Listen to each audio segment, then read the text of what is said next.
Hi and welcome to another story, and today we have part 1 of Harry Potter and the Philosopher's Stone by J.K. Rowling, starting from chapter 1, The Boy Who Lived. Mr. and Mrs. Dursley of number 4 Privet Drive were proud to say that they were perfectly normal. Thank you very much. They were the last people you'd expect to be involved in anything strange or mysterious because they just didn't hold with such nonsense. Mr. Dursley was the director of a firm called Grunnings, which made drills. He was a big beefy man with hardly any neck, although he did have a very large moustache. Mrs. Dursley was thin and blonde and had nearly twice the usual amount of neck, which came in very useful as she spent so much of her time craning over garden fences, spying on the neighbours. The Dursleys had a small son called Dudley, and in their opinion there was no finer boy anywhere. The Dursleys had everything they wanted, but they also had a secret, and their greatest fear was that somebody would discover it. They didn't think they could bear it if anyone found out about the Potters. Mrs. Potter was Mrs. Dursley's sister, but they hadn't met for several years. In fact, Mrs. Dursley pretended she didn't have a sister, because her sister and her good-for-nothing husband were as un-Dursley-ish as it was possible to be. The Dursleys shuddered to think what the neighbours would say if the Potters arrived in the street. The Dursleys knew that the Potters had a small son too, but they had never seen him. This boy was another good reason for keeping the Potters away. They didn't want Dudley mixing with a child like that. When Mr. and Mrs. Dursley woke up on the dull grey Tuesday our story starts, there was nothing about the cloudy sky outside to suggest that strange and mysterious things would soon be happening all over the country. Mr. Dursley hummed as he picked out his most boring tie for work, and Mrs. Dursley gossiped away happily as she wrestled a screaming Dudley into his high chair. None of them noticed a large tawny owl flutter past the window. At 8:30, Mr. Dursley picked up his briefcase, pecked Mrs. Dursley on the cheek, and tried to kiss Dudley goodbye, but missed, because Dudley was now having a tantrum and throwing his cereal at the walls.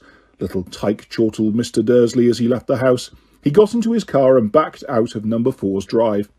It was on the corner of the street that he noticed the first sign of something peculiar. A cat reading a map. For a second, Mr. Dursley didn't realise what he had seen. Then he jerked his head around to look again. There was a tabby cat standing on the corner of Privet Drive, but there wasn't a map in sight. What could he have been thinking of? It must have been a trick of the light. Mr. Dursley blinked and stared at the cat. It stared back. As Mr. Dursley drove around the corner and up the road, he watched the cat in his mirror. It was now reading the sign that said Privet Drive. No looking at the sign. Cats couldn't read maps or signs. Mr. Dursley gave himself a little shake and put the cat out of his mind. As he drove towards town, he thought of nothing except a large order of drills he was hoping to get that day. But on the edge of town, drills were driven out of his mind by something else. As he sat in the usual morning traffic jam, he couldn't help noticing that there seemed to be a lot of strangely dressed people about. People in cloaks. Mr. Dursley couldn't bear people who dressed in funny clothes, the get-ups you saw on young people. He supposed this was some stupid new fashion. He drummed his fingers on the steering wheel, and his eyes fell on the huddle of these weirdos standing quite close by. They were whispering excitedly together. Mr. Dursley was enraged to see that a couple of them weren't young at all. Why, that man had to be older than he was, and wearing an emerald green cloak. The nerve of him! But then it struck Mr. Dursley that this was probably some silly stunt. These people were obviously collecting for something. Yes, that would be it. The traffic moved on, and a few minutes later Mr. Dursley arrived in the Grunnings car park, his mind back on drills. Mr. Dursley always sat with his back to the window in his office on the 9th floor. If he hadn't, he might have found it harder to concentrate on drills that morning. He didn't see the owls swooping past in broad daylight, though people down in the street did. They pointed and gazed open-mouthed as owl after owl sped overhead. Most of them had never seen an owl even at night time. Mr. Dursley, however, had a perfectly normal owl-free morning. He yelled at 5 different people. He made several important telephone calls and shouted a bit more. He was in a very good mood until lunchtime, when he thought he'd stretch his legs and walk across the road to buy himself a bun from the baker's opposite. He'd forgotten all about the people in cloaks until he passed a group of them next to the baker's. He eyed them angrily as he passed. He didn't know why, but they made him uneasy. This lot were whispering excitedly too, and he couldn't see a single collecting tin. It was on his way back past them, clutching a large doughnut in a bag, that he caught a few words of what they were saying. The Potters, that's right, That's what I heard. Yes, their son, Harry. Mr. Dursley stopped dead. Fear flooded him. He looked back at the whisperers, as if he wanted to say something to them, but thought better of it. He dashed back across the road, hurried up to his office, snapped at his secretary not to disturb him, seized his telephone, and had almost finished dialing his home number when he changed his mind. He put the receiver back down and stroked his moustache, thinking, no, he was being stupid. Potter wasn't such an unusual name. He was sure there were lots of people called Potter who had a son called Harry. Come to think of it, he wasn't even sure his nephew was called Harry. He'd never even seen the boy. It might have been Harvey or Harold. There was no point in worrying Mrs. Dursley. She always got so upset at any mention of her sister. He didn't blame her if he'd had a sister like that. But all the same, those people in cloaks. He found it a lot harder to concentrate on drills that afternoon, and when he left the building at 5 o'clock, he was still so worried that he walked straight into someone just outside the door. Sorry, he grunted, as the tiny old man stumbled and almost fell. It was a few seconds before Mr. Dursley realised that the man was wearing a violet cloak. He didn't seem at all upset at being almost knocked to the ground. On the contrary, his face split into a wide smile, and he said in a squeaky voice that made passers-by stare, "Don't be sorry, my dear sir, for nothing could upset me today. Rejoice, for you know who has gone at last. Even muggles like yourself should be celebrating this happy, happy day." And the old man hugged Mr. Dursley around the middle and walked off. Mr. Dursley stood rooted to the spot. He had been hugged by a complete stranger. He also thought he'd been called a muggle, whatever that was. He was rattled. He hurried to his car and set off home, hoping he was imagining things, which he had never hoped before, because he didn't approve of imagination. As he pulled into the driveway of number 4, the first thing he saw, and it didn't improve his mood, was the tabby cat he'd spotted that morning. It was now sitting on his garden wall. He was sure it was the same one. It had the same markings around its eyes. "Shoo!" said Mr. Dursley loudly. The cat didn't move. It just gave him a stern look. Was this normal cat behaviour? Mr. Dursley wondered. Trying to pull himself together, he let himself into the house. He was still determined not to mention anything to his wife. Mrs. Dursley had had a nice, normal day. She told him over dinner all about Mrs. Nextdoor's problems with her daughter and how Dudley had learnt a new word, shan't. Mr. Dursley tried to act normally. When Dudley had been put to bed, he went into the living room in time to catch the last report on the evening news. And finally, birdwatchers everywhere have reported that the nation's owls have been behaving very unusually today. Although owls normally hunt at night and are hardly ever seen in daylight, there have been hundreds of sightings of these birds flying in every direction since sunrise. Experts are unable to explain why the owls have suddenly changed their sleeping pattern. The newsreader allowed himself a grin. Most mysterious. And now over to Jim McGuffin with the weather. Going to be any more showers of owls tonight, Jim? Well, Ted, said the weatherman, I don't know about that, but it's not only the owls that have been acting oddly today. Viewers as far apart as Kent, Yorkshire and Dundee have been phoning in to tell me that instead of the rain I promised yesterday, they've had a downpour of shooting stars. Perhaps people have been celebrating bonfire night early. It's not until next week, folks, but I can promise a wet night tonight. Mr. Dursley sat frozen in his armchair. Shooting stars all over Britain? Owls flying by daylight? Mysterious people in cloaks all over the place? And a whisper about the Potters. Mrs. Dursley came into the living room carrying 2 cups of tea. It was no good. He'd have to say something to her. He cleared his throat nervously. Petunia, dear, you haven't heard from your sister lately, have you? As he had expected, Mrs. Dursley looked shocked and angry. After all, they normally pretended she didn't have a sister. No, she said sharply. Why? Funny stuff on the news, Mr. Dursley mumbled. Owls. Shooting stars. And there were a lot of funny-looking people in town today. So? Snapped Mrs. Dursley. Well, I just thought maybe it was something to do with, you know, her lot. Mrs. Dursley sipped her tea through pursed lips. Mr. Dursley wondered whether he dared tell her he'd heard the name Potter. He decided he didn't dare. Instead, he said, as casually as he could, their son, he'd be about Dudley's age now, wouldn't he? I suppose so, said Mrs. Dursley stiffly. What's his name again? Howard, isn't it? Harry. Nasty, common name if you ask me. Oh, yes, said Mr. Dursley, his heart sinking horribly. Yes, I quite agree. He didn't say another word on the subject as they went upstairs to bed. While Mrs. Dursley was in the bathroom, Mr. Dursley crept to the bedroom window and peered down into the front garden. The cat was still there. It was staring down Privet Drive as though it was waiting for something. Was he imagining things? Could all this have anything to do with the Potters? If it did, if it got out that they were related to a pair of, well, he didn't think he could bear it. The Dursleys got into bed. Mrs. Dursley fell asleep quickly, but Mr. Dursley lay awake, turning it all over in his mind. His last comforting thought before he fell asleep was that even if the Potters were involved, there was no reason for them to come near him and Mrs. Dursley. The Potters knew very well what he and Petunia thought about them and their kind. He couldn't see how he and Petunia could get mixed up in anything that might be going on. He yawned and turned over. It couldn't affect them. How very wrong he was. Mr. Dursley might have been drifting into an uneasy sleep, but the cat on the wall outside was showing no sign of sleepiness. It was sitting as still as a statue, its eyes fixed unblinkingly on the far corner of Privet Drive. It didn't so much as quiver when a car door slammed in the next street, nor when two owls swooped overhead. In fact, it was nearly midnight before the cat moved at all. A man appeared on the corner the cat had been watching, appeared so suddenly and silently you'd have thought he'd just popped out of the ground. The cat's tail twitched and its eyes narrowed. Nothing like this man had ever been seen in Privet Drive. He was tall, thin and very old, judging by the silver of his hair and beard, which were both long enough to tuck into his belt. He was wearing long robes, a purple cloak which swept the ground, and high-heeled buckled boots. His blue eyes were light, bright and sparkling behind half-moon spectacles, and his nose was very long and crooked, as though it had been broken at least twice. This man's name was Albus Dumbledore.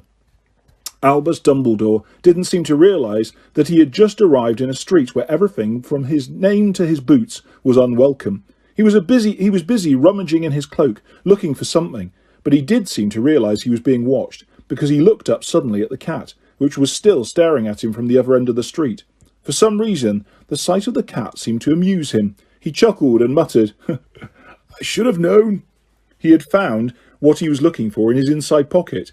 It seemed to be a silver cigarette lighter. He flicked it open, held it up in the air and clicked it. The nearest street lamp went out with a little pop. He clicked it again. The next lamp flickered into darkness.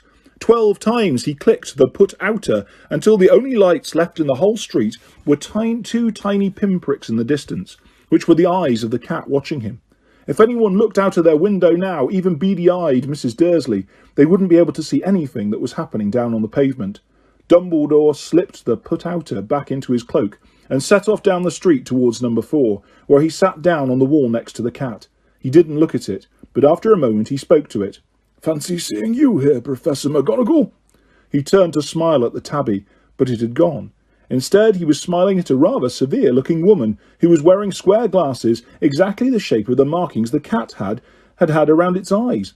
She, too, was wearing a cloak, an emerald one. Her black hair was drawn into a tight bun. She looked distinctly ruffled.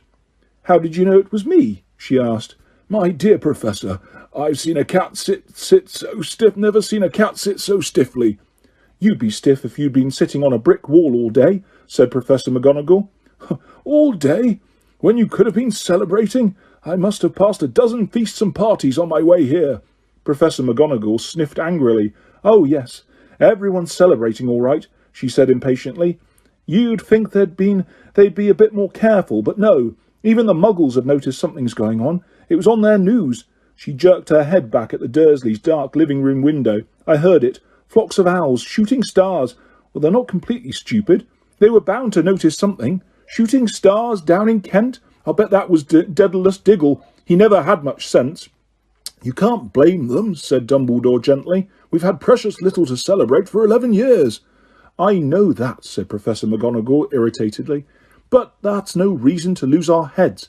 People are being downright careless, out on the streets in broad daylight, not even dressed in Muggle clothes, swapping rumours." She threw a sharp, sideways glance at Dumbledore here, as though hoping he was going to tell her something, but he didn't, so she went on. "A fine thing it would be if, on the very day you-know-who seems to have disappeared at last, the Muggles found out about us all. I suppose he really has gone, Dumbledore." "It certainly seems so," said Dumbledore. "We have much to be thankful for. Would you care for a sherbet lemon?" "A what?" "A sherbet lemon. They're a kind of Muggle sweet I'm rather fond of." No, thank you, said Professor McGonagall coldly, as though she didn't think this was the moment for sherbet lemons. As I say, even if you know who has gone... My dear Professor, surely a sensible person like yourself can call him by his name. All this you-know-who nonsense. For 11 years I've been trying to persuade people to call him by his proper name, Voldemort. Professor McGonagall flinched, but Dumbledore, who was unsticking 2 sherbet lemons, seemed not to notice.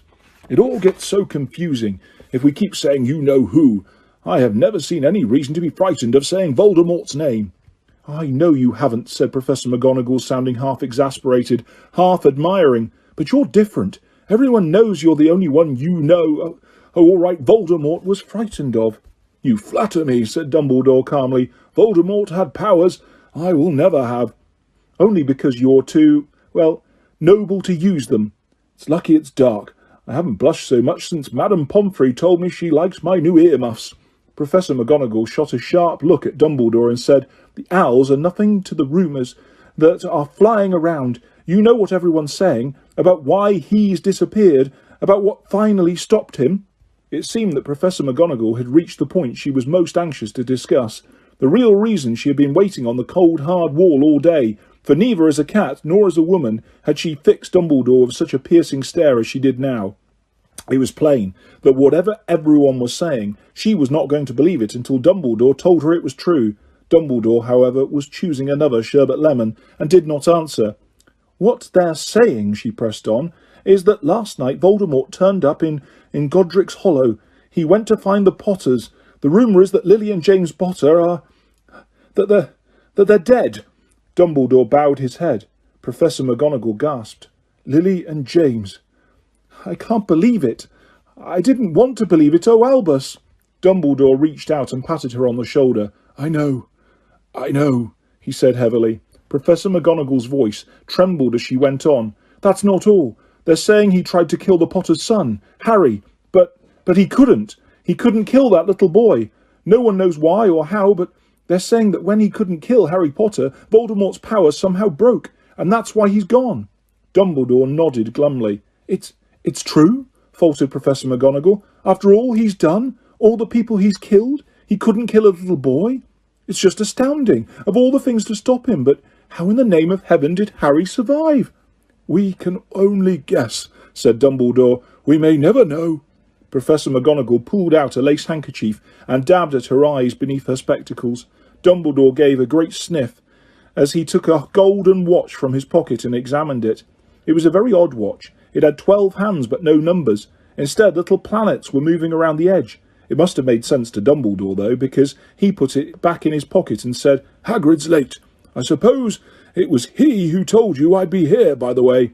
Yes, said Professor McGonagall, and I don't suppose you're going to tell me why you're here, of all places. I've come to bring Harry to his aunt and uncle. They're the only family he has left now.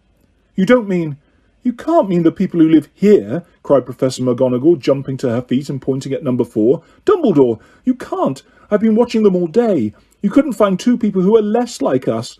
And they've got this son. I saw him kicking his mother all the way up the street, screaming for sweets. Harry Potter can come and live here?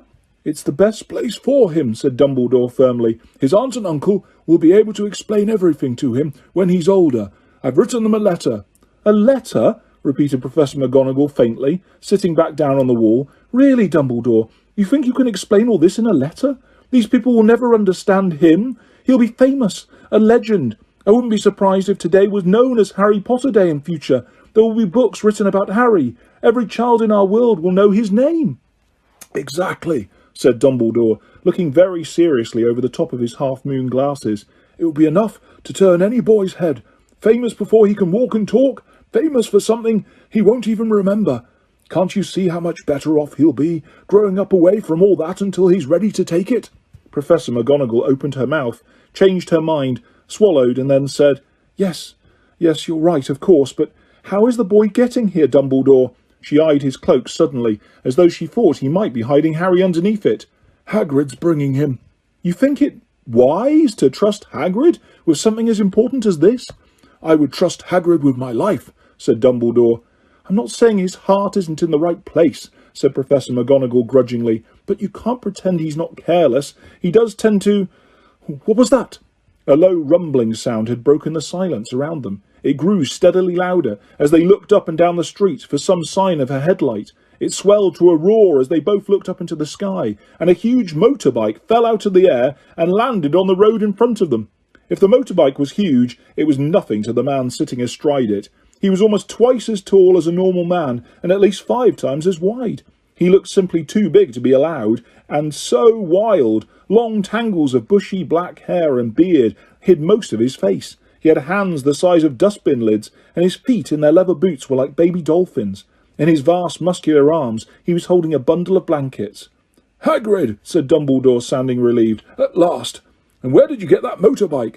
"Borrowed it, Professor Dumbledore, sir," said the giant, climbing carefully off the motorbike as he spoke. "Young Sirius Black lent it to me.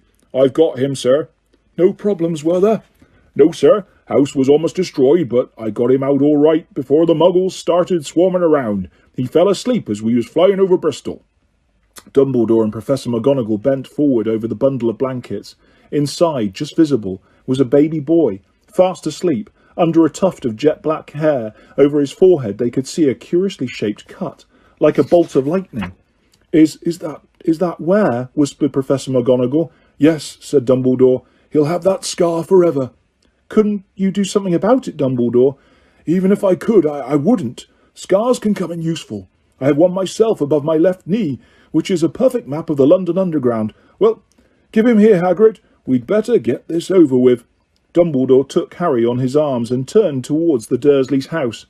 Could I say goodbye to him, sir?" asked Hagrid. He bent his great shaggy head over Harry and gave him what must have been a very scratchy, whiskery kiss. Then suddenly Hagrid let out a howl like a wounded dog. "Shh!" hissed Professor McGonagall. "You'll wake the muggles." Sorry," sobbed Hagrid, taking out a large spotted handkerchief and burying his face in it. "But I can't stand it. Lily and James dead, and poor little Harry off to live with muggles." Yes, it's all very sad, but get a grip on yourself, Hagrid, or we'll be found," Professor McGonagall whispered, patting Hagrid gingerly on the arm as Dumbledore stepped over the low garden wall and walked to the front door. He laid Harry gently on the doorstep, took a letter out of his cloak, tucked it inside Harry's blankets, and then came back to the other two. For a full minute the 3 of them stood and looked at the little bundle. Hagrid's shoulders shook, Professor McGonagall blinked furiously, and the twinkling light that usually shone from Dumbledore's eyes seemed to have gone out. "Well," said the Dumbledore family, finally, "that's that. We've no business staying here. We may as well go and join the celebrations." "Yeah," said Hagrid in a very muffled voice. "I'd best get this bike away. Good night, Professor McGonagall. Professor Dumbledore, sir." Wiping his streaming eyes on his jacket sleeve, Hagrid swung himself onto the motorbike and kicked the engine into life. With a roar it rose into the air and off into the night. "I shall see you soon, I expect, Professor McGonagall," said Dumbledore, nodding to her. Professor McGonagall blew her nose in reply. Dumbledore turned and walked back down the street. On the corner he stopped and took out the silver put-outer. He clicked it once, and 12 balls of light sped back to their street lamps, so that Privet Drive glowed suddenly orange, and he could make out a tabby cat slinking around the corner at the other end of the street. He could just see the bundle of blankets on the step of number 4. "Good luck, Harry," he murmured. He turned on his heel with a swish of his cloak, and he was gone. A breeze ruffled the neat hedges of Privet Drive, which lay silent and tidy under the inky sky, the very last place you would expect astonishing things to happen. Harry Potter rolled over inside his blankets without waking up.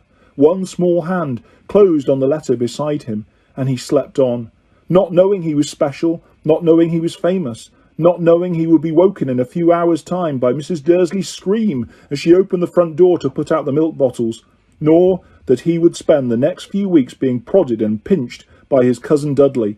He couldn't know that at this very moment people meeting in secret all over the country were holding up their glasses and saying in hushed voices, "To Harry Potter, the boy who lived." Nearly 10 years had passed since the Dursleys had woken up to find their nephew on the front door, but Privet Drive had hardly changed at all. The sun rose on the same tidy front gardens and lit up the brass number 4 on the Dursleys' front door. It crept into their living room, which was almost exactly the same as it had been on the night when Mr. Dursley had seen that fateful news report about the owls.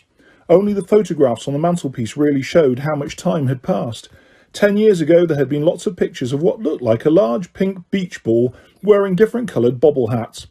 But Dudley Dursley was no longer a baby, and now the photographs showed a large blonde boy riding his first bicycle, on a roundabout at the fair, playing a computer game with his father, being hugged and kissed by his mother. The room held no sign at all that another boy lived in the house too. Yet Harry Potter was still there, asleep at the moment, but not for long. His Aunt Petunia was awake, and it was her shrill voice which made the first noise of the day. "Up! Get up, now!" Harry woke with a start. His aunt rapped on the door again. "Up!" she screeched. Harry heard her walking towards the kitchen, and then the sound of the frying pan being put on the cooker. He rolled onto his back and tried to remember the dream he had been having. It had been a good one. There had been a flying motorbike in it. He had a funny feeling he'd had the same dream before. His aunt was back outside the door. "Are you up yet?" she demanded. "Nearly," said Harry. "Well, get a move on. I want you to look after the bacon, and don't you dare let it burn. I want everything perfect on Duddy's birthday." Harry groaned. "What did you say?" His aunt snapped through the door. Nothing. Dudley's birthday. How could he have forgotten? Harry got slowly out of bed and started looking for socks. He found a pair under his bed, and after pulling a spider off one of them, put them on. Harry was used to spiders because the cupboard under the stairs was full of them, and that was where he slept. When he was dressed, he went down to the hall into the kitchen. The table was almost hidden beneath all Dudley's birthday presents. It looked as though Dudley had got the new computer he wanted, not to mention the second television and the racing bike. Exactly why Dudley wanted a racing bike was a mystery to Harry, as Dudley was very fat and hated exercise, unless of course it involved punching somebody. Dudley's favourite punch bag was Harry, but he couldn't often catch him. Harry didn't look it, but he was very fast. Perhaps it had something to do with living in a dark cupboard, but Harry had always been small and skinny for his age. He looked even smaller and skinnier than he really was, because all he had to wear were old clothes of Dudley's, and Dudley was about 4 times bigger than he was. Harry had a thin face, knobbly knees, black hair and bright green eyes. He wore round glasses held together with a lot of sellotape because of all the times Dudley had punched him on the nose. The only thing Harry liked about his own appearance was a very thin scar on his forehead, which was shaped like a bolt of lightning. He had had it as long as he could remember, and the first question he could ever remember asking his Aunt Petunia was how he had got it. "In the car crash when your parents died," she had said, "and don't ask questions." Don't ask questions. That was the first rule for a quiet life with the Dursleys. Uncle Vernon entered the kitchen as Harry was turning over the bacon. "Comb your hair," he barked, by way of a morning greeting. About once a week, Uncle Vernon looked over the top of his newspaper and shouted that Harry needed a haircut. Harry must have had more haircuts than the rest of the boys in his class put together, but it made no difference. His hair simply grew that way, all over the place. Harry was frying eggs by the time Dudley arrived in the kitchen with his mother. Dudley looked a lot like Uncle Vernon. He had a large pink face, not much neck, small watery blue eyes, and thick blonde hair that lay smoothly on his thick, fat head. Aunt Petunia often said that Dudley looked like a baby angel. Harry often said that Dudley looked like a pig in a wig. Harry put the plates of egg and bacon on the table, which was difficult as there wasn't much room. Dudley, meanwhile, was counting his presents. His face fell. 36, he said, looking up at his mother and father. "That's 2 less than last year." "Darling, you haven't counted Auntie Marg's present. See, it's here, under this big one from Mummy and Daddy." "All right, 37 then," said Dudley, going red in the face. Harry, who could see a huge Dudley tantrum coming on, began wolfing down his bacon as fast as possible in case Dudley turned the table over. Aunt Petunia obviously scented danger too, because she said quickly, "And we'll buy you another 2 presents while we're out today. How's that, Popkin? 2 more presents, is that all right?" Dudley thought for a moment. It looked like hard work. Finally he said slowly, "So I'll have 39, sweetums," said Aunt Petunia. "Oh." Dudley sat down heavily and grabbed the nearest parcel. "All right then." Uncle Vernon chuckled. "Little tyke wants his money's worth, just like his father. Atta boy, Dudley." He ruffled Dudley's hair. At that moment the telephone rang, and Aunt Petunia went to answer it while Harry and Uncle Vernon watched Dudley unwrap the racing bike, a cine camera, a remote-control aeroplane, 16 new computer games and a video recorder.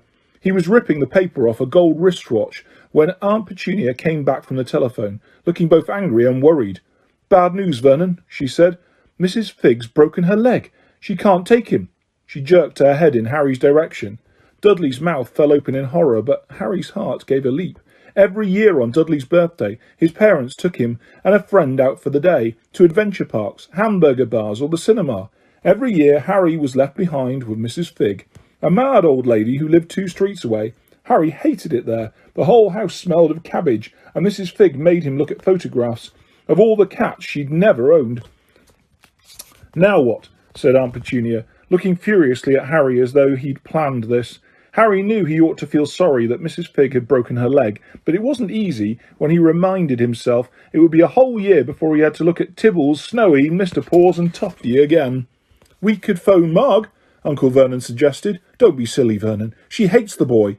The Dudleys often spoke about Harry like this, as though he wasn't there, or rather as though he was something very nasty that couldn't understand them, like a slug. "What about what's-her-name, your friend Yvonne?" "On holiday in Mallorca," snapped Aunt Petunia. "You could just leave him here, Harry. You could just leave me here," Harry put in hopefully. He'd be able to watch what had happened, what he wanted on the television for a change, and maybe even have a go on Dudley's computer. Aunt Petunia looked as though she'd just swallowed a lemon. "And come back and find the house in ruins?" she snarled. "I won't blow up the house," said Harry. But they weren't listening. "I suppose we could take him to the zoo," said Aunt Petunia slowly, "and leave him in the car." "That car's new. He's not sitting in it alone." Dudley began to cry loudly. In fact, he wasn't really crying. It had been years since he'd really cried, but he knew that if he screwed up his face and wailed, his mother would give him anything he wanted. "Dinky Duddy Dums, don't cry. Mummy won't let him spoil your special day," she cried, flinging her arms around him. I don't want him to come," Dudley yelled, between huge pretend sobs. "He always spoils everything." He shot Harry a nasty grin through the gap in his mother's arms. Just then the doorbell rang. "Oh, good Lord, they're here," said Aunt Petunia frantically, and a moment later Dudley's best friend, Piers Polkiss, walked in with his mother. Piers was a scrawny boy with a face like a rat. He was usually the one who held people's arms behind their backs while Dudley hit them. Dudley stopped pretending to cry at once. Half an hour later, Harry, who couldn't believe his luck, was sitting on the back of the Dursleys' car with Piers and Dudley, on the way to the zoo for the first time in his life. His aunt and uncle hadn't been able to think of anything else to do with him, but before they'd left, Uncle Vernon had taken Harry aside. "I'm warning you," he had said, putting his large purple face right up close to Harry's. "I'm warning you now, boy. Any funny business, anything at all, and you'll be in that cupboard from now until Christmas." "I'm not going to do anything," said Harry. "Honestly." But Uncle Vernon didn't believe him. No one ever did. The problem was, strange things often happened around Harry, and it was just no good telling the Dursleys he didn't make them happen. Once, Aunt Petunia, tired of Harry coming back from the barber's looking as though he hadn't been at all, had taken a pair of kitchen scissors and cut his hair so short he was almost bald except from his fringe, which she left to hide that horrible scar. Dudley had laughed himself silly at Harry, who spent a sleepless night imagining school the next day, where he was already laughed at for his baggy clothes and sellotaped glasses. Next morning, however, he had to go up to find his hair exactly as it had been before. Aunt Petunia had sheared it off. He had been given a week in his cupboard for this, even though he had tried to explain that he couldn't explain how he had grown it back so quickly. Another time, Aunt Petunia had been trying to force him into a revolting old jumper of Dudley's, brown with orange bobbles. The harder she tried to pull it over his head, the smaller it seemed to become, until finally it might have fitted a glove puppet, but certainly wouldn't fit Harry. Aunt Petunia had decided it must have shrunk in the wash, and to his great relief, Harry wasn't punished. On the other hand, he got into terrible trouble for being found on the roof of the school kitchens. Dudley's gang had been chasing him, as usual, when, as much to Harry's surprise as anyone else's, there he was sitting on the chimney. The Dursleys had received a very angry letter from Harry's headmistress, telling them Harry had been climbing school buildings, but all he tried to do, as he shouted at Uncle Vernon through the locked door of his cupboard, was to jump behind the big bins outside the kitchen doors. Harry supposed that the wind must have caught him in mid-jump. But today, nothing was going to go wrong. It was even worth being with Dudley and Piers to be spending the day somewhere that wasn't school, his cupboard, or Mrs. Figg's cabbage-smelling living room. While he drove, Uncle Vernon complained to Aunt Petunia. He liked to complain about things. People at work, Harry, the council, Harry, the bank, and Harry were just a few of his favourite subjects. This morning it was motorbikes. Roaring like maniacs, the young hoodlums, he said, as a motorbike overtook them. I had a dream about a motorbike, said Harry, remembering suddenly. It was flying. Uncle Vernon nearly crashed into the car in front. He turned right around in his seat and yelled at Harry, his face like a gigantic beetroot with a moustache. Motorbikes don't fly! Dudley and Piers sniggered. I know they don't, said Harry. It was only a dream. But he wished he hadn't said anything. If there was one thing the Dursleys hated even more than his asking questions, it was his talking about anything acting in a way it shouldn't. No matter if it was in a dream or even a cartoon, they seemed to think he might get dangerous ideas.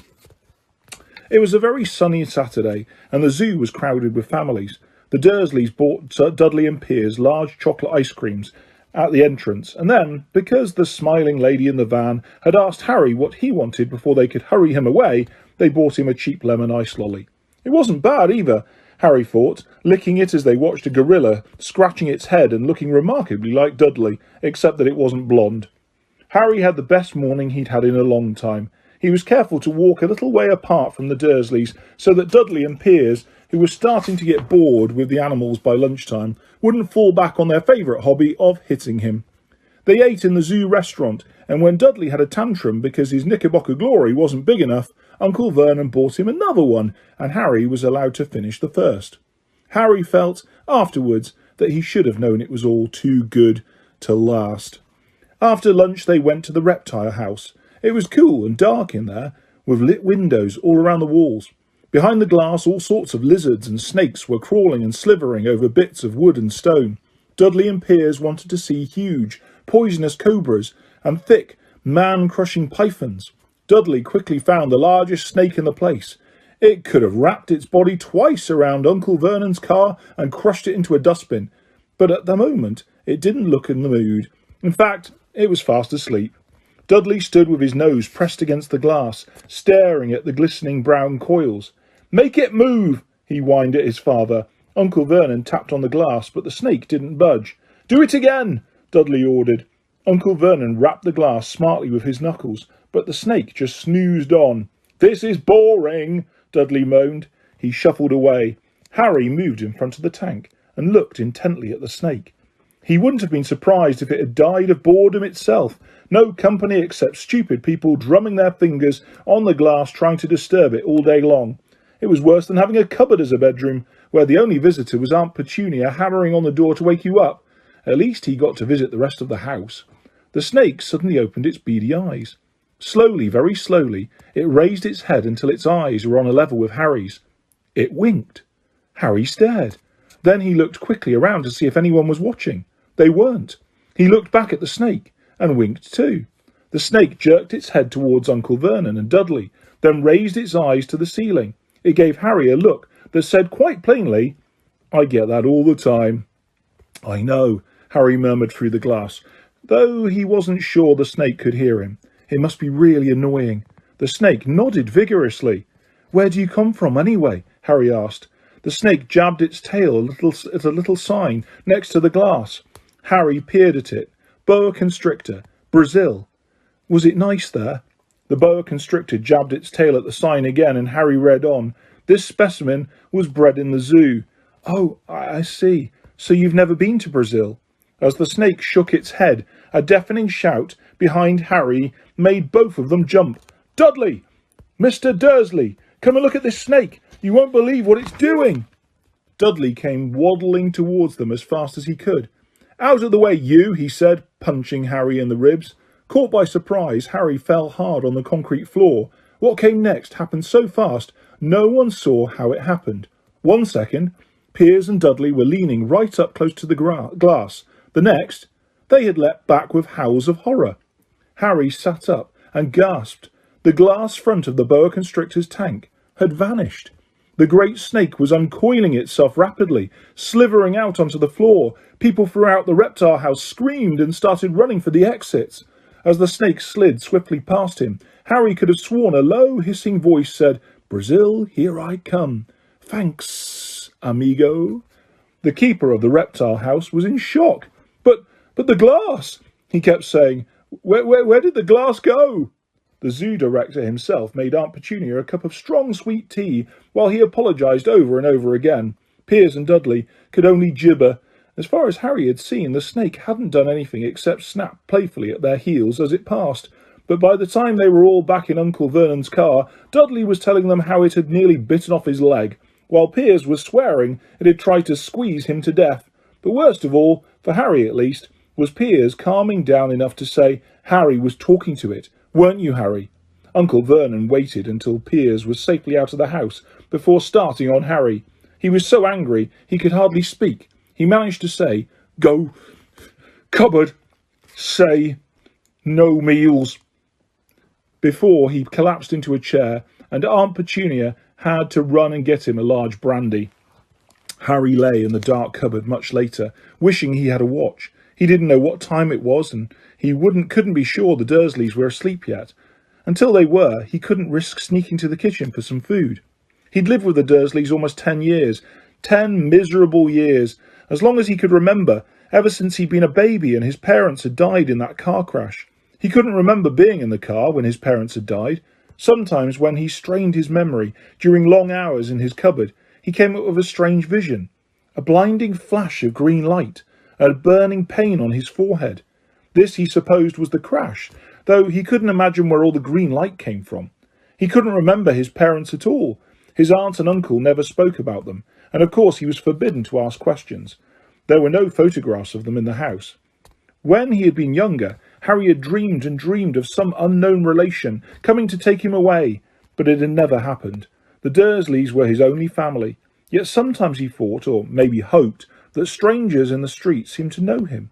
Very strange strangers they were, too. A tiny man in a violet top hat had bowed to him once while out shopping with Aunt Petunia and Dudley.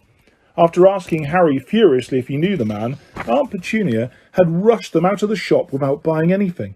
A wild-looking old woman dressed all in green had waved merrily at him once on a bus. A bald man in a very long purple coat had actually shaken his hand in the street the other day and then walked away without a word. The weirdest thing about all these people was the way they seemed to vanish the second Harry tried to get a closer look. At school, Harry had no one. Everybody knew that Dudley's gang hated that odd Harry Potter on his baggy old clothes and broken glasses, and nobody liked to disagree with Dudley's gang. The escape of the Brazilian boa constrictor earned Harry his longest ever punishment.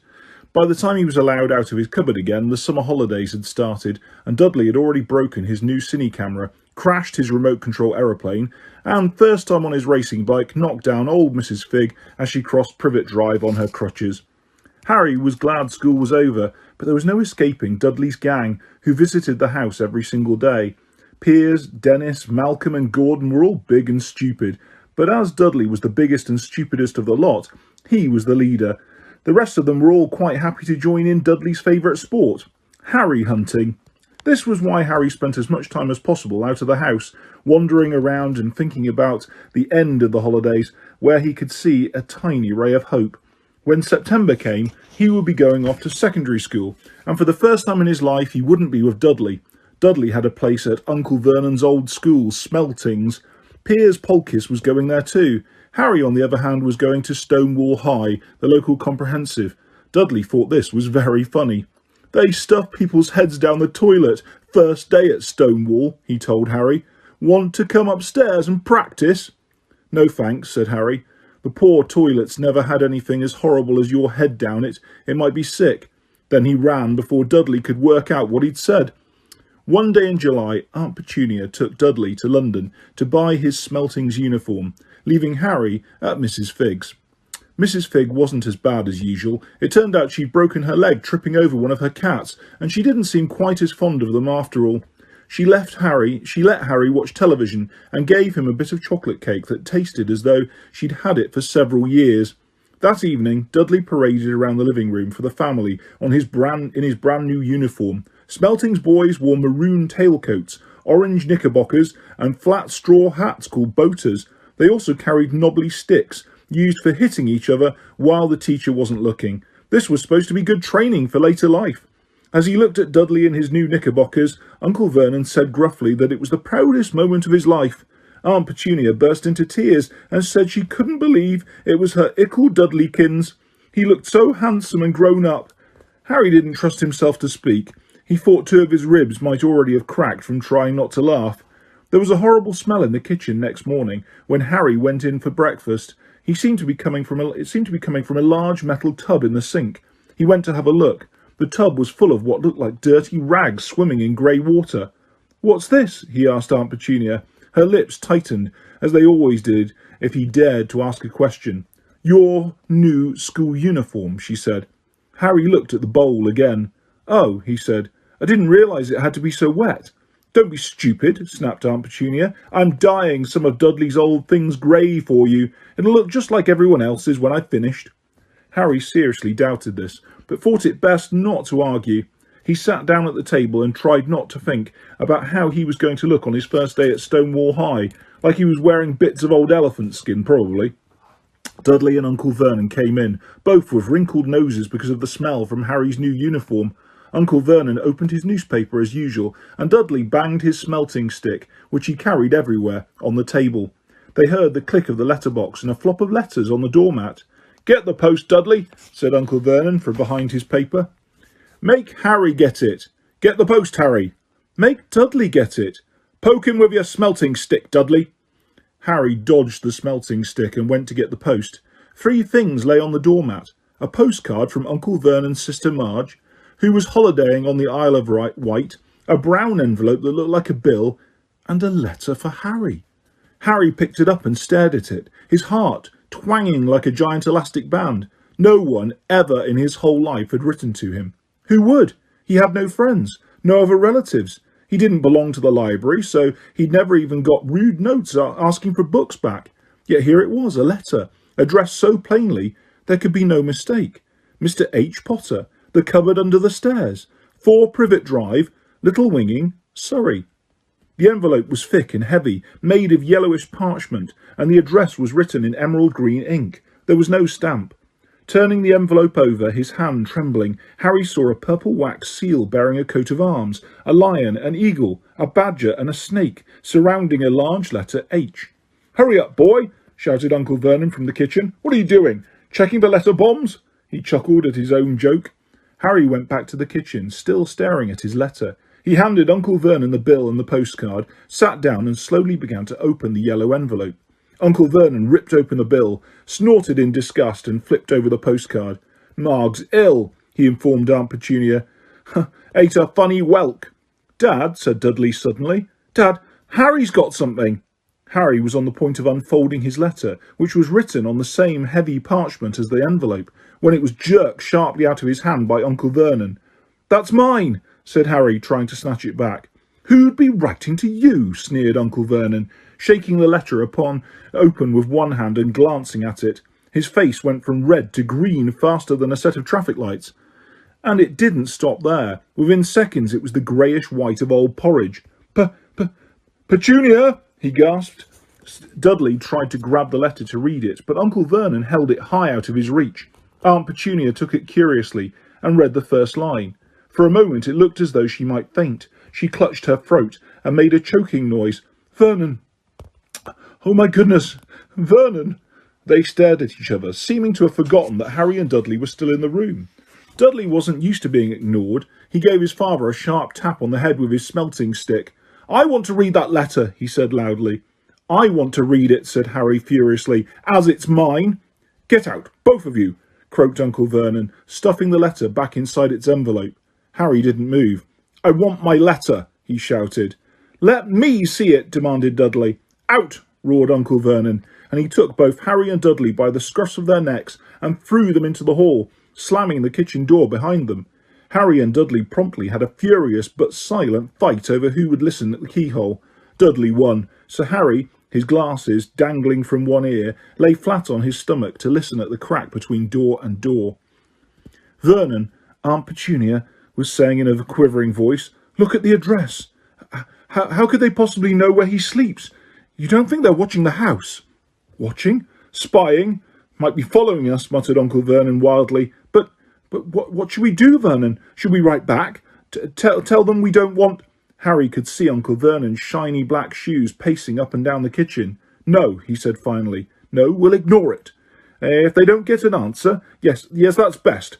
We won't do anything. But I'm not having one in the house, Petunia. Didn't we swear when we took him in we'd stamp out the dangerous nonsense?"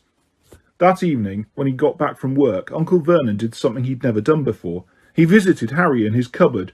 "Where's my letter?" said Harry, the moment Uncle Vernon had squeezed through the door. "Who's writing to me?" "No one.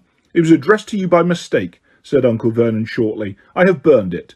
"It was not a mistake," said Harry angrily. "It had my cupboard on it." "Silence!" yelled Uncle Vernon, and a couple of spiders fell from the ceiling. He took a few deep breaths and then forced his face into a smile, which looked quite painful. Yes, Harry, about this cupboard. Your aunt and I have been thinking. You're really getting a bit big for it. We think it might be nice if you moved into Dudley's second bedroom." "Why?" said Harry. "Don't ask questions," snapped his uncle. "Take this stuff upstairs now." The Dursleys' house had 4 bedrooms, one for Uncle Vernon and Aunt Petunia, one for visitors, usually Uncle Vernon's sister Marg, one where Dudley slept, and one where Dudley kept all the toys and things that wouldn't fit into his first bedroom. It only took Harry one trip upstairs to move everything he owned from the cupboard to the room. He sat down on the bed and stared around him. Nearly everything in here was broken. The month-old cine camera was lying on top of a small working tank Dudley had once driven out over next door's dog. In the corner was Dudley's first ever television set, which he'd put his foot through when his favourite programme had been cancelled. There was a large bird cage, which had once held a parrot that Dudley had swapped at school for a real air rifle, which was up on a shelf, with the end all bent because Dudley had sat on it. Other shelves were full of books. They were the only things in the room that looked as though they'd never been touched. From downstairs came the sound of Dudley bawling at his mother. "I don't want him in there. I need that room. Make him get out." Harry sighed and stretched out on the bed. Yesterday he'd have given anything to be up here. Today he'd rather be back in his cupboard with that letter than up here without it. Next morning at breakfast, everyone was rather quiet. Dudley was in shock. He'd screamed, whacked his father with his smelting stick, been sick on purpose, kicked his mother, and thrown his tortoise through the greenhouse roof, and he still didn't have his room back. Harry was thinking about this time yesterday, and bitterly wishing he'd opened the letter in the hall. Uncle Vernon and Aunt Petunia kept looking at each other darkly. When the post arrived, Uncle Vernon, who seemed to be trying to be nice to Harry, made Dudley go and get it. They heard him banging things with his smelting stick all the way down the hall. Then he shouted, "There's another one! Mr. H. Potter, the smallest bedroom, 4 Privet Drive." With a strangled cry, Uncle Vernon leapt from his seat and ran down the hall, Harry right behind him. Uncle Vernon had to wrestle Dudley to the ground to get the letter from him, which was made difficult by the fact that Harry had grabbed Uncle Vernon round the neck from behind. After a minute of confused fighting, in which everyone got hit a lot by the smelting stick, Uncle Vernon straightened up, gasping for breath, with Harry's letter clutched in his hand. "Go to your cupboard. I mean your bedroom," he wheezed at Harry. "Dudley, go. Just go." Harry walked round and round his new room. Someone knew he had moved out of his cupboard, and they seemed to know he hadn't received his first letter. Surely that meant they'd try again, and this time he'd make sure they didn't fail. He had a plan. The repaired alarm clock rang at 6 o'clock the next morning. Harry turned it off quickly and dressed silently. He mustn't wake up the Dursleys. He stole downstairs without turning on any of the lights. He was going to wait for the postman on the corner of Privet Drive and get the letters for number 4 first. His heart hammered as he crept across the dark hall towards the front door. Ah! Harry leapt into the air. He'd trodden on something big and squashy on the doormat. Something alive. Lights clicked on upstairs, and to his horror, Harry realised that the big squashy something had been his uncle's face. Uncle Vernon had been lying at the foot of the front door in a sleeping bag, clearly making sure that Harry didn't do exactly what he'd been trying to do. He shouted at Harry for about half an hour and then told him to go and make a cup of tea. Harry shuffled miserably off into the kitchen, and by the time he got back, the post had arrived, right into Uncle Vernon's lap. Harry could see 3 letters addressed in green ink. "I want," he began, but Uncle Vernon was tearing the letters into pieces before his eyes. Uncle Vernon didn't go to work that day. He stayed at home and nailed up the letterbox. "See," he explained to Aunt Petunia through a mouthful of nails, "if they can't deliver them, then they'll just give up." "I'm not sure that'll work, Vernon." "Oh, these people's minds work in strange ways, Petunia. They're not like you and me," said Uncle Vernon, trying to knock in a nail with the piece of a fruitcake Aunt Petunia had just brought him. On Friday, no fewer than 12 letters arrived for Harry. As they couldn't go through the letterbox, they had been pushed under the door, slotted through the sides, and a few even forced through the small window in the downstairs toilet. Uncle Vernon stayed at home again. After burning all the letters, he got out a hammer and nails and boarded up the cracks around the front and back doors so no one could go out. He hummed "Tiptoe Through the Tulips" as he worked and jumped at small noises. On Saturday, things began to get out of hand. 24 letters to Harry found their way into the house, rolled up and hidden inside each of the 24 eggs that the very confused milkman had handed Aunt Petunia through the living room window. While Uncle Vernon made furious telephone calls to the post office and the dairy, trying to find someone to complain to, Aunt Petunia shredded the letters in her food mixer. "Who on earth wants to talk to you this badly?" Dudley asked Harry in amazement. On Sunday morning, Uncle Vernon sat down at the breakfast table, looking tired and rather ill, but happy. "No post on Sundays," he reminded them happily as he spread marmalade on his newspapers. "No damn letters today." Something came whizzing down the kitchen chimney as he spoke and caught him sharply on the back of the head. Next moment, 30 or 40 letters came pelting out of the fireplace like bullets. The Dursleys ducked, but Harry leapt into the air trying to catch one. "Out! Out!"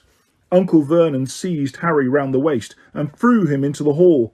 When Aunt Petunia and Dudley had run out with their arms over their faces, Uncle Vernon slammed the door shut. They could hear the letters still streaming into the room, bouncing off the walls and floor. "That does it," said Uncle Vernon, trying to speak calmly, but pulling great tufts out of his moustache at the same time. "I want you all back here in 5 minutes, ready to leave. We're going away. Just pack some clothes, no arguments." He looked so dangerous with half his moustache missing that no one dared argue. 10 minutes later they had wrenched their way through the boarded-up doors and were in the car, speeding towards the motorway. Dudley was sniffling in the back seat. His father had hit him over the head for holding them up while he tried to pack his television, video and computer in his sports bag. They drove, and they drove. Even Aunt Petunia didn't dare ask where they were going. Even every now and then Uncle Vernon would take a sharp turning and drive in the opposite direction for a while. Shake 'em off, he would mutter whenever he did this. They didn't stop to eat or drink all day. By nightfall, Dudley was howling. He'd never had such a bad day in his life. He was hungry. He'd missed 5 television programmes he'd wanted to see, and he'd never gone so long without blowing up an alien on his computer. Uncle Vernon stopped at last outside a gloomy-looking hotel on the outskirts of a big city. Dudley and Harry shared a room with twin beds and damp, musty sheets. Dudley snored, but Harry stayed awake, sitting on the windowsill, staring down at the lights of passing cars and wondering. They ate stale cornflakes and cold tinned tomatoes on toast for breakfast next day. They had just finished when the owner of the hotel came over to their table. "Excuse me, but is one of you Mr. H. Potter? I've got about 100 of these at the desk." She held up a letter so they could read the green ink address. "Mr. H. Potter, room 17, Railview Hotel, Cokeworth." Harry made a grab for the letter, but Uncle Vernon knocked his hand out the way. The woman stared. "I'll take them," said Uncle Vernon, standing up quickly and following her from the dining room. "Wouldn't it be better just to go home, dear?" Aunt Petunia suggested timidly, hours later. But Uncle Vernon didn't seem to hear her. Exactly what he was looking for, none of them knew. He drove them into the middle of a forest, got out, looked around, shook his head, got back in the car, and off they went again. The same thing happened in the middle of a ploughed field, halfway across a suspension bridge, and at the top of a multi-storey car park. "Daddy's gone mad, hasn't he?" Dudley asked Aunt Petunia dully late that afternoon. Uncle Vernon had parked at the coast, locked them all inside the car and disappeared. It started to rain. Great drops beat on the roof of the car. Dudley snivelled. "It's Monday," he told his mother. "The great Humberto's on tonight. I want to stay somewhere with a television." Monday. This reminded Harry of something. If it was Monday, and you could usually count on Dudley to know the days of the week because of television, then tomorrow, Tuesday, was Harry's 11th birthday. Of course, his birthdays were never exactly fun. Last year the Dursleys had given him a coat hanger and a pair of Uncle Vernon's old socks. Still, you weren't 11 every day. Uncle Vernon was back and he was smiling. He was also carrying a long, thin package and didn't answer Aunt Petunia when she asked what he'd bought. "Found the perfect place," he said. "Come on, everyone, out." It was very cold outside the car. Uncle Vernon was pointing at what looked like a large rock way out to sea. Perched on the top of the rock was the most miserable little shack you could imagine. One thing was certain, there was no television in there. "Storm forecast for tonight," said Uncle Vernon gleefully, clapping his hands together, "and this gentleman's kindly agreed to lend us his boat." A toothless old man came ambling up to them, pointing with a rather wicked grin at an old rowing boat bobbing in the iron-grey water below them. "I've already got us some rations," said Uncle Vernon, "so all aboard." It was freezing in the boat. Icy sea spray and rain crept down their necks, and a chilly wind whipped their faces. After what seemed like hours, they reached the rock, where Uncle Vernon, slipping and sliding, led the way to the broken-down house. The inside was horrible. It smelled strongly of seaweed. The wind whistled through the gaps in the wooden walls, and the fireplace was damp and empty. There were only 2 rooms. Uncle Vernon's rations turned out to be a packet of crisps each, and 4 bananas. He tried to start a fire, but the empty crisp packets just smoked and shriveled up. "Could do with some of those letters now, eh?" he said cheerfully. He was in a very good mood. Obviously he thought nobody stood a chance of reaching them here in a storm to deliver post. Harry privately agreed, though the thought didn't cheer him up at all. As night fell, the promised storm blew up around them. Spray from the high waves splattered the walls of the hut, and the fierce wind rattled the filthy windows. Aunt Petunia found a few mouldy blankets in the second room and made up a bed for Dudley on the moth-eaten sofa. She and Uncle Vernon went off to the lumpy bed next door, and Harry was left to find the softest bit of floor he could and to curl up under the thinnest, most ragged blanket. The storm raged more and more ferociously as the night went on. Harry couldn't sleep. He shivered and turned over, trying to get comfortable, his stomach rumbling with hunger. Dudley's snores were drowned by the low rolls of thunder that started near midnight. The lighted dial of Dudley's watch, which was dangling over the edge of the sofa on his fat wrist, told Harry he'd be 11 in 10 minutes' time. He lay and watched his birthday tick nearer, wondering if the Dursleys would remember it all, wondering where the letter writer was now. 5 minutes to go. Harry heard something creak outside. He hoped the roof wasn't going to fall in, although he might be warmer if it did. 4 minutes to go. Maybe the house in Privet Drive would be so full of letters when they got back that he'd be able to steal one somehow. 3 minutes to go. What was that, the sea, slapping hard on the rock like that? And 2 minutes to go. What was the funny crunching noise? Was the rock crumbling into the sea? 1 minute to go, and he'd be 11. 30 seconds. 20. 10. 9. Maybe he'd wake Dudley up just to annoy him. 3, 2, 1. Boom! The whole shack shivered, and Harry sat bolt upright, staring at the door. Someone was outside, knocking to come in. The keeper of the keys. Boom! They knocked again. Dudley jerked awake. "Where's the cannon?" he said stupidly. There was a crash behind them, and Uncle Vernon came skidding into the room. He was holding a rifle in his hands. Now they knew what had been in the long, thin package he had brought with them. "Who's there?" he shouted. "I warn you, I'm armed." There was a pause. Then, smash! The door was hit with such force that it swung clean off its hinges and with a deafening crash landed flat on the floor.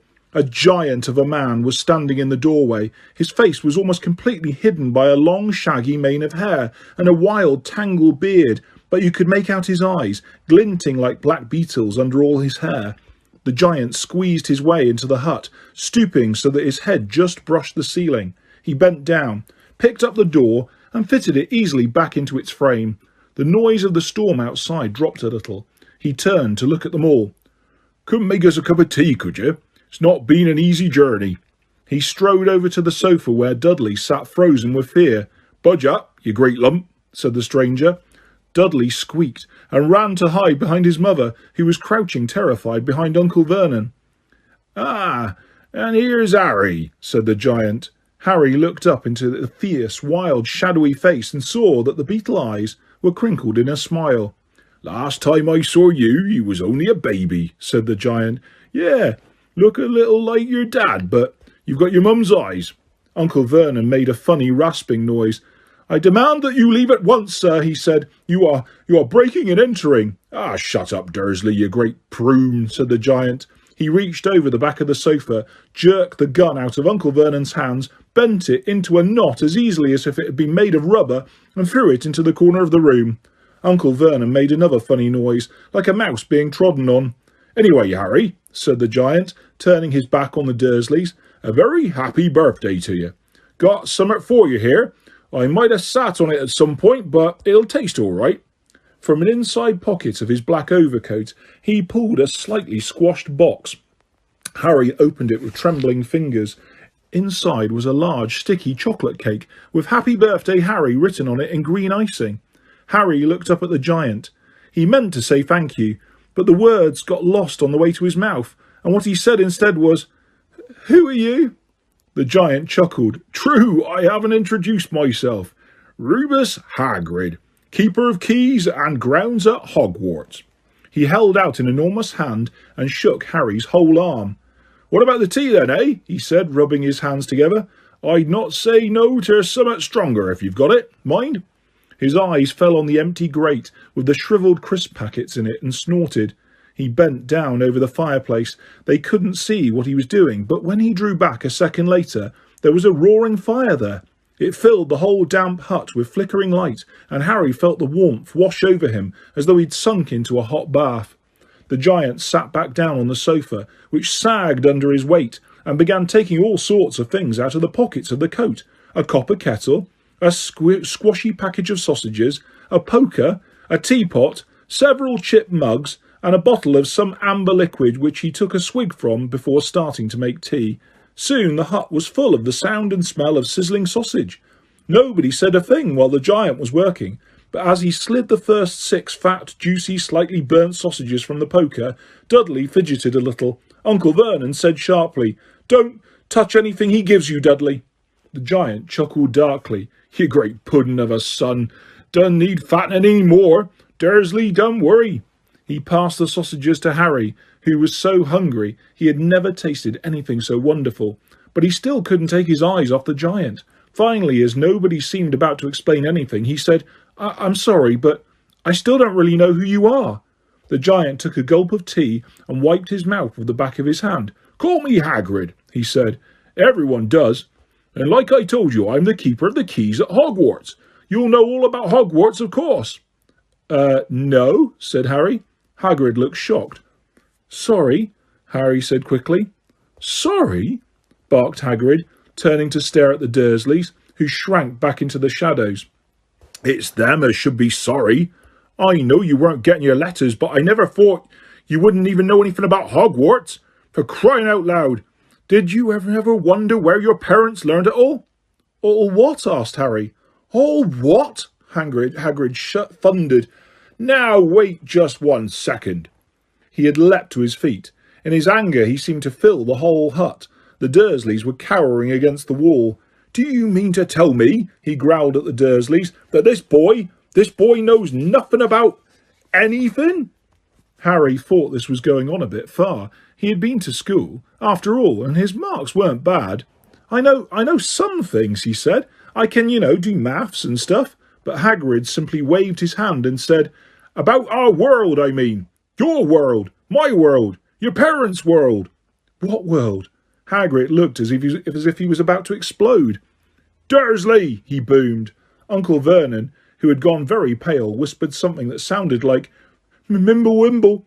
Hagrid stared wildly at Harry. "But you must know about your mum and dad," he said. "I mean, they're famous. You're famous." "What? My mum and dad weren't famous, were they?" "Yeah, you don't know? You don't know?" Hagrid ran his fingers through his hair, fixing Harry with a bewildered stare. "You don't know what they are," he said finally. Uncle Vernon suddenly found his voice. "Stop!" he commanded. "Stop right there, sir. I forbid you to tell the boy anything." A braver man than Vernon Dursley would have quailed under the furious look Hagrid now gave him. When Hagrid spoke, his every syllable trembled with rage. "You never told him? Never told him what was in the letter Dumbledore left for him? I was there. I saw Dumbledore leave it, Dursley. And you've kept it from him all these years?" Kept what from me?" said Harry eagerly. "Stop! I forbid you!" yelled Uncle Vernon in panic. Aunt Petunia gave a gasp of horror. Go boil your heads, both of you," said Hagrid. "Harry, you're a wizard!" There was a silence inside the hut. Only the sea and the whistling wind could be heard. "I'm a what?" gasped Harry. "A wizard, of course," said Hagrid, sitting back down on the sofa, which groaned and sank even lower. "And a thumping good 'un, I'd say, once you've been trained a bit. And with mum and dad like yours, well, what else would you be? And I reckon it's about time you read your letter." Harry stretched out his hand at last to take the yellowish envelope, addressed in an emerald green to Mr. H. Potter. The floor. Hut on the rock. The sea. He pulled out the letter and read. Hogwarts School of Witchcraft and Wizardry. Headmaster, Albus Dumbledore. Order of Merlin, First Class. Grand Sorcerer, Chief Warlock, Supreme Mugwump, International Confederation of Wizards. Dear Mr. Potter, we are pleased to inform you that you have a place at Hogwarts School of Witchcraft and Wizardry. Please find enclosed a list of all necessary books and equipment. Term begins on the 1st of September. We await your owl by no later than the 31st of July. Yours sincerely, Minerva McGonagall, Deputy Headmistress. Questions exploded inside Harry's head like fireworks, and he couldn't decide which to ask first. After a few minutes he stammered, "What does it mean? They await my owl." "Galloping Gorgons, that reminds me," said Hagrid, clapping a hand to his forehead with enough force to knock over a cart horse, and from yet another pocket inside his overcoat he pulled an owl. A real live, rather ruffled-looking owl, a long quill and a roll of parchment. With his tongue between his teeth he scribbled a note, which Harry could read upside down. Dear Mr. Dumbledore, given Harry his letter, taking him to buy his things tomorrow. Weather's horrible. Hope you're well, Hagrid. Hagrid rolled up the note, gave it to the owl, which clamped it in his beak, went to the door and threw the owl out into the storm. Then he came back and sat down as though this was as normal as talking on the telephone. Harry realised his mouth was open and closed it quickly. Where was I? Said Hagrid. But at this moment, Uncle Vernon, still ashen-faced but looking very angry, moved into the firelight. He's not going, he said. Hagrid grunted. I'd like to see a great muggle like you stop him, he said. A what? Said Harry, interested. A muggle, said Hagrid. It's what we call non-magic folk like them. And it's your bad luck you grew up in a family of the biggest muggles I have ever laid eyes on. We swore when we took him we'd put a stop to that rubbish, said Uncle Vernon. Swore we'd stamp it out of him. Wizard indeed. You knew, said Harry. You knew. I'm a wizard. Knew? Shrieked Aunt Petunia suddenly. Knew? Of course we knew. How could you not be? My dratted sister being what she was. Oh, she got a letter just like that and disappeared off to that school and came home every holiday with her pockets full of frog spawn, turning teacups into rats. I was the only one who saw her for what she was, a freak. But for my mother and father, oh no, it was Lily this and Lily that. They were proud of having a witch in the family. She stopped to draw a deep breath and then went ranting on. It seemed she had been wanting to say all this for years. Then she met that Potter at school and they left and got married and had you. And of course, I knew you'd be just the same, just as strange, just as abnormal. And then, if you please, she went and got herself blown up and we got landed with you. Harry had gone very white. As soon as he found his voice, he said, Blown up?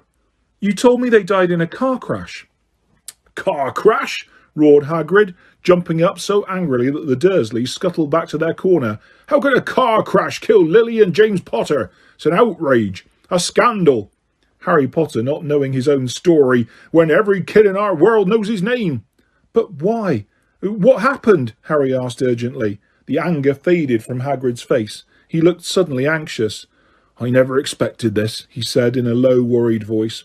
"I had no idea. When Dumbledore told me there might be trouble getting hold of you, how much you didn't know. And Harry, I don't know if I'm the right person to tell you, but someone's gotta.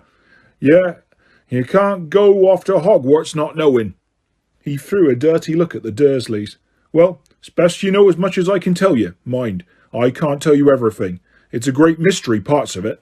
He sat down, stared into the fire for a few seconds, and then said, "It begins, I suppose, with a person called...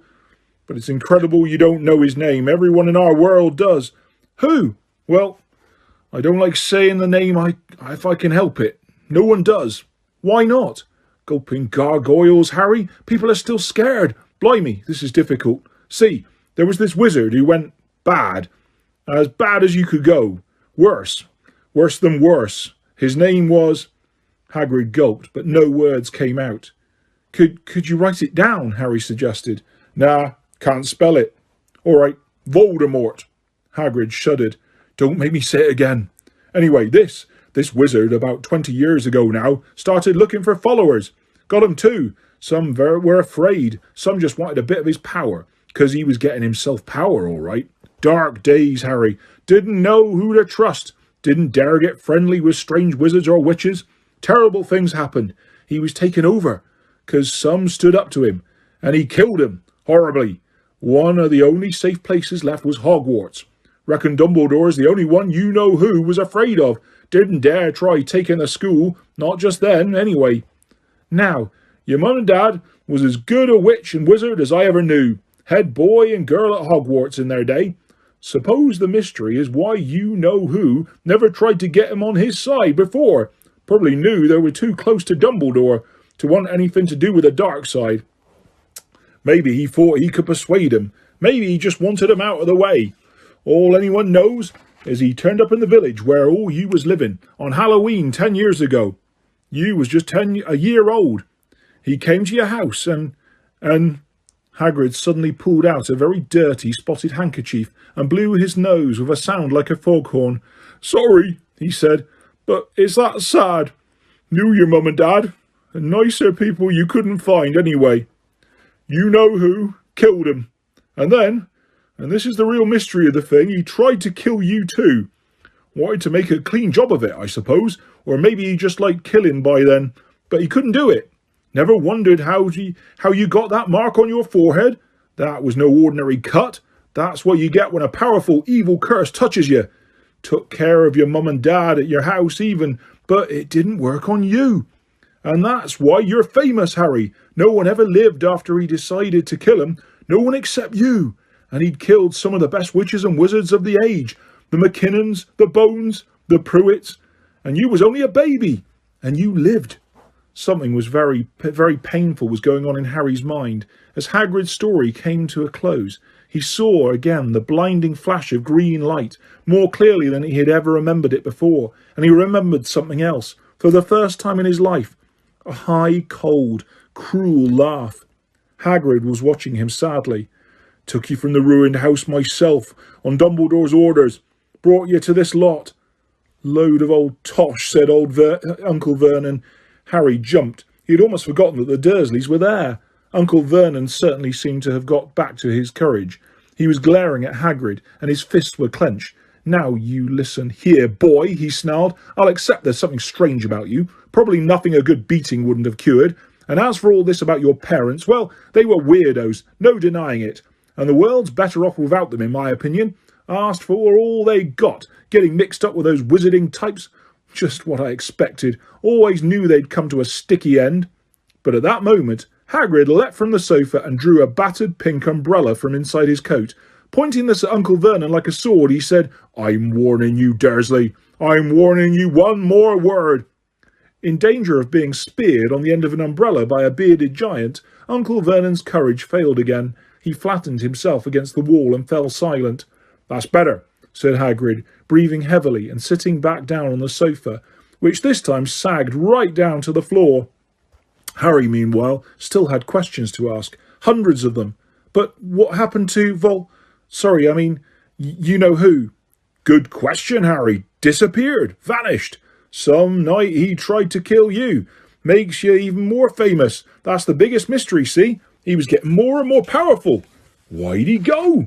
"Some say he died. Codswallop, in my opinion. Dunno if he had enough human left on him to die.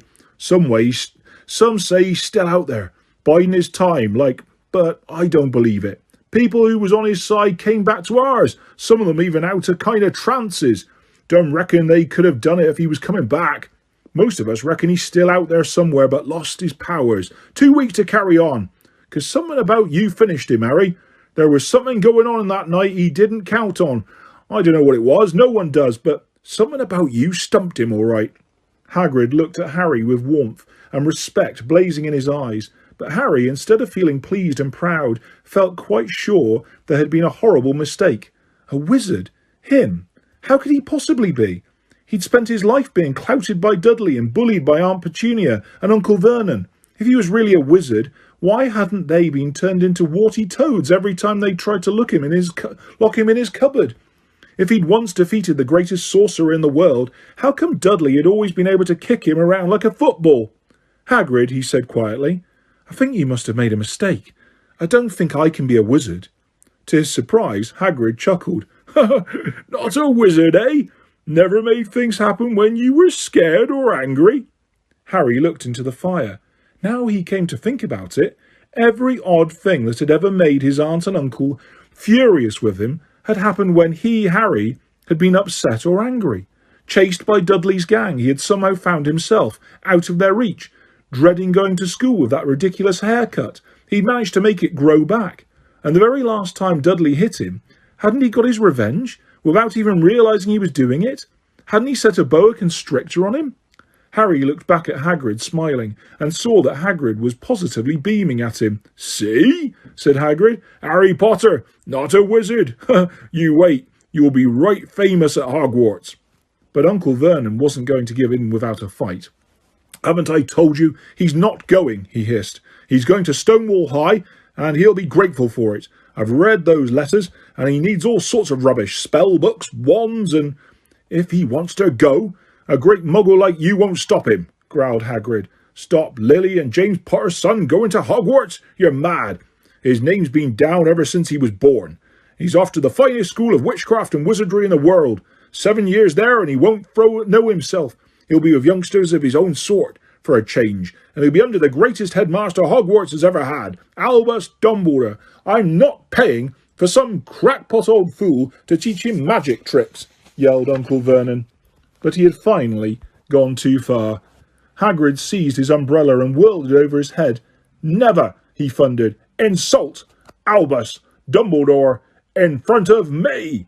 He brought the umbrella swishing down through the air to point at Dudley.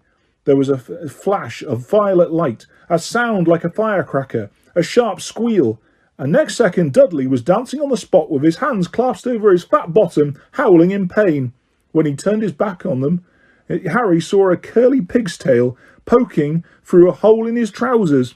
Uncle Vernon roared, pulling Aunt Petunia and Dudley into the other room. He cast one last terrified look at Hagrid and slammed the door behind them. Hagrid looked down at his umbrella and stroked his beard. "Shouldn't have lost my temper," he said ruefully, "but it didn't work anyway. Meant to turn him into a pig, but I suppose he was so much like a pig anyway there wasn't much left to do." He cast a sideways look at Harry under his bushy eyebrows. "Be grateful if you don't mention that to anyone at Hogwarts," he said. I'm not supposed to do magic, strictly speaking. I was allowed to do a bit, to follow you and get your letters and your stuff. Oh, and the reasons I was so keen to take on the job." "Why weren't you supposed to do magic?" said Harry. "Oh, well, I was at Hogwarts myself, but I got expelled. Tell you the truth, in my 3rd year, they snapped me wand in half and everything, but Dumbledore let me stay on as a gamekeeper. Great man, Dumbledore." "Why were you expelled?" "It's getting late, and we've got lots to do tomorrow," said Hagrid loudly. Gotta get up to town. Get all your books and that. He took off his thick black coat and threw it to Harry. You can kip under that, he said. Don't mind if it wriggles a bit. I think I still got a couple of dormice in one of the pockets. Harry woke early the next morning, although he could tell it was daylight, but he kept his eyes shut tight. It was a dream, he told himself firmly. I dreamed a giant called Hagrid came to me to tell me I was going to a school for wizards. When I open my eyes, I'll be at home in my cupboard. There was suddenly a loud tapping noise. And there's Aunt Petunia knocking on the door, Harry thought, his heart sinking. But he still didn't open his eyes. It had been such a great dream. Tap, tap, tap. All right, Harry mumbled. I'm getting up. He sat up and Hagrid's heavy coat fell off him. The hut was full of sunlight. The storm was over. Hagrid himself was asleep on the collapsed sofa, and there was an owl rapping its claw on the window, a newspaper held in its beak. Harry scrambled to his feet, so happy he felt as though a large balloon was swelling inside him. He went straight to the window and jerked it open.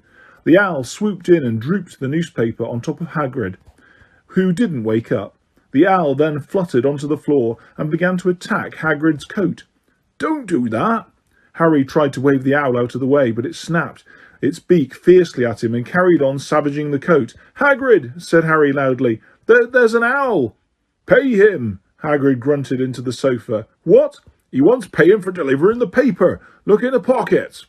Hagrid's coat seemed to be made of nothing but pockets. Bunches of keys, slug pellets, balls of string, mint humbugs, tea bags. Finally, Harry pulled out a handful of strange-looking coins. Give him 5 nuts, said Hagrid sleepily. Nuts? The little bronze ones. Harry counted out 5 little bronze coins, and the owl held out its legs so he could put the money into a small leather pouch tied to it. Then it flew off through the open window. Hagrid yawned loudly, sat up and stretched. Best be off, Harry. Lots to do today. Got to get up to London and buy all your stuff for school. Harry was turning over the wizard coins and looking at them. He had just thought of something which made him feel as though the happy balloon inside had got a puncture. Hagrid? Said Hagrid, who was pulling on his huge boots.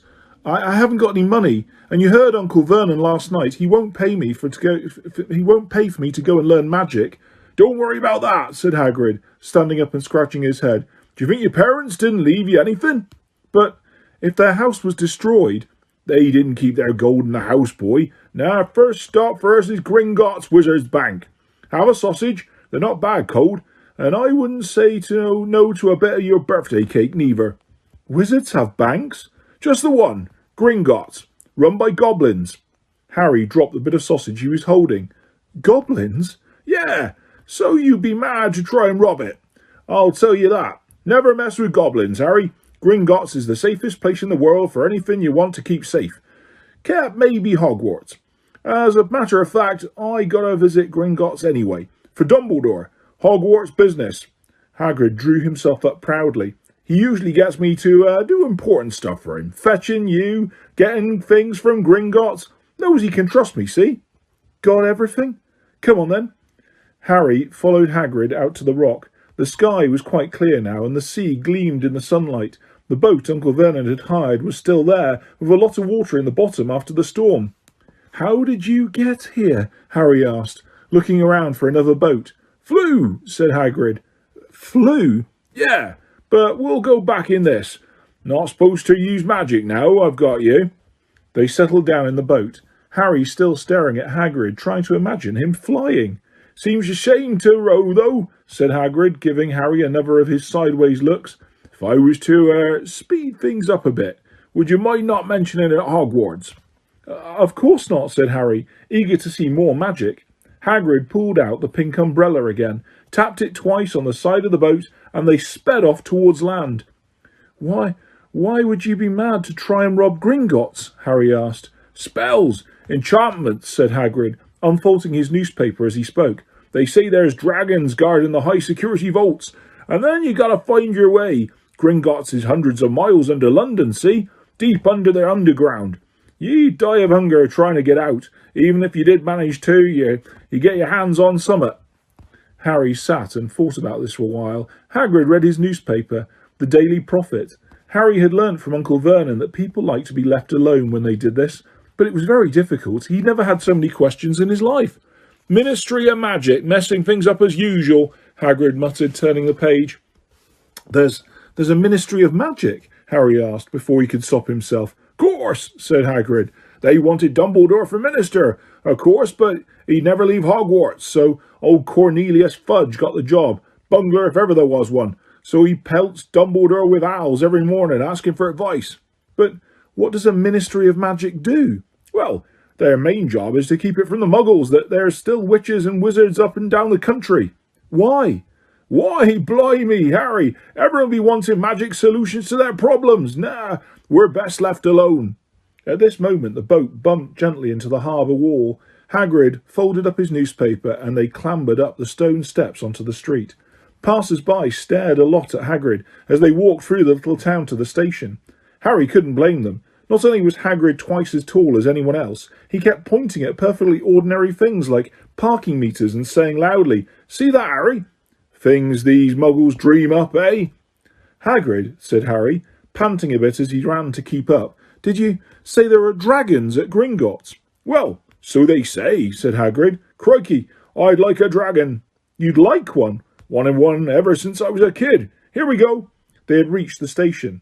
There was a train to London in 5 minutes' time.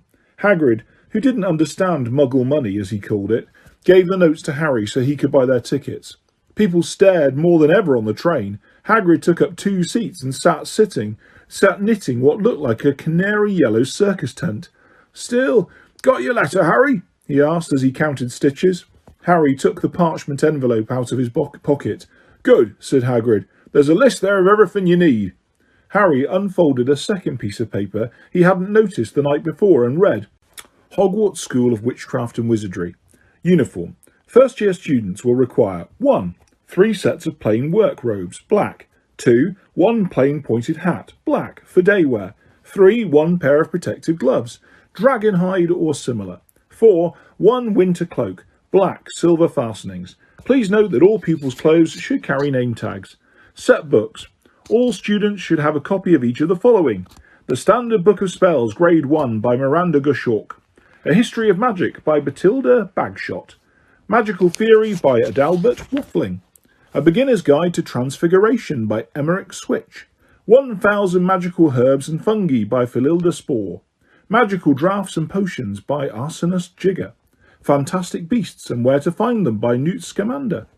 The Dark Forces, A Guide to Self-Protection by Quentin Trimble. Other equipment. 1. Wand.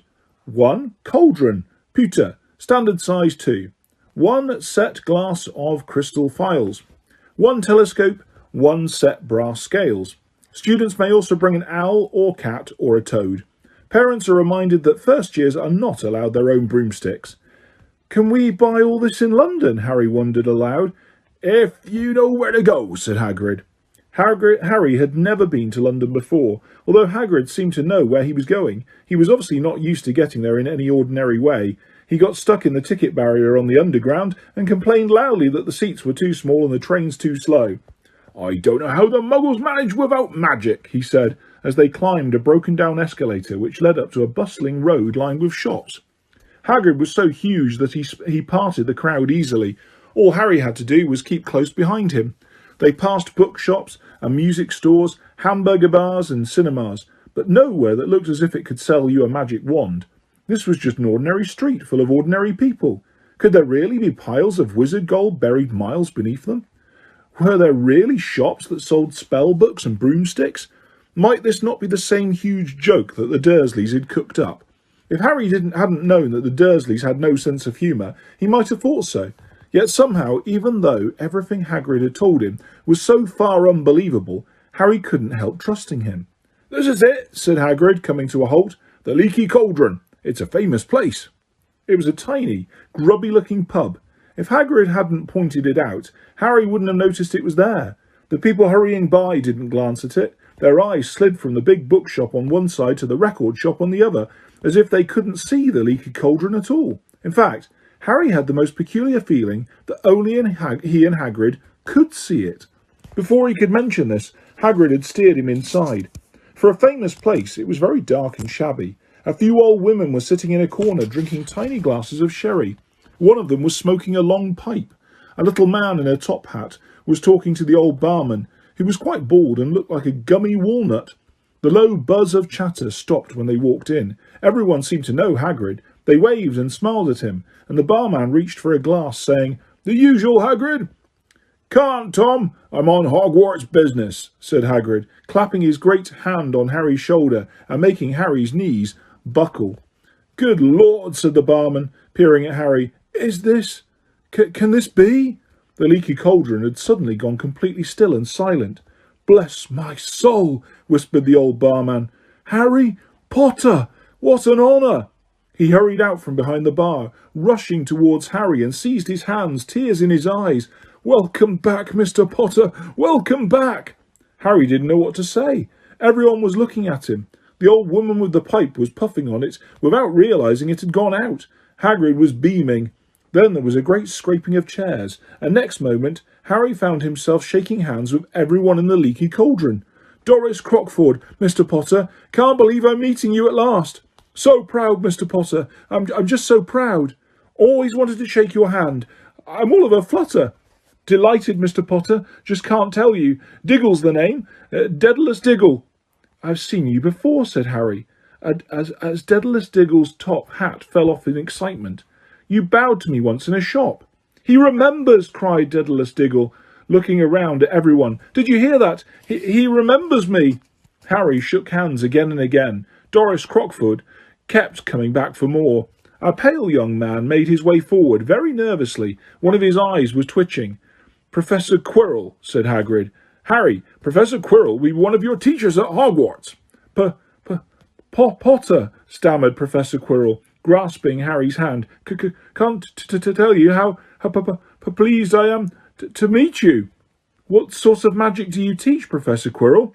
The defence against the dark arts," muttered Professor Quirrell, as though he'd rather not think about it. No, not that you need it, eh, Potter?" He laughed nervously.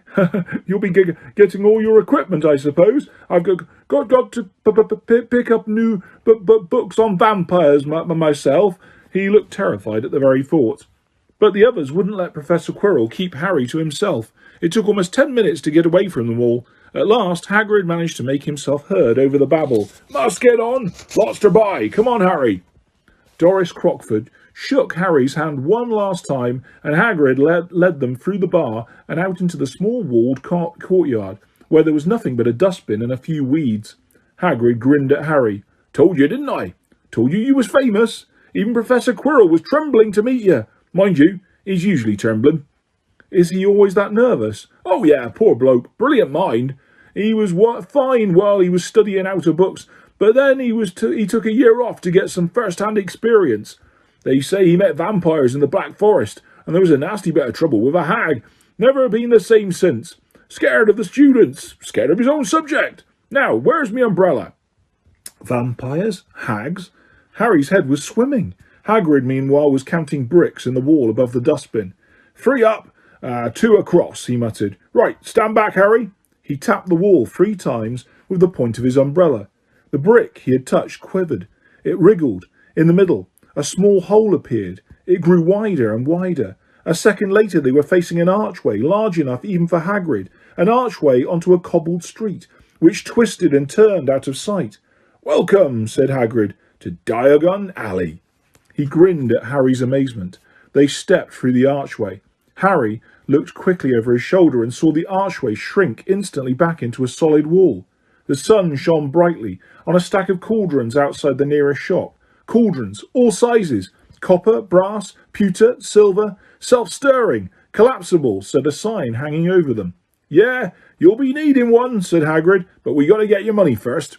Harry wished he had about 8 more eyes. He turned his head in every direction as they walked up the street, trying to look at everything at once. The shops, the things outside them, the people doing their shopping. A plump woman outside an apothecary's was shaking her head as they passed, saying, "Dragon liver, 16 sickles an ounce. They're mad." A low, soft hooting came from the dark shop with a sign saying, "Ilops Owl Emporium. Tawny, Screech, Barn, Brown and Snowy." Several boys of about Harry's age, and had their noses pressed against a window with broomsticks in it. "Look," Harry heard one of them say, "the new Nimbus 2000! Fastest ever!" There were shops selling robes, shops selling telescopes, and strange silver instruments Harry had never seen before. Windows stacked with barrels of bat spleens and eel's eyes, tottering piles of spell books, quills and rolls of parchment, potion bottles, globes of the moon. "Gringotts," said Hagrid. They had reached a snowy white building which towered over the other little shops. Standing beside its burnished bronze doors, wearing a uniform of scarlet and gold, was... "Yeah, that's a goblin," said Hagrid quietly as they walked up the white steps towards him. The goblin was about a head shorter than Harry. He had a swarthy, clever face, a pointed beard, and Harry noticed very long fingers and feet. He bowed as they walked inside. Now they were facing a second pair of doors, silver this time, with words engraved upon them.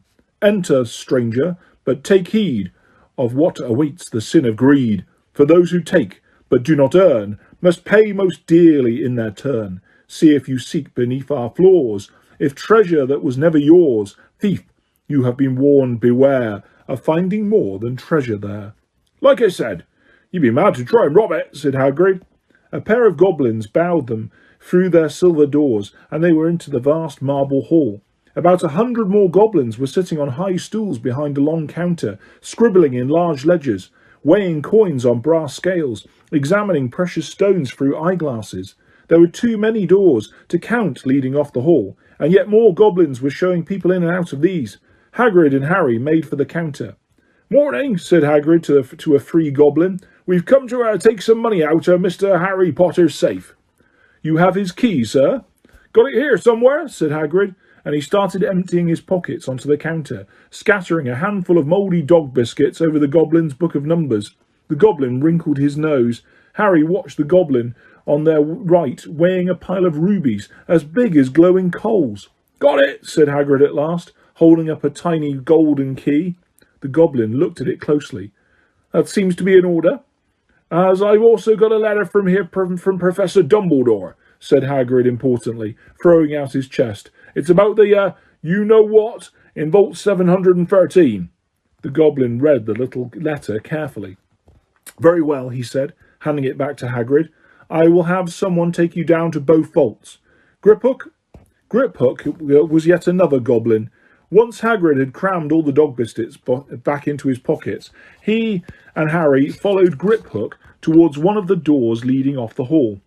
"What's the, you-know-what in Vault 713, Harry asked. "Can't tell you that," said Hagrid mysteriously. "Very secret. Hogwarts business. Dumbledore's trusted me. More's my job's worth to tell you that." Griphook held the door open for them. Harry, who had expected more marble, was surprised. They were in a narrow stone passageway lit with flaming torches.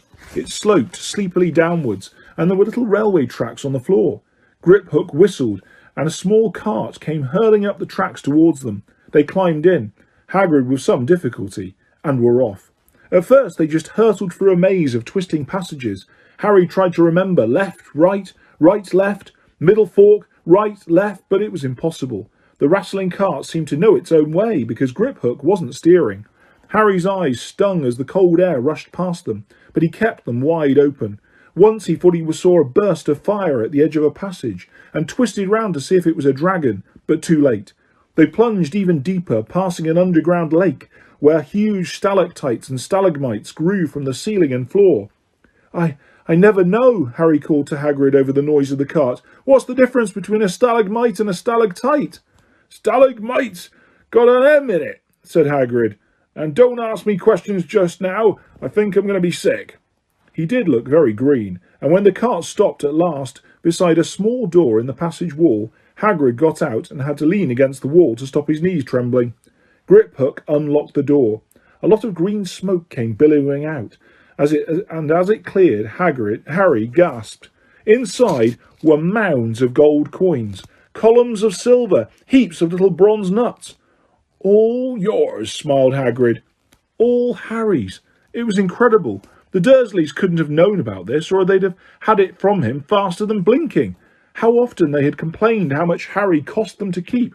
And all the time there had been a small fortune belonging to him buried deep under London. Hagrid helped Harry pile some of it into a bag.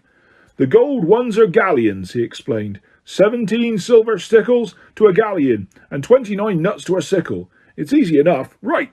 There should be enough for a couple of terms. We'll keep the rest for safe for ye. He turned to Griphook. Vault 713 now, please, and we can go more slowly. One speed only, said Griphook. They were going even deeper now and gathering speed. The air became colder and colder as they hurtled round tight corners. They were rattling over the underground ravine, and Harry leant over the side to try and see what was down at the dark bottom, but Hagrid groaned and pulled him back by the scruff of his neck. Vault 713 had no keyhole. Stand back, said Griphook importantly. He stroked the door gently with one of his long fingers, and it simply melted away. If anyone but a Gringotts goblin tried that, they'd be sucked through the door and trapped in there, said Griphook. How often do you check to see if anyone's inside? Harry asked. About once every 10 years, said Griphook, with a rather nasty grin. Something really extraordinary had to be inside this top security vault. Harry was sure, and he leant forward eagerly, expecting to see fabulous jewels at the very least. But at first, he thought it was empty. Then he noticed a grubby little package, wrapped up in brown paper, lying on the floor. Hagrid picked it up and tucked it deep inside his coat. Harry longed to know what it was, but he knew better than to ask. Come on, back in this infernal cart, and don't talk to me on the way back. It's best if I keep my mouth shut, said Hagrid. One wild cart ride later, they stood blinking in the sunlight outside Gringotts. Harry didn't know where to run first now that he had a bag full of money. He didn't have to know how many galleons there were to a pound to know that he was holding more money than he'd had in his whole life, more money than even Dudley had ever had. Might as well get your uniform, said Hagrid, nodding towards Madame Malkin's robes for all occasions. Listen, Harry, would you mind if I slipped off for a pick-me-up in the leaky cauldron? I hate them Gringotts carts. He did still look a bit sick, so Harry entered Madame Malkin's shop alone, feeling nervous. Madame Malkin was a squat, smiling, witch dressed all in mauve. Hogwarts, dear, she said, when Harry started to speak. Got the lot here. Another young man being fitted up just now, in fact. In the back of the shop, a boy with a pale, pointed face was standing on a footstool, while a second witch pinned up his long black robes. Madame Malkin stood Harry on a stool next to him, slipped a long robe over his head and began to pin it to the right length. Hello, said the boy. Hogwarts too? Yes, said Harry. My father's next door buying my books, and mother's up the street looking at wands, said the boy. He had a bored, drawling voice. Then I'm going to drag them off to look at racing brooms. I don't see why first years can't have their own. I think I'll bully father into getting me one, and I'll smuggle it in somehow. Harry was strongly reminded of Dudley. Have you got your own broom? The boy went on. No, said Harry. Play Quidditch at all? No, Harry said again, wondering what on earth Quidditch could be. I do. Father says it's a crime if I'm not picked to play for my house, and I must say I agree. Know what house you'll be in yet? No, said Harry, feeling more stupid by the minute. Well, no one really knows until they get there, do they? But I know I'll be in Slytherin. All our family have been. Imagine being in Hufflepuff. I think I'd leave, wouldn't you? Said Harry, wishing he could say something a bit more interesting. I say, look at that man, said the boy suddenly, nodding towards the front window. Hagrid was standing there, grinning at Harry and pointing at 2 large ice creams to show he couldn't come in. That's Hagrid, said Harry, pleased to know something the boy didn't. He works at Hogwarts. Oh, said the boy, I've heard of him. He's sort of a servant, isn't he? He's the gamekeeper, said Harry. He was liking the boy less and less every second. Yes, exactly. I heard he's a sort of savage, lives in a hut in the school grounds, and every now and then he gets drunk, tries to do magic, and ends up setting fire to his bed. I think he's brilliant, said Harry coldly. Do you? Said the boy with a slight sneer. Why is he with you? Where are your parents? They're dead, said Harry shortly. He didn't feel much like going into the matter with this boy. Oh, sorry, said the other, not sounding sorry at all. But they were our kind, weren't they? They were a witch and wizard, if that's what you mean. I really don't think they should let the other sort in, do you? They're just not the same. They've never been brought up to know our ways. Some of them have never been even heard of Hogwarts until they get the letter. Imagine! I think they should keep it in the old wizarding families. What's your surname, anyway? But before Harry could answer, Madame Malkin said, "That's you done, my dear?" And Harry, not sorry for an excuse to stop talking to the boy, hopped down from the footstool. "Well, I'll see you at Hogwarts, I suppose," said the drawling boy. Harry was rather quiet as he ate the ice cream Hagrid had bought him, chocolate and raspberry with chopped nuts. "What's up?" said Hagrid. "Nothing," Harry lied. They stopped to buy parchment and quills. Harry cheered up a bit when he found a bottle of ink that changed colour as you wrote.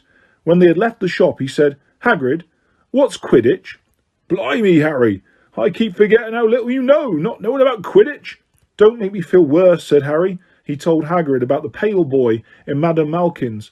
"And he said people from Muggle families shouldn't even be allowed in." "You're not from a Muggle family. If he'd known who you were, he's grown up knowing your name if his parents are wizarding folk. You saw him in the leaky cauldron. Anyway, what does he know about? Some of the best I ever saw were the only ones with magic in them in a long line of Muggles. Look at your mum. Look at what she had for a sister." "So, what is Quidditch?" "It's a sport. Wizards sport. It's like football in the Muggle world. Everyone knows Quidditch, played up in the air on broomsticks. And there's 4 balls. Sorta hard to explain the rules." "And what's a Slytherin and Hufflepuff?" "Schoolhouses. There's 4. Everyone says Hufflepuff are a lot of duffers, but—" "I bet I'm in Hufflepuff," said Harry gloomily. "Better Hufflepuff than Slytherin," said Hagrid darkly. "It's not a single witch or wizard who went bad who wasn't in Slytherin. You know who was one." Sorry, you know who was at Hogwarts?" "Years and years ago," said Hagrid. They bought Harry's schoolbooks in a shop called Flourish and Blots, where the shelves were stacked to the ceiling with books as large as paving stones, bound in leather, books the size of postage stamps in covers of silk, books full of peculiar symbols, and a few books with nothing in them at all. Even Dudley, who had never read anything, would have been wild to get his hands on some of these. Hagrid almost had to drag Harry from curses and counter-curses, bewitch your friends and befuddle your enemies with the latest revenges, hair loss, jelly legs, tongue-tying, and much, much more by Professor Vindictus Viridian. "I was trying to find out how to curse Dudley."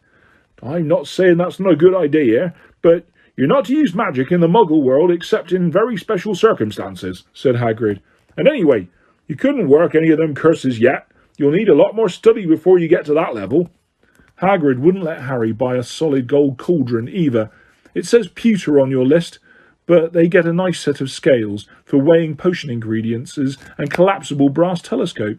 Then they visited the apothecary's, which was fascinating enough to make up for its horrible smell, a mixture of bad eggs and rotten cabbages.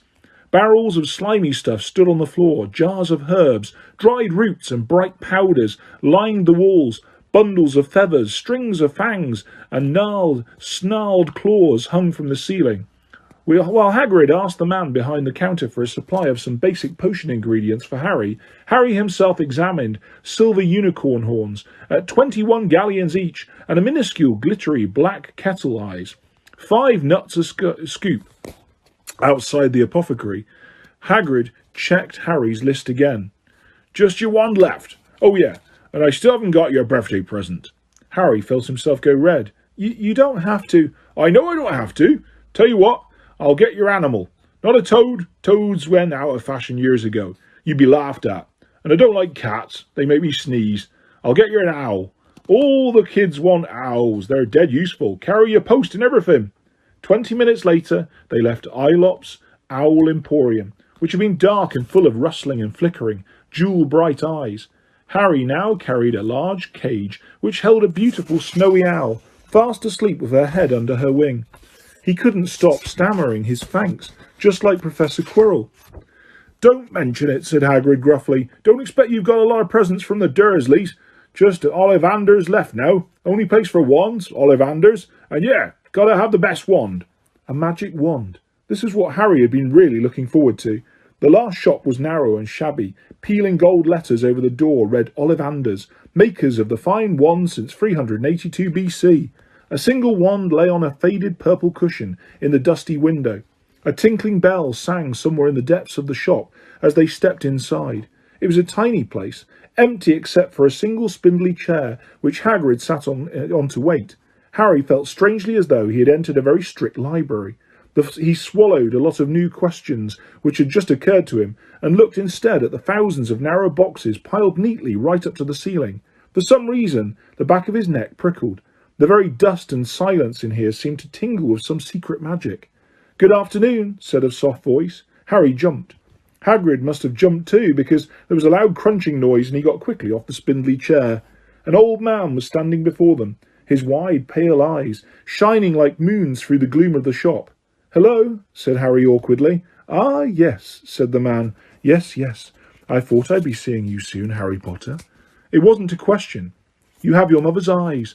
It seems only yesterday she was in here herself, buying her first wand. 10¼ inches long, swishy, made of willow. Nice wand for charm work." Mr. Ollivander moved closely to Harry. Harry wished he could blink. Those silvery eyes were a bit creepy. "Your father, on the other hand, favoured a mahogany wand, 11 inches, pliable. A little more power and excellent for transfiguration. Well, I say your father favoured it. It's really the wand that chooses the wizard, of course." Mr. Ollivander had come so close that he and Harry were almost nose to nose. Harry could see himself reflected in those misty eyes.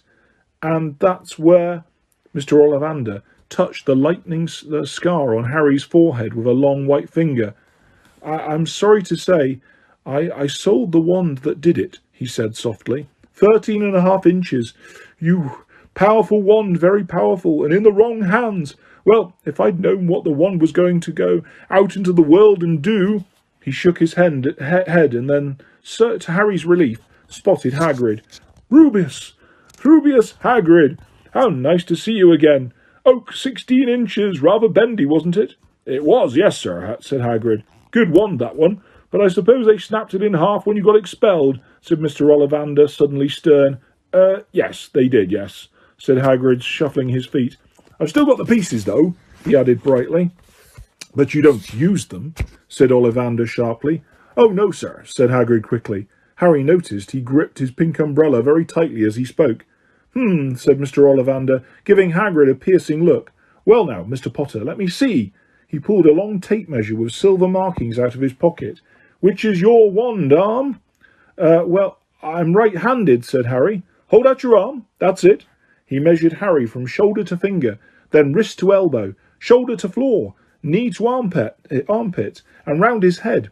As he measured, he said, "Every Ollivander wand has a core of a powerful magical substance, Mr. Potter. We use unicorn hairs, phoenix tail feathers, and the heartstrings of dragons.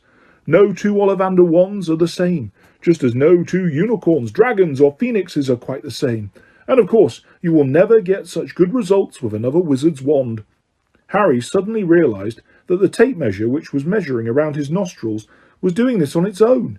Mr. Ollivander was flitting around the shelves, taking down boxes. "That will do," he said, and the tape measure crumpled into a heap on the floor. "Right then, Mr. Potter, try this one. Beechwood and dragon heartstring, 9 inches. Nice and flexible. Just take it and give it a wave." Harry took the wand, and feeling foolish, waved it around a bit, but Mr. Ollivander snatched it out of his hand almost at once. "Maple and phoenix feather, 7 inches. Quite whippy. Try." Harry tried, but he had hardly raised the wand when it too was snatched back by Mr. Ollivander. No. Here, ebony and unicorn hair, 8½ inches. Springy. Go on, try it out." Harry tried and tried. He had no idea what Mr. Ollivander was waiting for. The pile of tried wands were mounting higher and higher on the spindly chair, but the more wands Mr. Ollivander pulled from the shelves, the happier he seemed to become. "Tricky customer, eh? Not to worry. We'll find the perfect match here somewhere. I wonder now, yes, why not? Unusual combination, holly and phoenix feather, 11 inches, nice and supple." Harry took the wand. He felt a sudden warmth in his fingers. He raised the wand above his head, brought it swishing down through the dusty air, and a stream of red and gold sparks shot from the end like a firework, throwing dancing spots of light onto the walls.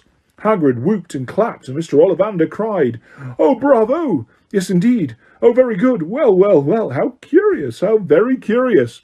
He put Harry's wand back into its box and wrapped it in brown paper, still muttering, "Curious. "Sorry," said Harry, "but what's curious?" Mr. Ollivander fixed Harry with his pale stare. "I remember every wand I've ever sold, Mr. Potter. Every single wand. It so happens that the phoenix, whose tail feather is in your wand, gave another feather, just one other. It is very curious indeed that you should be destined for this wand when its brother gave you that scar. Harry swallowed. Yes, 13.5 inches. You. Curious indeed how these things happen. The wand chooses the wizard, remember? I think we must expect great things from you, Mr. Potter. After all, he who must not be named did great things. Terrible, yes, but great. Harry shivered. He wasn't sure he liked Mr. Ollivander too much. He paid 7 gold galleons for his wand, and Mr. Ollivander bowed them from the shop. The late afternoon sun hung low in the sky as Harry and Hagrid made their way back down Diagon Alley, back through the wall, back through the leaky cauldron, now empty.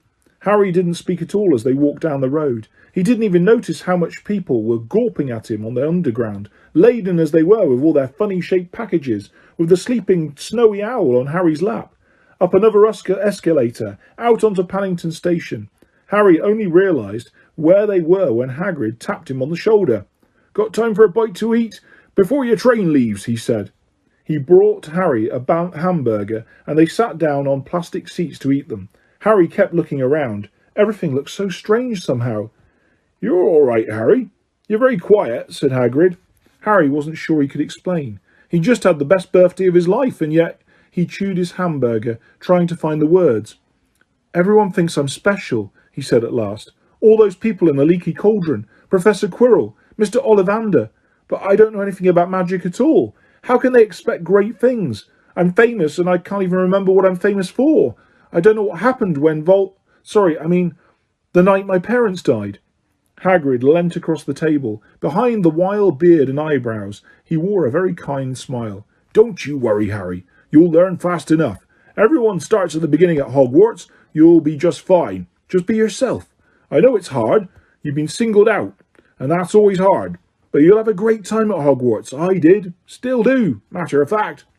Hagrid helped Harry onto the train that would take him back to the Dursleys, then handed him an envelope. "Your ticket for Hogwarts," he said. "1st of September, King's Cross. It's all on your ticket. Any problems with the Dursleys, send me a letter with your owl. She'll know where to find me. See you soon, Harry." The train pulled out of the station. Harry wanted to watch Hagrid until he was out of sight. He rose in his seat and pressed his nose against the window, but he blinked and Hagrid had gone. Harry's last month with the Dursleys wasn't fun. True, Dudley was now so scared of Harry he wouldn't stay in the same room, while Aunt Petunia and Uncle Vernon didn't shut Harry in his cupboard, force him to do anything or shout at him. In fact, they didn't speak to him at all. Half terrified, half furious, they acted as though any chair with Harry in it was empty. Although this was an improvement in many ways, it did become a bit depressing after a while. Harry kept to his room with his new owl for company. He had decided to call her Hedwig, a name he had found in a history of magic. His school books were very interesting. He lay on his bed reading late into the night, Hedwig swooping in and out of his open window as she pleased. It was lucky that Aunt Petunia didn't come in to hoover any more, because Hedwig kept bringing back dead mice. Every night before he went to sleep, Harry ticked off another day on the piece of paper he had pinned to the wall, counting down to September the 1st. On the last day of August, he thought he'd better speak to his aunt and uncle about getting to King's Cross Station next day, so he went down to the living room, where they were watching a quiz show on television. He cleared his throat to let them know he was there, and Dudley screamed and ran from the room. Uncle Vernon?" Uncle Vernon grunted to show he was listening. I need to be at King's Cross tomorrow to go to Hogwarts." Uncle Vernon grunted again. "Would it be all right if you gave me a lift?" Grunt. Harry supposed that meant yes. "Thank you." He was about to go back upstairs when Uncle Vernon actually spoke. "Funny way to get to a wizard's school, the train. Magic carpets all got punctures, have they?" Harry didn't say anything. "Where is the school anyway?"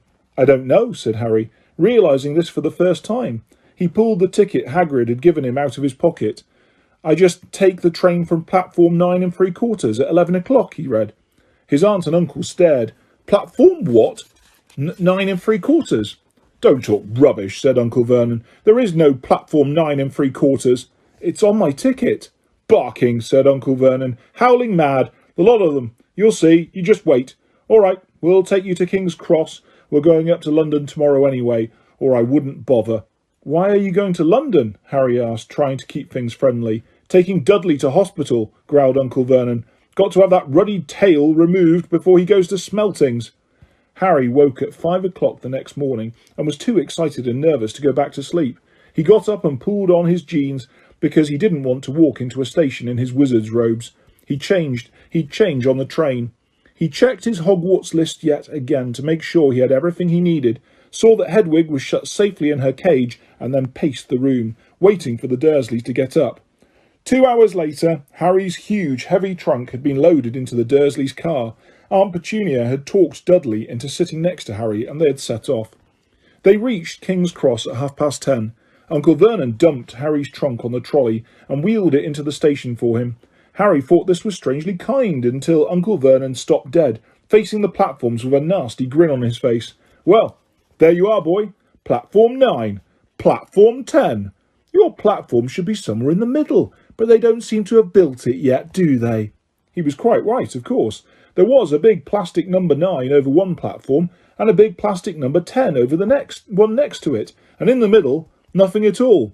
"Have a good term," said Uncle Vernon, with an even nastier smile. He left without another word.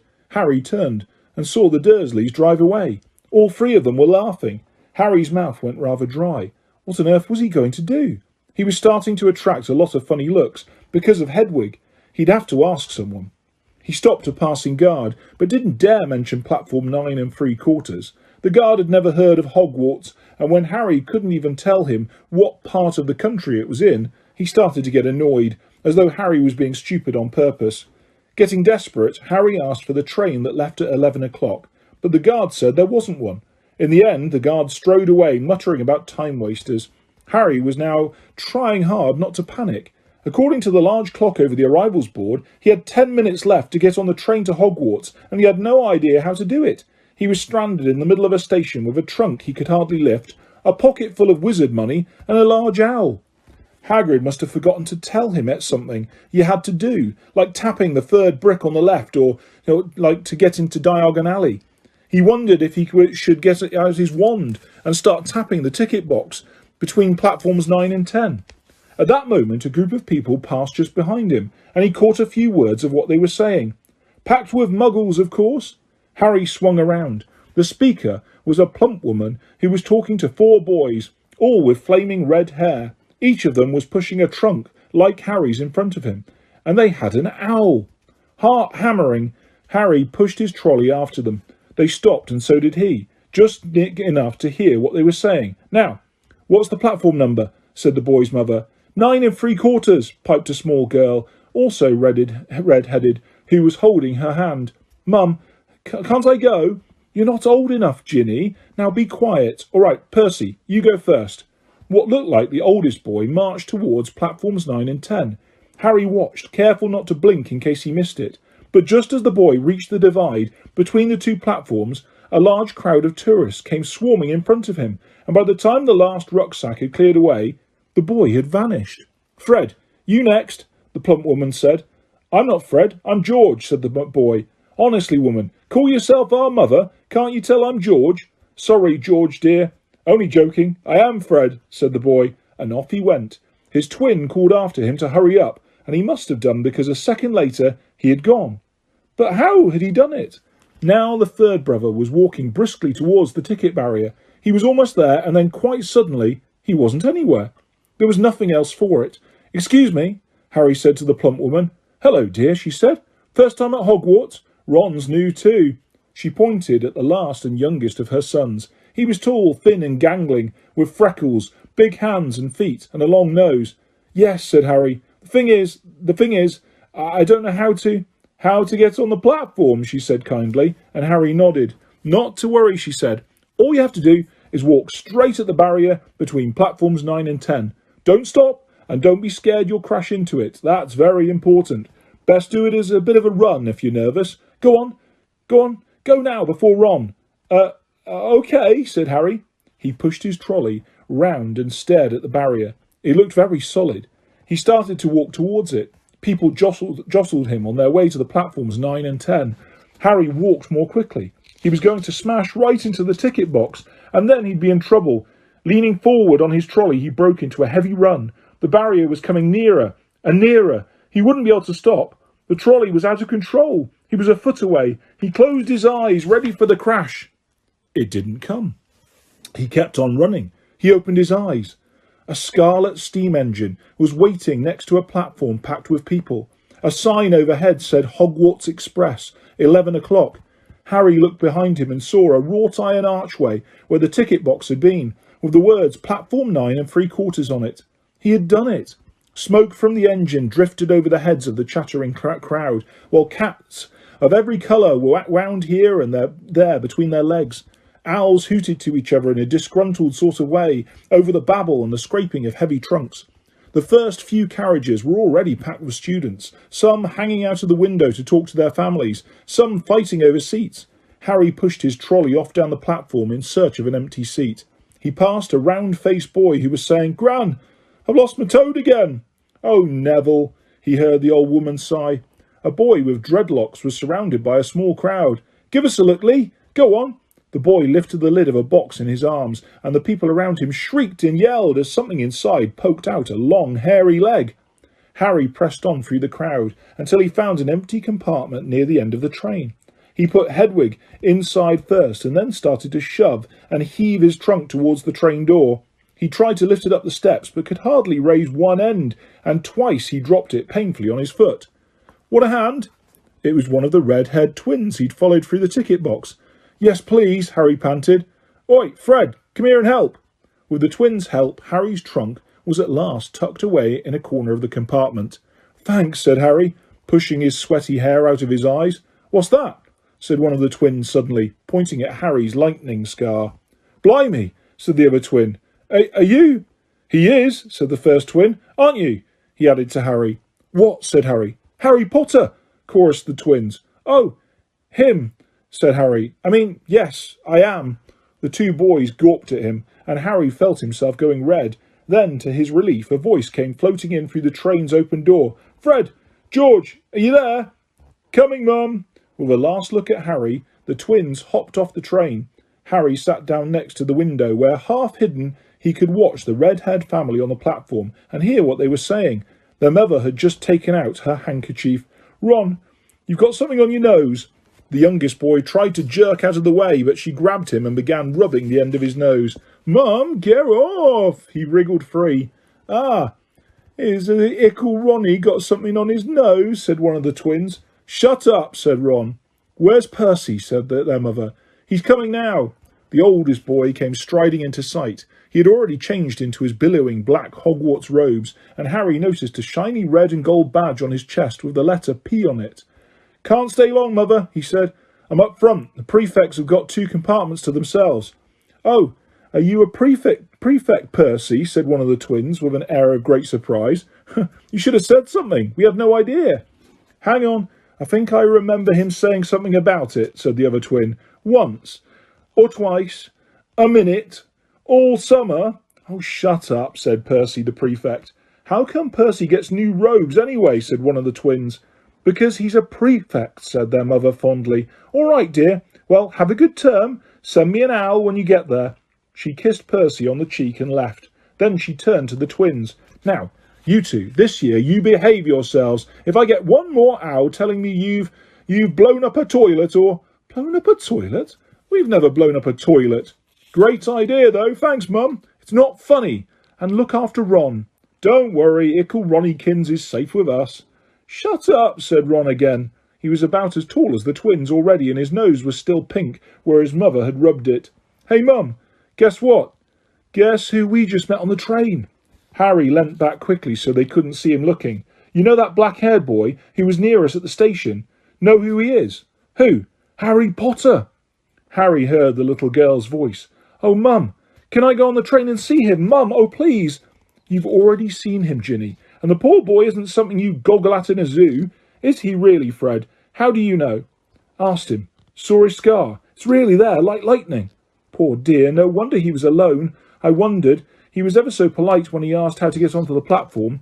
"Never mind that. Do you think he remembers what you-know-who looks like?" Their mother suddenly became very stern. "I forbid you to ask him, Fred. No, don't you dare. as though he needs reminding of that on his first day at school. All right, keep your hair on. A whistle sounded. Hurry up, their mother said, and the three boys clambered onto the train. They leant out of the window for her to kiss them goodbye, and their younger sister began to cry. Don't, Ginny, we'll send you loads of owls. We'll send you a Hogwarts toilet seat. George. Only joking, Mum. The train began to move. Harry saw the boys' mother waving and their sister, half laughing, half crying, running to keep up with the train until it gathered too much speed. Then she fell back and waved. Harry watched the girl and her mother disappear as the train rounded the corner. Houses flashed past the window. Harry felt a great leap of excitement. He didn't know where he was going to, but it had to be better than what he was leaving behind. The door of the compartment slid open and the youngest red-headed boy came in. Anyone sitting there? He asked, pointing at the seat opposite Harry. Everywhere else is full. Harry shook his head and the boy sat down. He glanced at Harry and then looked quickly out of the window, pretending he hadn't looked. Harry saw he still had a black mark on his nose. Hey, Ron! The twins were back. Listen, we're going down the middle of the train. Lee Jordan's got a giant tarantula down there. Right, mumbled Ron. Harry, said the other twin, did we introduce ourselves? Fred and George Weasley, and this is Ron, our brother. See you later then. Bye, said Harry and Ron. The twins slid the compartment door shut behind them. Are you really Harry Potter? Ron blurted out. Harry nodded. Oh, well, I thought it might be one of Fred and George's jokes, said Ron. And have you really got, you know... He pointed at Harry's forehead. Harry pulled back his fringe to show the lightning scar. Ron stared. So that's where... You know who? Yes, said Harry, but I can't remember it. Nothing, said Ron eagerly. Well, I remember a lot of green light, but nothing else. Wow, said Ron. He sat and stared at Harry for a few moments. Then, as though he had suddenly realised what he was doing, he looked quickly out the window again. Are all your family wizards? Asked Harry, who found Ron just as interesting as Ron found him. Yes, I think so, said Ron. I think Mum's got a second cousin who's an accountant, but we never talk about him. So you must know loads of magic already. The Weasleys were clearly one of those old wizarding families the Pale Boy and Diagon Alley had talked about. I heard you went to live with Muggles, said Ron. What are they like? Horrible. Well, not all of them. My aunt and uncle and cousin are, though. Wish I'd had 3 wizard brothers. 5, said Ron. For some reason he was looking gloomy. I'm the 6th in our family to go to Hogwarts. You could say I've got to live up to it. I've got a lot to live up to. Bill and Charlie have already left. Bill was head boy and Charlie was captain of Quidditch. Now Percy's a prefect. Fred and George mess around a lot, but they still get really good marks. And everyone thinks they're really funny. Everyone expects me to do as well as the others. But if I do, it's no big deal because they did it first. You never get anything new either with 5 brothers. I've got Bill's old robes, Charlie's old wand and Percy's old rat. Ron reached inside his jacket and pulled out a fat grey rat which was asleep. His name's Scabbers, and he's useless. He hardly ever wakes up. Percy got an owl from my dad for being made a prefect, but they couldn't have... I got Scabbers instead. Ron's ears went pink. He seemed to think he'd said too much, because he went back to staring out of the window. Harry didn't think there was anything wrong with not being able to afford an owl. After all, he'd never had any money in his life until a month ago, and he told Ron so, all about having to wear Dudley's old clothes and never getting proper birthday presents. This seemed to cheer Ron up. And until Hagrid told me, I didn't know anything about being a wizard or about my parents or Voldemort. Ron gasped. What? Said Harry. You said you know whose name, said Ron, sounding both shocked and impressed. I'd have thought you of all people. I'm not trying to be brave or anything. Saying the name, said Harry. I just never knew you shouldn't. See what I mean? I've got loads to learn. I bet, he added, voicing for the first time something that had been worrying him a lot lately. I bet I'm the worst in the class. You won't be. There's loads of people who come from Muggle families and they learn quick enough. While they had been talking, the train had carried them out of London. Now they were speeding past fields full of cows and sheep. They were quiet for a time, watching the fields and lanes flick past. Around 12:30 there was a great clattering outside in the corridor, and a smiling, dimpled woman slid back the door and said, Anything off the trolleys, dears? Harry, who hadn't had any breakfast, leapt to his feet, but Ron's ears went pink again and he muttered that he'd brought sandwiches. Harry went out into the corridor. He had never had any money for sweets with the Dursleys, and now that he had pockets rattling with gold and silver, he was ready to buy as many Mars bars as he could carry. But the woman didn't have Mars bars. What she did have were Bertie Bott's every flavour beans, Drooble's best blowing gum, chocolate frogs, pumpkin pasties, cauldron cakes, licorice wands, and a number of other strange things Harry had never seen in his life. Not wanting to miss anything, he got some of everything and paid the woman 11 silver sickles and 7 bronze nuts. Ron stared as Harry brought it all back into the compartment and tipped it onto the empty seat. "Hungry, are you?" "Starving," said Harry, taking a large bite out of a pumpkin pasty. Ron had taken out a lumpy package and unwrapped it. There were 4 sandwiches in there. He pulled one of them apart and said, "She always forgets I don't like corned beef." "Swap you for one of these?" said Harry, holding up a pasty. "Go on." "You don't want this. It's all dry," said Ron. "She hasn't got much time," he added quickly. "You know, with 5 of us." "Go on, have a pasty," said Harry, who had never had anything to share before, or indeed anyone to share it with. It was a nice feeling, sitting there with Ron, eating their way through all Harry's pasties and cakes. The sandwiches lay forgotten. "What are these?" Harry asked Ron, holding up a pack of chocolate frogs. "They're not really frogs, are they?" He was starting to feel that nothing would surprise him. "No," said Ron, "but see what the card is. I'm missing a gripper." "What?" "Oh, of course you wouldn't know. Chocolate frogs have cards inside them, you know, to collect. Famous witches and wizards. I've got about 500, but I haven't got a gripper or telemony." Harry unwrapped his chocolate frog and picked up the card. It showed a man's face. He wore half-moon glasses and a long crooked nose and a flowing silver hair, beard and moustache. Underneath the picture was the name Albus Dumbledore. "So this is Dumbledore," said Harry. "Don't tell me you've never heard of Dumbledore," said Ron. "Can I have a frog? I might get a gripper. Thanks." Harry turned over his card and read, "Albus Dumbledore, currently headmaster of Hogwarts. Considered by many the greatest wizard of modern times, Professor Dumbledore is particularly famous for his defeat of the dark wizard Grindelwald in 1945, for the discovery of the 12 uses of dragon's blood, and his work on alchemy with his partner Nicholas Flamel. Professor Dumbledore enjoys chamber music and 10-pin bowling." Harry turned the card back over and saw to his astonishment that Dumbledore's face had disappeared. "He's gone." "Well, you can't expect him to hang around all day," said Ron. "He'll be back." "No, I've got Morgana again, and I've got about 6 of her. Do you want it? You can start collecting." Ron's eyes strayed to the pile of chocolate frogs waiting to be unwrapped. "Help yourself," said Harry. "But in, the Muggle world, people just stay put in photos." "Do they?" "What, they don't move at all?" Ron sounded, amazed. "Weird." Harry stared as Dumbledore sidled back into the picture on his card and gave him a small smile. Ron was more interested in eating the frogs than looking at the famous witches and wizards cards, but Harry couldn't keep his eyes off them. Soon he had not only Dumbledore and Morgana, but Hengist of Woodcroft, Alberic Grunion, Circa, Persepolis, and Merlin. He finally tore his eyes away from the druidess Cleododna, who was scratching her nose, to open a bag of Bertie Bott's every flavour beans. "You want to be careful with those," Ron warned Harry. "When they say every flavour, they mean every flavour. You get all the ordinary ones like chocolate and peppermint and marmalade, but then you get spinach and liver and tripe. George reckons he had a bogey-flavoured one once." Ron picked up a green bean, looked at it carefully and bit into a corner. "See? Sprouts!" They had a good time eating the every flavour beans. Harry got toast, coconut, baked bean, strawberry, curry, grass, coffee, sardine, and was even brave enough to nibble the end of a funny grey one Ron wouldn't touch, which turned out to be pepper. The countryside now flying past the window was becoming wilder. The neat fields had gone. Now there were woods, twisting rivers and dark green hills. There was a knock on the door of their compartment, and the round-faced boy Harry had passed on platform 9 3/4 came in. He looked tearful. "Sorry," he said, "but have you seen a toad at all?" When they shook their heads, he wailed, "I've lost him. He keeps getting away from me." "He'll turn up," said Harry.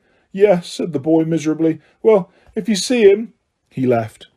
"Don't know why he's so bothered, Sir Ron. If I brought a toad, I'd lose it as quick as I could. Mind you, I brought Scabbers, so I can't talk." The rat was still snoozing on Ron's lap. He might have died and you wouldn't know the difference, said Ron in disgust. I tried to turn him yellow yesterday to make him more interesting, but the spell didn't work. I'll show you, look. He rummaged around in his trunk and pulled out a very battered-looking wand. It was chipped in places and something white was glinting at the end. Unicorn hairs nearly poking out. Anyway, he had just raised his wand when the compartment door slid open again. The toadless boy was back, but this time he had a girl with him. She was already wearing her new Hogwarts robes. Has anyone seen a toad? Neville's lost one, she said. She had a bossy sort of voice, lots of bushy brown hair and rather large front teeth. We've already told him we haven't seen it, said Ron, but the girl wasn't listening. She was looking at the wand in his hand. Oh, are you doing magic? Let's see it then. She sat down. Ron looked taken aback. All right. He cleared his throat. Sunshine daisies, buttermellow, turn this stupid fat rat yellow. He waved his wand, but nothing happened. Scabbers stayed grey and fast asleep. Are you sure that's a real spell? Said the girl. Well, it's not very good, is it? I've tried a few simple spells just for practice, and it's all worked for me. Nobody in my family's magic at all. It was ever such a surprise when I got my letter, but I was ever so pleased, of course. I mean, it's the very best school of witchcraft there is, I've heard. I've learnt all about our sets of books off by heart. Of course, I just hope it will be enough. I'm Hermione Granger, by the way. Who are you? She said all this very fast. Harry looked at Ron and was relieved to see by his stunned face that he hadn't learnt all the set books off by heart either. I'm Ron Weasley, Ron muttered. Harry Potter, said Harry. Are you really? Said Hermione. I know all about you, of course. I got a few extra books for background reading, and you're in modern magical history, and the rise and fall of the dark arts, and great wizarding events of the 20th century. Am I? Said Harry, feeling dazed. Goodness, didn't you know? I'd have found out everything I could if it was me, said Hermione. Do either of you know what house you'll be in? I've been asking around, and I hope I'm in Gryffindor. It sounds by far the best. I hear Dumbledore himself was one, but I suppose Ravenclaw wouldn't be too bad. Anyway, we'd better go and look for Neville's toad. You two had better change, you know. I expect we'll be there soon. And she left, taking the toadless boy with her. Whatever house I'm in, I hope she's not in it, said Ron. He threw his wand back into his trunk. Stupid spell. George gave it to me. Bet he knew it was a dud. What house are your brothers in? Asked Harry. Gryffindor, said Ron. Gloom seemed to be settling on him again. Mum and Dad were in it too. I don't know what they'll say if I'm not. I don't suppose Ravenclaw would be too bad, but imagine if they put me in Slytherin. That's the house you know who was in. Yeah, said Ron. He flopped back into his seat, looking depressed. You know, I think the ends of Scabbers' whiskers are a bit lighter, said Harry, trying to take Ron's mind off houses. So, what do your oldest brothers do when they've left anyway? Harry was wondering what a wizard did once he'd finished school. Charlie's in Romania studying dragons, and Bill's in Africa doing something for Gringotts, said Ron. Did you hear about Gringotts? It's been all over the Daily Prophet, but I don't suppose you get that with the Muggles. Someone tried to rob a high-security vault. Harry stared. Really? What happened to them? Nothing. That's why it's such big news. They haven't been caught. My dad says it must have been a powerful dark wizard to get around Gringotts, but they don't think they took anything. That's what's odd. Of course, everyone gets scared when something like this happens in case you know who's behind it. Harry turned this news over in his mind. He was starting to get a prickle of fear every time you know who was mentioned. He supposed this was all part of entering the magical world, but it had been a lot more comfortable saying Voldemort without worrying. What's your Quidditch team? Ron asked. I don't know any, Harry confessed. What? Ron looked dumbfounded. Oh, you wait, it's the best game in the world. And he was off, explaining all about the 4 balls and the positions of the 7 players, describing famous games he'd been to with his brothers and the broomstick he'd like to get if he had the money. He was just taking Harry through the finer points of the game when the compartment door slid open yet again. But it wasn't Neville, the toadless boy, or Hermione Granger this time. 3 boys entered, and Harry recognised the middle one at once. It was the pale boy from Madame Malkin's robe shop. He was looking at Harry with a lot more interest than he'd shown back in Diagon Alley. Is it true? He said. They're saying all down the train that Harry Potter's in this compartment. So it's you, is it? Yes, said Harry. He was looking at the other boys. Both of them were thick-set and looking extremely mean. Standing either side of the pale boy, they looked like bodyguards. Oh, this is Crabbe, and this is Goyle. said the pale boy carelessly, noticing where Harry was looking. And my name's Malfoy. Draco Malfoy. Ron gave a slight cough, which might have been hiding a snigger. Draco Malfoy looked at him. Think my name's funny, do you? No need to ask who you are. My father told me all the Weasleys have red hair, freckles, and more children than they can afford. He turned back to Harry. You'll soon find out. Some wizarding families are much better than others, Potter. You don't want to go making friends with the wrong sort. I can help you there. He held out his hand to shake Harry's, but Harry didn't take it. I think I can tell who the wrong sort are for myself, thanks, he said coolly. Draco Malfoy didn't go red, but a pink tinge appeared in his pale cheeks. I'd be careful if I were you, Potter, he said slowly. Unless you're a bit politer, you'll go the same way as your parents. They didn't know what was good for them either. You hang around with riff-raff like the Weasleys, and that Hagrid, and it'll rub off on you. Both Harry and Ron stood up. Ron's face was as red as his hair. Say that again, he said. Oh, you're going to fight us, are you? Malfoy sneered. Unless you get out now, said Harry, more bravely than he felt, because Crabbe and Goyle were a lot bigger than him and Ron. But we don't feel like leaving, do we, boys? We've eaten all our food, and you still seem to have some. Goyle reached towards the chocolate frogs next to Ron. Ron leapt forward, but before he'd so much as touched Goyle, Goyle let out a horrible yell. Scabbers, the rat, was hanging off his finger. Sharp little teeth sunk deep into Goyle's knuckle. Crabbe and Malfoy backed away as Goyle swung Scabbers round and round, howling, and when Scabbers finally flew off and hit the window, all three of them disappeared at once. Perhaps they thought there were more rats lurking among the sweets, or perhaps they'd heard footsteps, because a second later Hermione Granger had come in. What has been going on? She said, looking at the sweets all over the floor, and Ron picked up Scabbers by his tail. I think he's been knocked out, Ron said to Harry. He looked closer at Scabbers. No, I don't believe it. He's gone back to sleep. And so he had. You've met Malfoy before. Harry explained about their meeting in Diagon Alley. I've heard of his family, said Ron darkly. They were some of the first to come back to our side after you-know-who disappeared. Said they'd been bewitched. My dad doesn't believe it. He says Malfoy's father didn't need an excuse to go over to the dark side. He turned to Hermione. Can we help you with something? You better hurry up and put your robes on. I've just been up to the front to ask the driver, and he says we're nearly there. You haven't been fighting, have you? You'll be in trouble before we even get there. Scabbers has been fighting, not us, said Ron, scowling at her.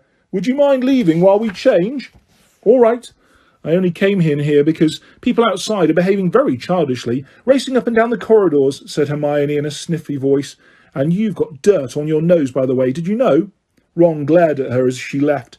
Harry peered out of the window. It was getting dark. He could see mountains and forests under a deep purple sky. The train did seem to be slowing down. He and Ron took off their jackets and pulled out their long black robes. Ron's were a bit short for him. You could see his trainers underneath them. A voice echoed through the train. We will be reaching Hogwarts in 5 minutes' time. Please leave your luggage on the train. It will be taken to the school separately. Harry's stomach lurched with nerves, and Ron, who saw, looked pale under his freckles. They crammed their pockets with the rest of the sweets and joined the crowd thronging the corridor. The train slowed right down and finally stopped. People pushed their way towards the door and put on a tiny dark and out onto a tiny dark platform. Harry shivered in the cold night air. Then a lamp came bobbing over the heads of the students, and Harry heard a familiar voice. First years over here. All right there, Harry. Hagrid's big hairy face beamed over the sea of heads. Come on, follow me. Any more first years? Mind your step now. First years, follow me. Slipping and stumbling, they followed Hagrid down what seemed to be a steep, narrow path. It was so dark either side of them that Harry thought there must be thick trees there. Nobody spoke much. Neville, the boy who kept losing his toad, sniffed once or twice. You'll get your first sight of Hogwarts in a sec, Hagrid called over his shoulder. Just round this bend here. There was a loud ooh. The narrow path had opened suddenly onto the edge of a great black lake. Perched atop a high mountain on the other side, its windows sparkling in the starry sky, was a vast castle with many turrets and towers. No more than 4 to a boat, Hagrid called, pointing to a fleet of little boats sitting in the water by the shore. Harry and Ron were followed into their boat by Neville and Hermione. Everyone in, shouted Hagrid, who had a boat to himself. Right then, forward!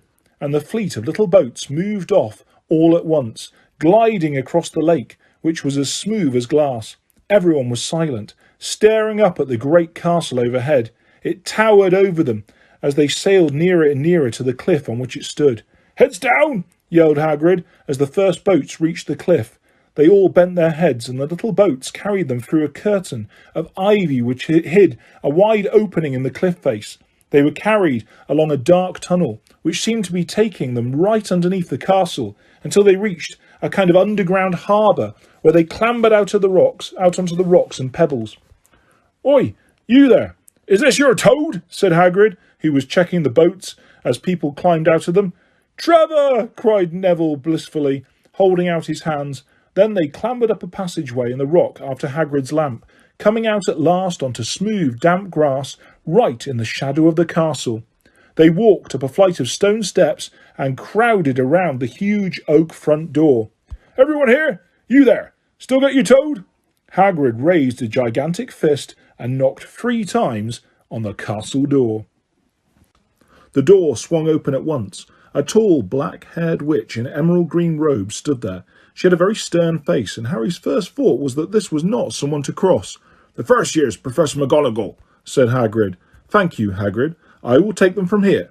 She pulled the door wide. The entrance hall was so big you could have fitted the whole of the Dursleys' house in it. The stone walls were lit with flaming torches like the ones at Gringotts. The ceiling was too high to make out, and a magnificent marble staircase facing them led to the upper floors. They followed Professor McGonagall across the flagged stone floor. Harry could hear the drone of hundreds of voices from a doorway on the right. The rest of the school must already be here, but Professor McGonagall showed the first years into a small empty chamber off the hall.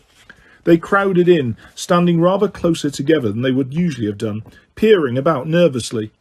"Welcome to Hogwarts," said Professor McGonagall. "The start of term banquet will begin shortly, but before you take your seats in the Great Hall, you will be sorted into your houses.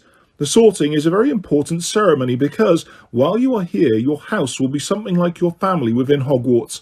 You will have classes with the rest of your house, sleep in your house dormitory, and spend free time in your house common room. The 4 houses are called Gryffindor, Hufflepuff, Ravenclaw and Slytherin. Each house has its own noble history, and each has produced outstanding witches and wizards. While you are at Hogwarts, your triumphs will earn you house points, while any rule breaking will lose house points. At the end of the year, the house with the most points is awarded the House Cup, a great honour. I hope each of you will be a credit to whichever house becomes yours. The sorting ceremony will take place in a few minutes in front of the rest of the school. I suggest you all smarten yourselves up as much as you can while you're waiting." Her eyes lingered for a moment on Neville's cloak, which was fastened under his left ear, and on Ron's smudged nose. Harry nervously tried to flatten his hair. "I shall return when we are ready for you," said Professor McGonagall. "Please wait quietly." She left the chamber. Harry swallowed. "How exactly do they sort us all into houses?" he asked Ron. "Some sort of test, I think. Fred said it hurts a lot, but I think he was joking." Harry's heart gave a horrible jolt. A test? In front of the whole school? But he didn't know any magic yet. What on earth would he have to do? He hadn't expected something like this the moment they arrived. He looked around anxiously and saw that everyone else looked terrified too. No one was talking much except Hermione Granger, who was whispering very fast about all the spells she'd learnt and wondering which one she'd need. Harry tried hard not to listen to her. He'd never been more nervous. Never! Not even when he'd had to take a school report home to the Dursleys, saying that he'd somehow turned his teacher's wig blue. He kept his eyes fixed on the door. Any second now, Professor McGonagall would come back and lead him to his doom. Then something happened, which made him jump about a foot in the air. Several people behind him screamed. "What the—" He gasped. So did the people around him. About 20 ghosts had just streamed through the back wall, pearly white and slightly transparent. They glided across the room, talking to each other, and hardly glanced at the first years. They seemed to be arguing. What looked like a fat little monk was saying, "Forgive and forget, I say. We ought to give him a second chance." "My dear Friar, haven't we given Peeves all the chances he deserves? He gives us all a bad name, and you know. He's not really even a ghost. I say, what are you all doing here?" A ghost wearing a ruff and tights had suddenly noticed the first years. Nobody answered. "New students," said the fat friar, smiling around at them. "About to be sorted, I suppose." A few people nodded mutely. "Hope to see you all in Hufflepuff," said the friar. "My old house, you know." "Move along now," said a sharp voice. "The sorting ceremony's about to start." Professor McGonagall had returned. One by one the ghosts floated away through the opposite wall. "Now, form a line," Professor McGonagall told the first years, "and follow me." Feeling oddly as though his legs had turned to lead, Harry got into line behind a boy with sandy hair, with Ron behind him, and they walked out of the chamber, back across the hall and through a pair of double doors into the great hall. Harry had never even imagined such a strange and splendid place. It was lit by thousands and thousands of candles, which were floating in mid-air over 4 long tables, where the rest of the students were sitting. Those tables were laid with glittering golden plates and goblets. At the top of the hall was another long table where the teachers were sitting. Professor McGonagall led the first years up here, so that they came to a halt in a line facing the other students, with the teachers behind them. The hundreds of faces staring at them looked like pale lanterns in the flickering candlelight. Dotted here and there among the students, the ghosts shone misty silver. Mainly to avoid all the staring eyes, Harry looked upwards and saw a velvety black ceiling dotted with stars. He heard Hermione whisper, "It's bewitched to look like the sky outside. I read about it in Hogwarts, a history." It was hard to believe there was a ceiling there at all, and that the great hall didn't simply open on to the heavens. Harry quickly looked down, again as Professor McGonagall slightly placed a 4-legged stool in front of the first years. On top of the stool he put a pointed wizard's hat. This hat was patched and frayed and extremely dirty. Aunt Petunia wouldn't have let it in the house. Maybe they had to try and get a rabbit out of it, Harry thought wildly. That seemed the sort of thing. Noticing that everyone in the hall was now staring at the hat, he stared at it too. For a few seconds there was complete silence. Then the hat twitched. A rip near the brim opened wide like a mouth, and the hat began to sing. "Oh, you may not think I'm pretty, but don't judge on what you see. I'll eat myself if you can find a smarter hat than me. You can keep your bowlers black, your top hat sleek and tall, for I'm the Hogwarts sorting hat, and I can cap them all. There's nothing hidden in your head the sorting hat can't see. To try me on, and I will tell you where you ought to be. You might belong in Gryffindor, where dwell the brave at heart. Their daring nerve and chivalry set Gryffindors apart. You might belong in Hufflepuff, where they are just and loyal. Those patient Hufflepuffs are true and unafraid of toil. Or yet in wise old Ravenclaw, if you've a ready mind, where those of wit and learning will always find their kind. Or perhaps in Slytherin you'll make your real friends. Those cunning folk use any means to achieve their ends. So put me on, don't be afraid, and don't get in a flap. You're in safe hands, though I have none, for I'm a thinking cap." The whole hall burst into applause as the hat finished its song. It bowed to each of the 4 tables, and then became quite still again. "So, we've just got to try on the hat," Ron whispered to Harry. "I'll kill Fred. He was going on about a wrestling a troll." Harry smiled weakly. Yes, trying on the hat was a lot better than having to do a spell, but he did wish they could have tried it on without everyone watching. The hat seemed to be asking rather a lot. Harry didn't feel brave or quick-witted or any of it at the moment. If only the hat had mentioned a house for people who felt a bit queasy, that would have been the one for him. Professor McGonagall now stepped forward, holding a long roll of parchment. "When I call your name, you will put on the hat and sit on the stool to be sorted," she said. "Abbott, Hannah." A pink-faced girl with blonde pigtails stumbled out of line, put on the hat, which fell right down over her eyes, and sat down. A moment's pause. "Hufflepuff!" shouted the hat. The table on the right cheered and clapped as Hannah went to sit down at the Hufflepuff table. Harry saw the ghost of the fat friar waving merrily at her. "Bones! Susan!" "Hufflepuff!" shouted the hat again, and Susan scuttled off to sit next to Hannah. "Boot! Terry!" "Ravenclaw!" The tables second from the left clapped this time. Several Ravenclaws stood up to shake hands with Terry as he joined them. "Brocklehurst! Mandy!" went to Ravenclaw too. But Brown Lavender became the first new Gryffindor, and the table on the far left exploded with cheers. Harry could see Ron's twin brothers catcalling. Bulstrode, Millicent, then became a Slytherin. Perhaps it was Harry's imagination. After all, he'd heard about Slytherin, but he thought they looked an unpleasant lot. He was starting to feel definitely sick now. He remembered being picked for teams during sports lessons at his old school. He'd always been last to be chosen, not because he was no good, but because no one wanted Dudley to think they liked him. Finch, Fletchley, Justin, Hufflepuff. Sometimes Harry noticed the Hat shouted out the house at once, but at others it took a little while to decide. Finnegan, Seamus. The sandy-haired boy next to Harry in the line sat on the stool for almost a whole minute before the Hat declared him a Gryffindor. Granger, Hermione. Hermione almost ran to the stool and jammed the hat eagerly onto her head. Gryffindor, shouted the Hat. Ron groaned. A horrible thought struck Harry, as horrible thoughts always do when you're very nervous. What if he wasn't chosen at all? What if he just sat there with the hat over his eyes for ages until Professor McGonagall jerked it off his head and said there had obviously been a mistake and he'd better get back on the train?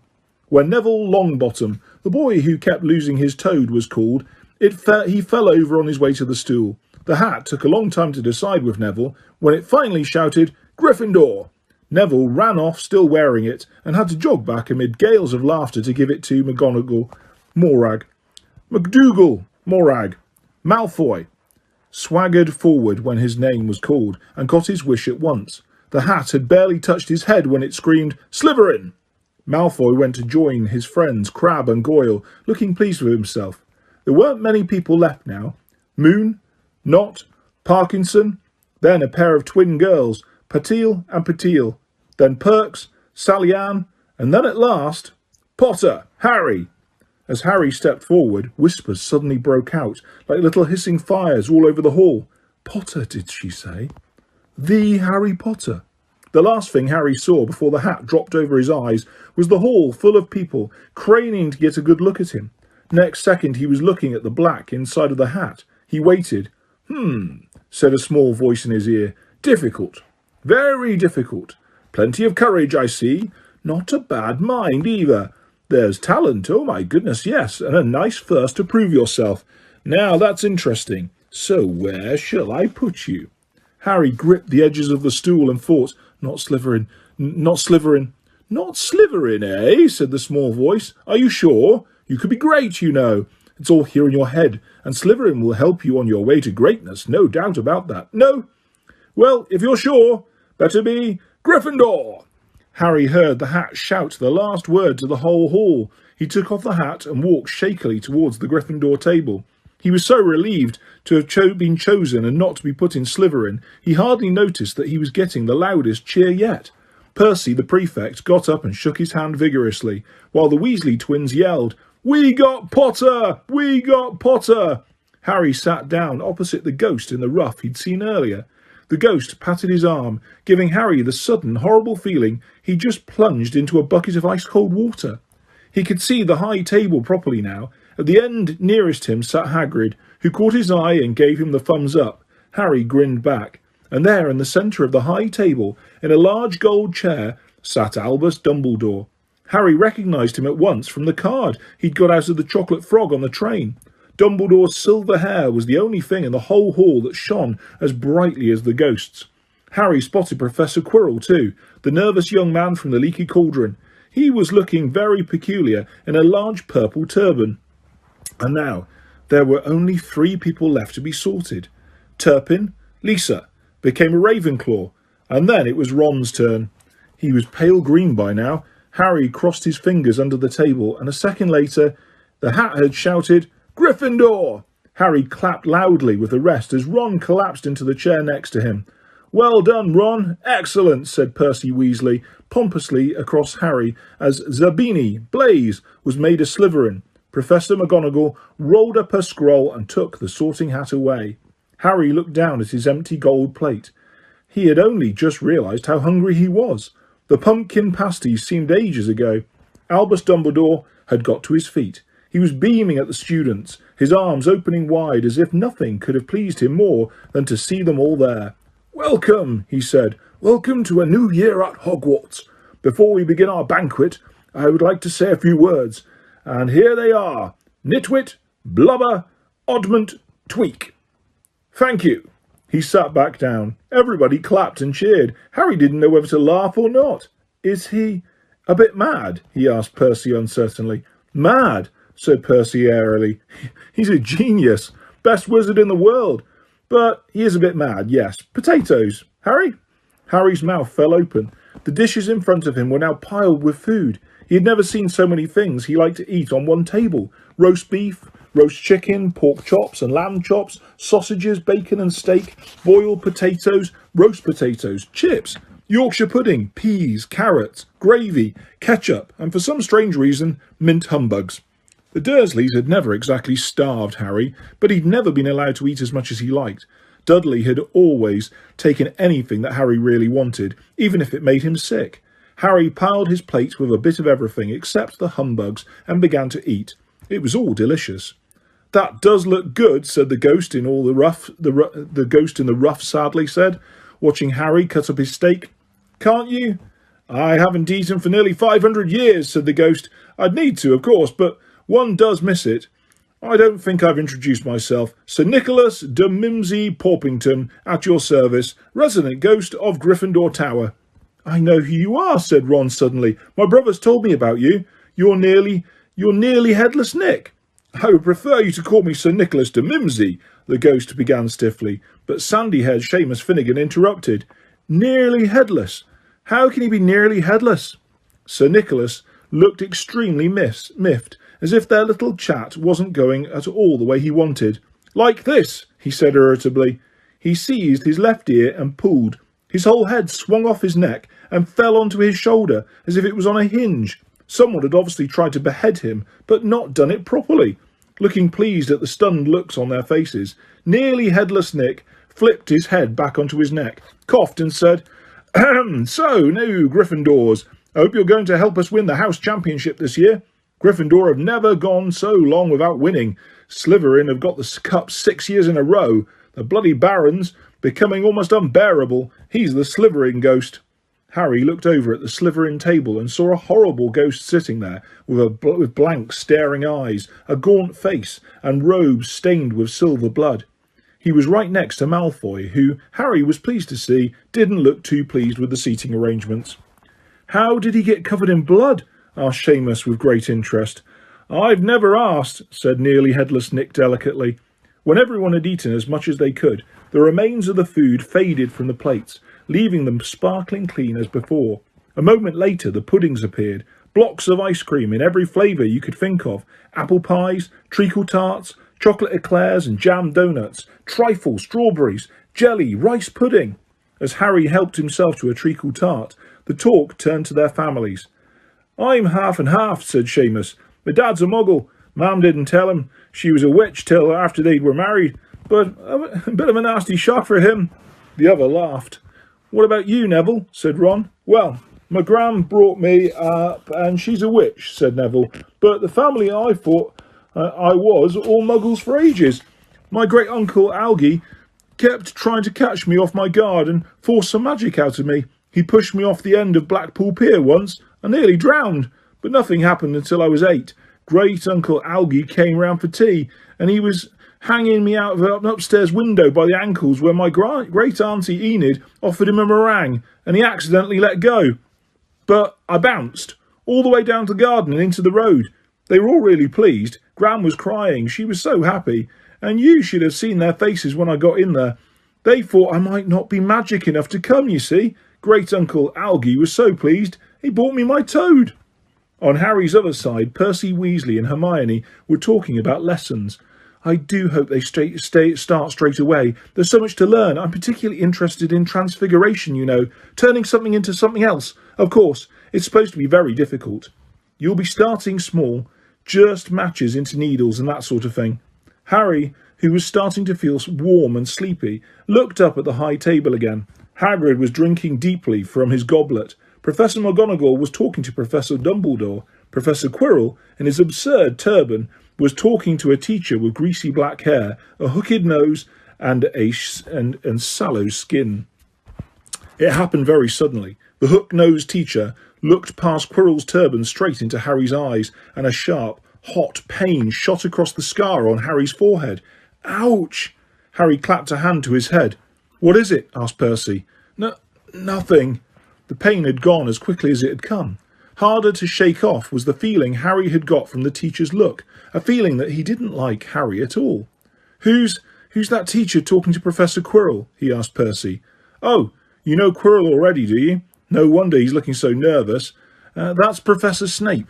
He teaches potions, but he doesn't want to. Everyone knows he's after Quirrell's job, knows an awful lot about the dark arts, Snape. Harry watched Snape for a while, but Snape didn't look at him again. At last the puddings too disappeared, and Professor Dumbledore got to his feet again. The hall fell silent. Ahem! Just a few more words. Now we are all fed and watered. I have a few start-of-term notices to give you.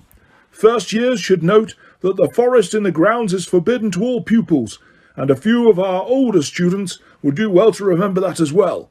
Dumbledore's twinkling eyes flashed in the direction of the Weasley twins. I have also been asked by Mr. Filch, the caretaker, to remind you all that no magic should be used between classes in the corridors. Quidditch trials will be held in the second week of term. Anyone interested in playing for their house teams should contact Madam Hooch. And finally, I must tell you that this year, the third floor corridor on the right-hand side is out of bounds to everyone who does not wish to die a very painful death. Harry laughed, but he was one of the few who did. He's not serious, he muttered to Percy. Must be, said Percy, frowning at Dumbledore. It's odd, because he usually gives us a reason why we're not allowed to go somewhere.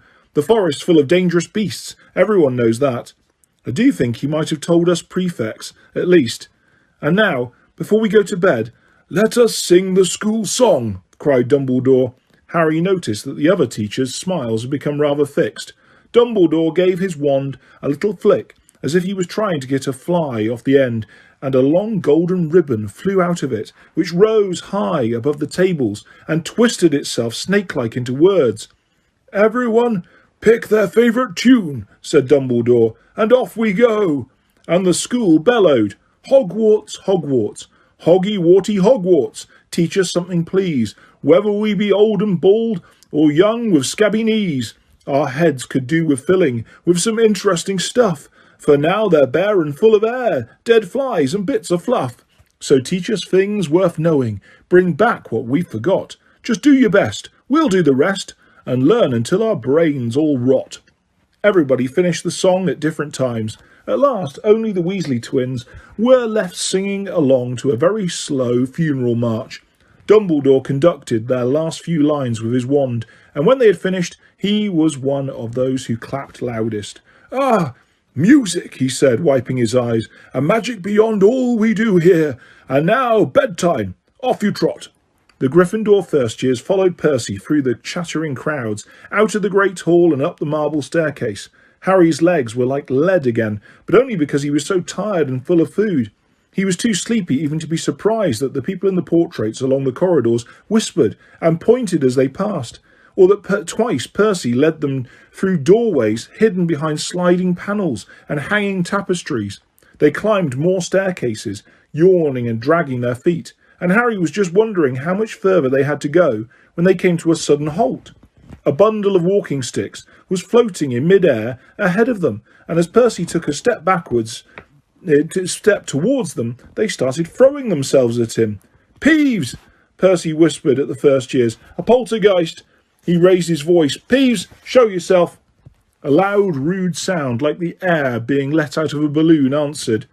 Do you want me to go to the bloody Baron? There was a pop, and a little man with wicked dark eyes and a wide mouth appeared, floating cross-legged in the air, clutching the walking sticks. Ooh, he said with an evil cackle. Ickle firsties, what fun! He swooped suddenly at them. Then they all ducked. Go away, Peeves, or the Baron will hear about this, I mean it, barked Percy.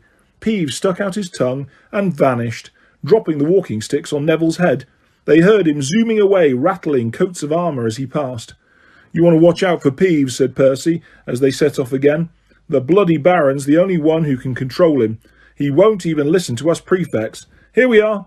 At the very end of the corridor hung a portrait of a very fat woman in a pink silk dress. Password? She said. Caput Draconis, said Percy. and the portrait swung forward to reveal a round hole in the wall. They all scrambled through it. Neville needed a leg up and found themselves in the Gryffindor common room, a cosy, round room full of squashy armchairs. Percy directed the girls through one door to their dormitory and the boys through another. At the top of a spiral staircase, they were obviously in one of the towers. They found their beds at last. 5 four-posters hung with deep red velvet curtains. Their trunks had already been brought up. Too tired to talk much, they pulled on their pyjamas and fell into bed. "Great food, isn't it?" Ron muttered to Harry through the hangings. "Get off, Scabbers. He's chewing my sheets." Harry was going to ask Ron if he'd had any of the treacle tart, but he fell asleep almost at once. Perhaps Harry had eaten a bit too much, because he had a very strange dream. He was wearing Professor Quirrell's turban, which kept talking to him, telling him he must transfer to Slytherin at once, because it was his destiny. Harry told the turban he didn't want to be in Slytherin. It got heavier and heavier. He tried to pull it off, but it tightened painfully, and there was Malfoy, laughing at him as he struggled with it. Then Malfoy turned into the hook-nosed teacher Snape, whose laugh became high and cold. There was a burst of green light, and Harry awoke, sweating and shaking. He rolled over and fell asleep again, and when he woke next day, he didn't remember the dream at all. "There, look." "Where?" "Next to the tall kid with the red hair." "Wearing the glasses? Did you see his face? Did you see his scar?" Whispers followed Harry from the moment he left his dormitory next day. People queuing outside classrooms stood on tiptoe to get a look at him, or doubled back to pass him in the corridors again, staring. Harry wished they wouldn't, because he was trying to concentrate on finding his way to classes. There was 142 staircases at Hogwarts, wide, sweeping ones, narrow, rickety ones, some that led somewhere different on a Friday, some with a vanishing step halfway up that you had to remember to jump. Then there were doors that wouldn't open unless you asked politely, or tickled them in exactly the right place, and doors that weren't really doors at all, but solid walls just pretending. It was also very hard to remember where everything was, because it all seemed to move around a lot. The people in the portraits kept going to visit each other, and Harry was sure the coats of armour could walk. The ghosts didn't help either. It was always a nasty shock when one of them glided suddenly through a door you were trying to open. Nearly Headless Nick was always happy to point new Gryffindors in the right direction, but Peeves the poltergeist was worth 2 locked doors and a trick staircase if you met him when you were late for class. He would drop waste paper baskets on your head, pull rugs from under your feet, pelt you with bits of chalk, or sneak up behind you, invisible, grab your nose and screech, "Got your conk!" Even worse than Peeves, if that was possible, was the caretaker, Argus Filch. Harry and Ron managed to get on the wrong side of him on the very first morning. Filch found them trying to force their way through a door, which unluckily turned out to be the entrance to the out-of-bounds corridor on the 3rd floor. He wouldn't believe they were lost, was sure they were trying to break into it on purpose, and was threatening to lock them in the dungeons when they were rescued by Professor Quirrell, who was passing. Filch owned a cat called Mrs. Norris, a scrawny, dust-coloured creature with bulging, lamp-like eyes just like Filch's. She patrolled the corridors alone. Break a rule in front of her, put just one toe out of line, and she'd whisk off for Filch, who'd appear wheezing 2 seconds later. Filch knew the secret passageways of the school better than anyone, except perhaps the Weasley twins, and could pop up as suddenly as any of the ghosts. The students all hated him, and it was the dearest ambition of many to give Mrs. Norris a good kick. And then, once you had managed to find them, there were the lessons themselves. There was a lot more to magic, as Harry quickly found out, than waving your wand and saying a few funny words. They had to study the night skies through their telescopes every Wednesday at midnight, and learn the names of different stars and the movements of the planets. 3 times a week they went out to the greenhouses behind the castle to study herbology, with a dumpy little witch called Professor Sprout, where they learnt how to take care of the strange plants and fungi, and found out what they were used for. Easily the most boring lesson was History of Magic, which was the only class taught by a ghost. Professor Binns had been very old indeed when he had fallen asleep in front of the staff room fire and got up next morning to teach, leaving his body behind him. Binns droned on and on while they scribbled down names and dates and got Emmerich the Evil and Uric the Oddball mixed up.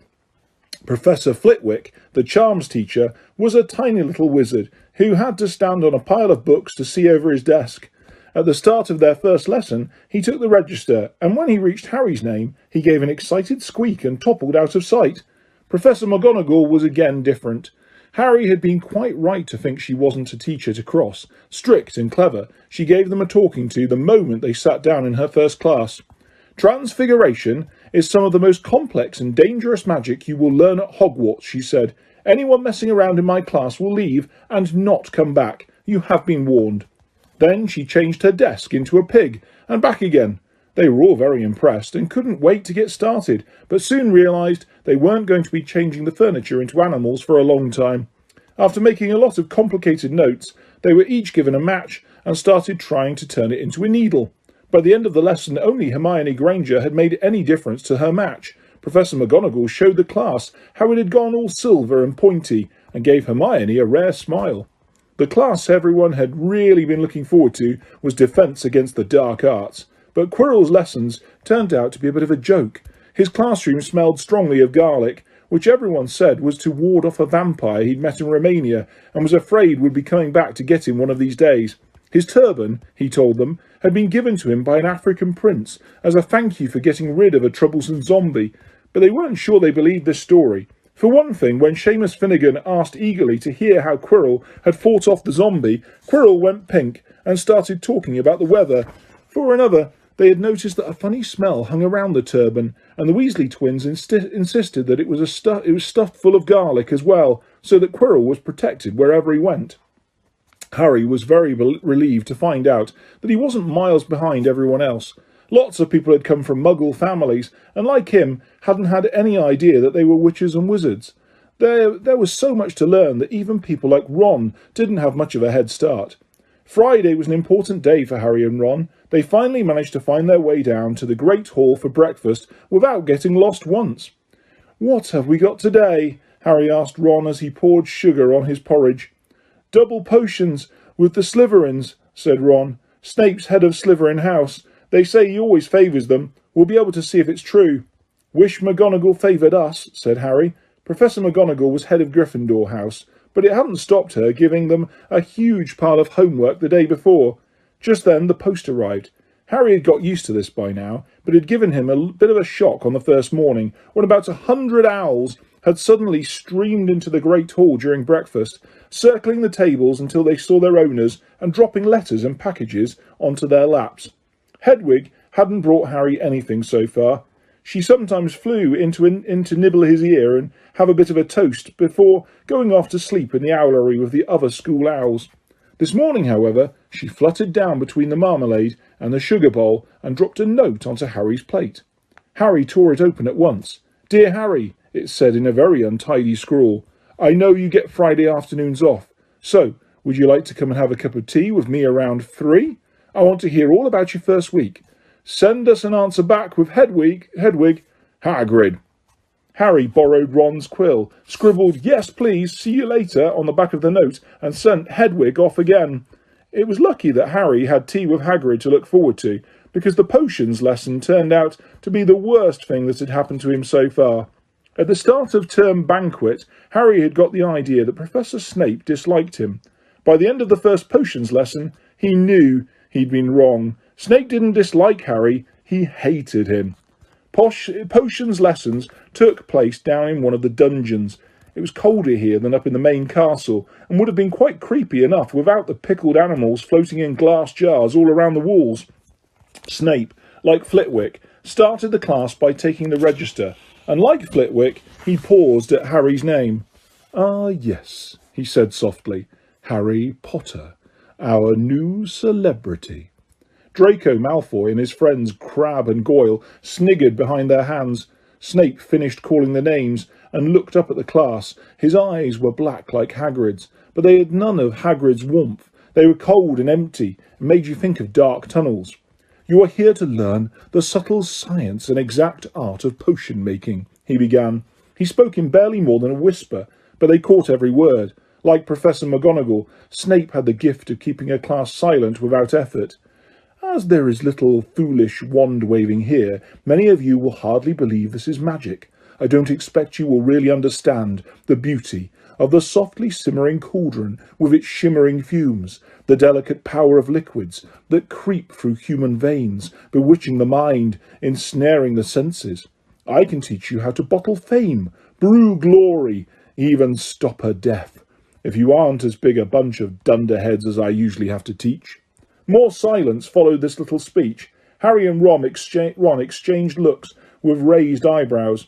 Hermione Granger was on the edge of her seat and looked desperate to start proving that she wasn't a dunderhead. "Potter," said Snape suddenly, "what would I get if I added powdered root of asphodel to an infusion of wormwood?" "Powdered root of what? To an infusion of what?" Harry glanced at Ron, who looked as stumped as he was. Hermione's hand had shot up into the air. I don't know, sir," said Harry. Snape's lips curled into a sneer. "Fame clearly isn't everything." He ignored Hermione's hand. "Let's try again, Potter. Where would you look if I told you to find me a bezoar?" Hermione stretched her hand as high into the air as it would go without her leaving her seat, but Harry didn't have the faintest idea what a bezoar was. He tried not to look at Malfoy, Crabbe and Goyle, who was shaking with laughter. I don't know, sir." "Thought you wouldn't open a book before coming, eh, Potter?" Harry forced himself to keep looking straight into those cold eyes. He had looked through his books at the Dursleys, but did Snape expect him to remember everything in 1,000 magical herbs and fungi? Snape was still ignoring Hermione's quivering hand. "What is the difference, Potter, between monkshood and wolfsbane?" At this, Hermione stood up, her hand stretching towards the dungeon ceiling. "I don't know," said Harry quietly. "I think Hermione does, though. Why don't you try her?" A few people laughed. Harry caught Seamus's eye and Seamus winked. Snape, however, was not pleased. "Sit down," he snapped at Hermione. "For your information, Potter, asphodel and wormwood make a sleeping potion. So powerful it is known as the draught of living death. A bezoar is a stone taken from the stomach of a goat, and it will save you from most poisons. As for monk's head and wolfsbane, they are the same plant, which also goes by the name of aconite. Well, why aren't you all copying that down?" There was a sudden rummaging for quills and parchment. Over the noise, Snape said, "And a point will be taken from Gryffindor House for your cheek, Potter."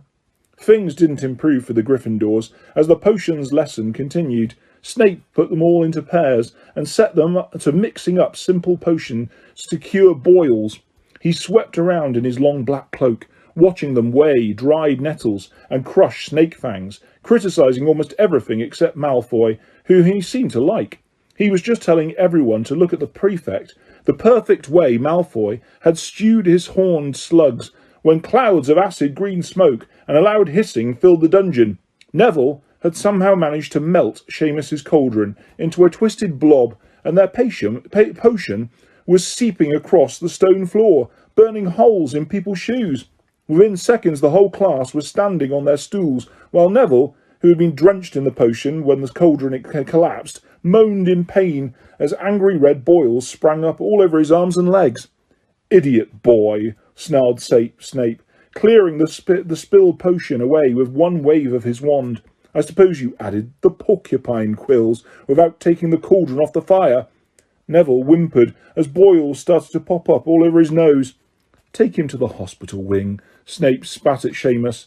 Then he rounded on Harry and Ron, who had been working next to Neville. "You, Potter, why didn't you tell him not to add the quills? Thought he'd make you look good if he got it wrong, did you? That's another point you've lost for Gryffindor."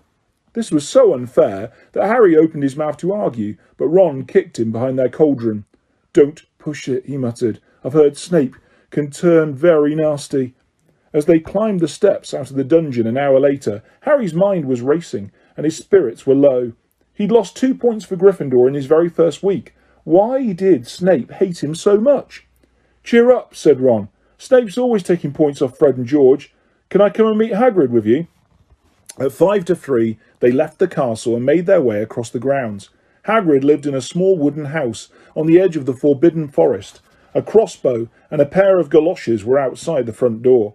When Harry knocked, they heard a frantic scrabbling from inside and several booming barks. Then Hagrid's voice rang out saying, "Back, Fang, back!"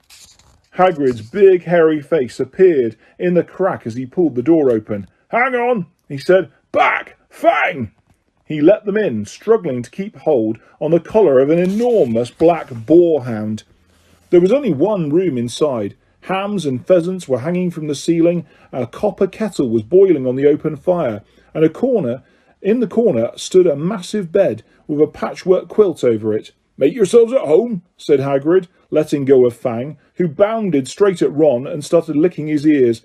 Like Hagrid, Fang was clearly not as fierce as he looked. "This is Ron," Harry told Hagrid, who was pouring boiling water into a large teapot and putting rock cakes onto a plate. "Another Weasley, eh?" said Hagrid, glancing at Ron's freckles. "I spent half my life chasing your twins away from the forest." The rock cakes almost broke their teeth, but Harry and Ron pretended to be enjoying them, as they told Hagrid all about their first lessons. Fang rested his head on Harry's knee and drooled all over his robes. Harry and Ron were delighted to hear Hagrid call Filch the old git. "And as for that cat, Mrs. Norris, I'd like to introduce her to Fang sometime. Do you know, every time I go up to the school, she follows me everywhere. Can't get rid of her. Filch puts her up to it." Harry told Hagrid about Snape's lesson.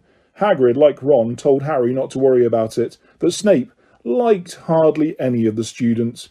"But he seemed to really hate me." "Rubbish," said Hagrid. "Why should he?" Yet Harry couldn't help thinking that Hagrid didn't quite meet his eyes when he said that. "How's your brother, Charlie?" Hagrid asked Ron. "I like him a lot. Great with animals." Harry wondered if Hagrid had changed the subject on purpose, while Ron told Hagrid all about Charlie's work with dragons. Harry picked up a piece of paper that was lying on the table under the tea cosy. It was a cutting from the Daily Prophet. "Gringotts break-in latest. Investigations continue into the break-in at Gringotts on the 31st of July, widely believed to be the work of dark wizards or witches unknown. Gringotts goblins today insist that nothing has been taken. The vault that was searched had in fact been emptied the same day. But we're not telling you what was in there, so keep your noses out if you know what's good for you," said a Gringotts spokesgoblin this afternoon. Harry remembered Ron telling him on the train that someone had tried to rob Gringotts, but Ron hadn't mentioned the date. "Hagrid," said Harry, "that Gringotts break-in happened on my birthday. It might have been happening while we were there." There was no doubt about it. Hagrid definitely didn't meet Harry's eyes this time. He grunted and offered him another rock cake. Harry read the story again. The vault that was searched had in fact been emptied earlier that same day. Hagrid had emptied Vault 713, if you could call it emptying, taking out that grubby little package. Had that been what the thieves were looking for? As Harry and Ron walked back to the castle for dinner, their pockets weighed down with rock cakes, they'd been too polite to refuse. Harry thought that none of the lessons he'd had so far had given him as much to think about as tea with Hagrid. Had Hagrid collected that package just in time? Where was it now? And did Hagrid know something about Snape that he didn't want to tell Harry? Chapter 9. The Midnight Duel. Harry had never believed he would meet a boy he hated more than Dudley, but that was before he met Draco Malfoy. Still, first-year Gryffindors only had potions with the Slytherins, so they didn't have to put up with Malfoy much, or at least they didn't until they spotted a notice pinned up in the Gryffindor common room which made them all groan. Flying lessons would be starting on Thursday, and Gryffindor and Slytherin would be learning together. "Typical," said Harry darkly. "Just what I always wanted, to make a fool of myself on a broomstick in front of Malfoy." He had been looking forward to learning to fly more than anything else. "You don't know you'll make a fool of yourself," said Ron reasonably. "Anyway, I know Malfoy's always going on about how good he is at Quidditch, but I bet that's all talk." Malfoy certainly did talk about flying a lot. He complained loudly about first years never getting in the house Quidditch teams and told long, boastful stories, which always seemed to end with him narrowly escaping muggles in helicopters. He wasn't the only one, though. The way Seamus Finnegan told it, he'd spent most of his childhood zooming around the countryside on his broomstick.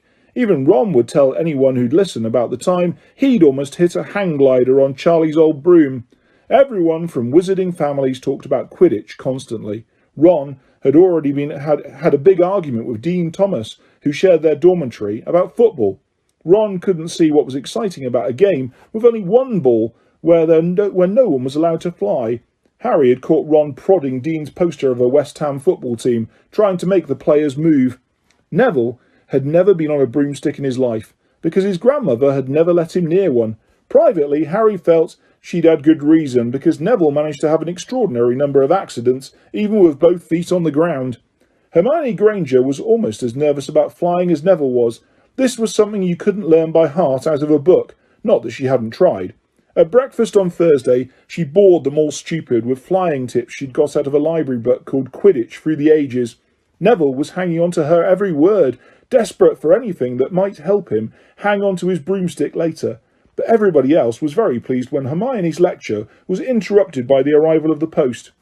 Harry hadn't had a single letter since Hagrid's note, something that Malfoy had been quick to notice, of course.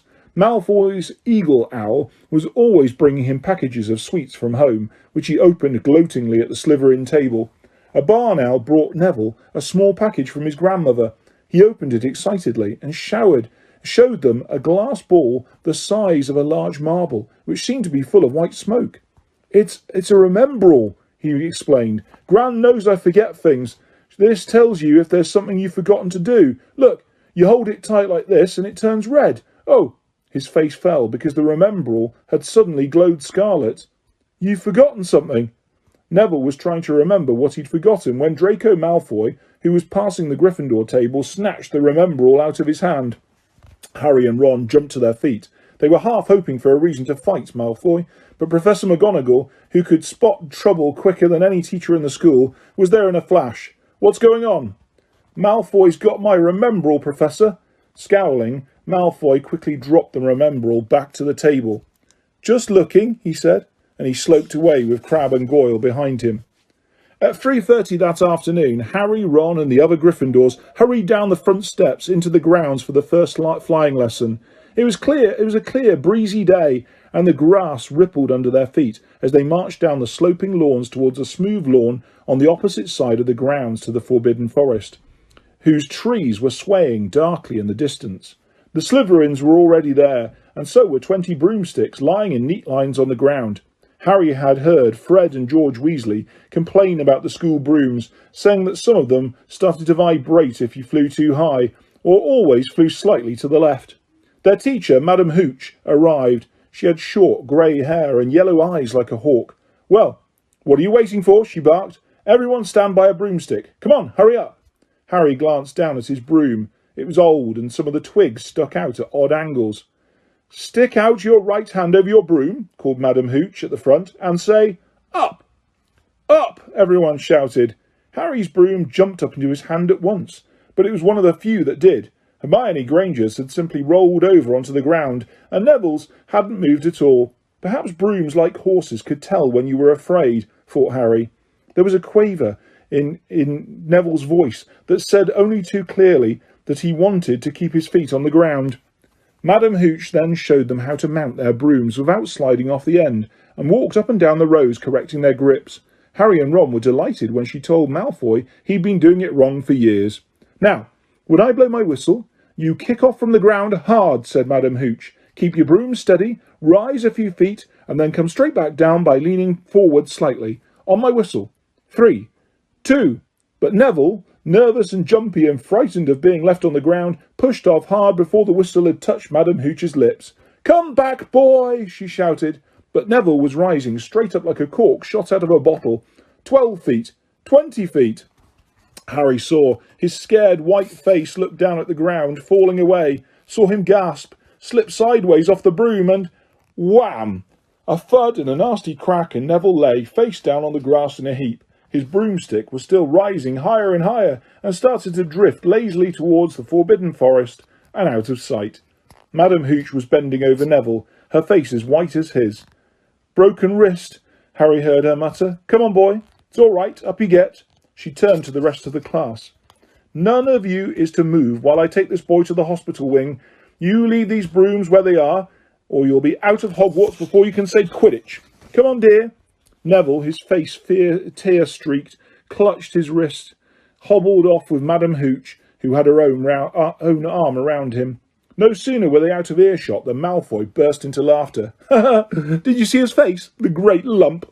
The other Slytherins joined in. Shut up, Malfoy, snapped Parvati Patil.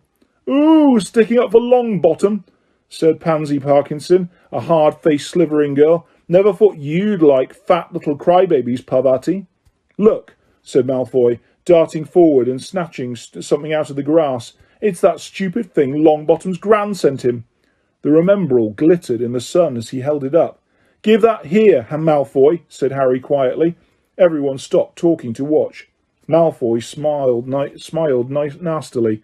I think I'll leave it somewhere for Longbottom to collect. How about up a tree? Give it here, Harry yelled, but Malfoy had leapt onto his broomstick and taken off. He hadn't been lying. He could fly well. Hovering level with the topmost branches of an oak, he called, Come and get it, Potter! Harry grabbed his broom. No, shouted Hermione Granger. Madam Hooch told us not to move. You'll get us all into trouble. Harry ignored her. Blood was pounding in his ears. He mounted the broom and kicked hard against the ground, and up he soared.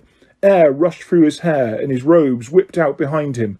And in a rush of fierce joy, he realised he'd found something he could do without being taught. This was easy. This was wonderful. He pulled his broomstick up a little, to take it even higher, and heard screams and gasps of girls back on the ground, and an admiring whoop from Ron. He turned his broomstick sharply to face Malfoy in mid-air. Malfoy looked stunned. Give it here, Harry called, or I'll knock you off that broom. Oh yeah? Said Malfoy, trying to sneer but looking worried. Harry knew somehow what to do. He leant forward and grasped the broom tightly in both hands, and it shot towards Malfoy like a javelin. Malfoy only just got out of the way in time. Harry made a sharp about turn and held the broom steady. A few people below were clapping. No, Crabbe and Goyle, up there to save your neck, Malfoy, Harry called. The same thought seemed to have struck Malfoy. Catch it if you can, then, he shouted, and he threw the glass ball high into the air and streaked back towards the ground. Harry saw, as though in slow motion, the ball rise up in the air and then start to fall. He leant forward and pointed his broom handle down. Next second he was gathering speed in a steep dive, racing the ball, wind whistling in his ears. Mingled with the screams of people watching, he stretched out his hand. A foot from the ground he caught it, just in time to pull his broom straight, and he toppled gently onto the grass with the remembrall clutched safely in his hand. Harry Potter! His heart sank faster than he just dived. Professor McGonagall was running towards them. He got to his feet, trembling. Never! In all my time at Hogwarts! Professor McGonagall was almost speechless with shock, and her glasses flashed furiously. How dare you? Might have broken your neck. It wasn't his fault, Professor. Be quiet, Miss Patil. But Malfoy, that's enough, Mr. Weasley. Potter, follow me now. Harry caught sight of Malfoy, Crabbe and Goyle's triumphant faces as he left, walking numbly in Professor McGonagall's wake as she strode towards the castle. He was going to be expelled, he just knew it. He wanted to say something to defend himself, but there seemed to be something wrong with his voice. Professor McGonagall was sweeping along without even looking at him. He had to jog to keep up. Now he'd done it. He hadn't even lasted 2 weeks. He'd be packing his bags in 10 minutes. What would the Dursleys say when he turned up on their doorstep? Up the front steps, up the marble staircase inside, and still Professor McGonagall didn't say a word to him. She wrenched open doors and marched along corridors, with Harry trotting miserably behind her. Maybe she was taking him to Dumbledore. He thought of Hagrid, expelled but allowed to stay on as a gamekeeper. Perhaps he could be Hagrid's assistant. His stomach twisted as he imagined it, watching Ron and the others becoming wizards, while he stumped around the grounds carrying Hagrid's bag. Professor McGonagall stopped outside a classroom. She opened the door and poked her head inside. Excuse me, Professor Flitwick, could I borrow wood for a moment? Wood? Thought Harry, bewildered. Was wood a cane she was going to use on him? But Wood turned out to be a person, a burly fifth-year boy who came out of Flitwick's class looking confused. Follow me, you two, said Professor McGonagall, and they marched on up the corridor, Wood looking curiously at Harry. In here. Professor McGonagall pointed them into a classroom which was empty except for Peeves, who was busy writing rude words on the blackboard. Out, Peeves, she barked. Peeves threw the chalk into a bin, which clanged loudly, and he swooped out cursing. Professor McGonagall slammed the door behind him and turned to face the two boys. Potter, This is Oliver Wood. Wood, I found you a seeker. Wood's expression changed from puzzlement to delight. Are you serious, Professor? Absolutely, said Professor McGonagall crisply. The boy's a natural. I've never seen anything like it. Was that your first time on a broomstick, Potter? Harry nodded silently. He didn't have a clue what was going on, but he didn't seem to be being expelled, and some of the feeling started coming back to his legs. He caught that thing in his hand after a 50-foot dive, Professor McGonagall told Wood. Didn't even scratch himself. Charlie Weasley couldn't have done it. Wood was now looking as though all his dreams had come true at once. Ever seen a game of Quidditch, Potter? He asked excitedly. Wood's captain of the Gryffindor team, Professor McGonagall explained. He's just the build for a Seeker too, said Wood, now walking around Harry and staring at him. Light, speedy. We'll have to get him a decent broom, Professor. A Nimbus 2000 or a Clean Sweep 7, I'd say. I shall speak to Professor Dumbledore and see if we can't bend the first-year rule. Heaven knows, we need a better team than last year. Flattened in that last match by Slytherin, I couldn't look Severus Snape in the face for weeks. Professor McGonagall peered sternly over her glasses at Harry. I want to hear you're training hard, Potter, or I may change my mind about punishing you. Then she suddenly smiled. Your father would have been proud, she said. He was an excellent Quidditch player himself. You're joking! It was dinner time. Harry had just finished telling Ron what had happened when he'd left the grounds with Professor McGonagall. Ron had a piece of steak and kidney pie halfway to his mouth, but he'd forgotten all about it. Seeker, he said, but first years never. You must be the youngest house player in about a century, said Harry, shoveling pie into his mouth.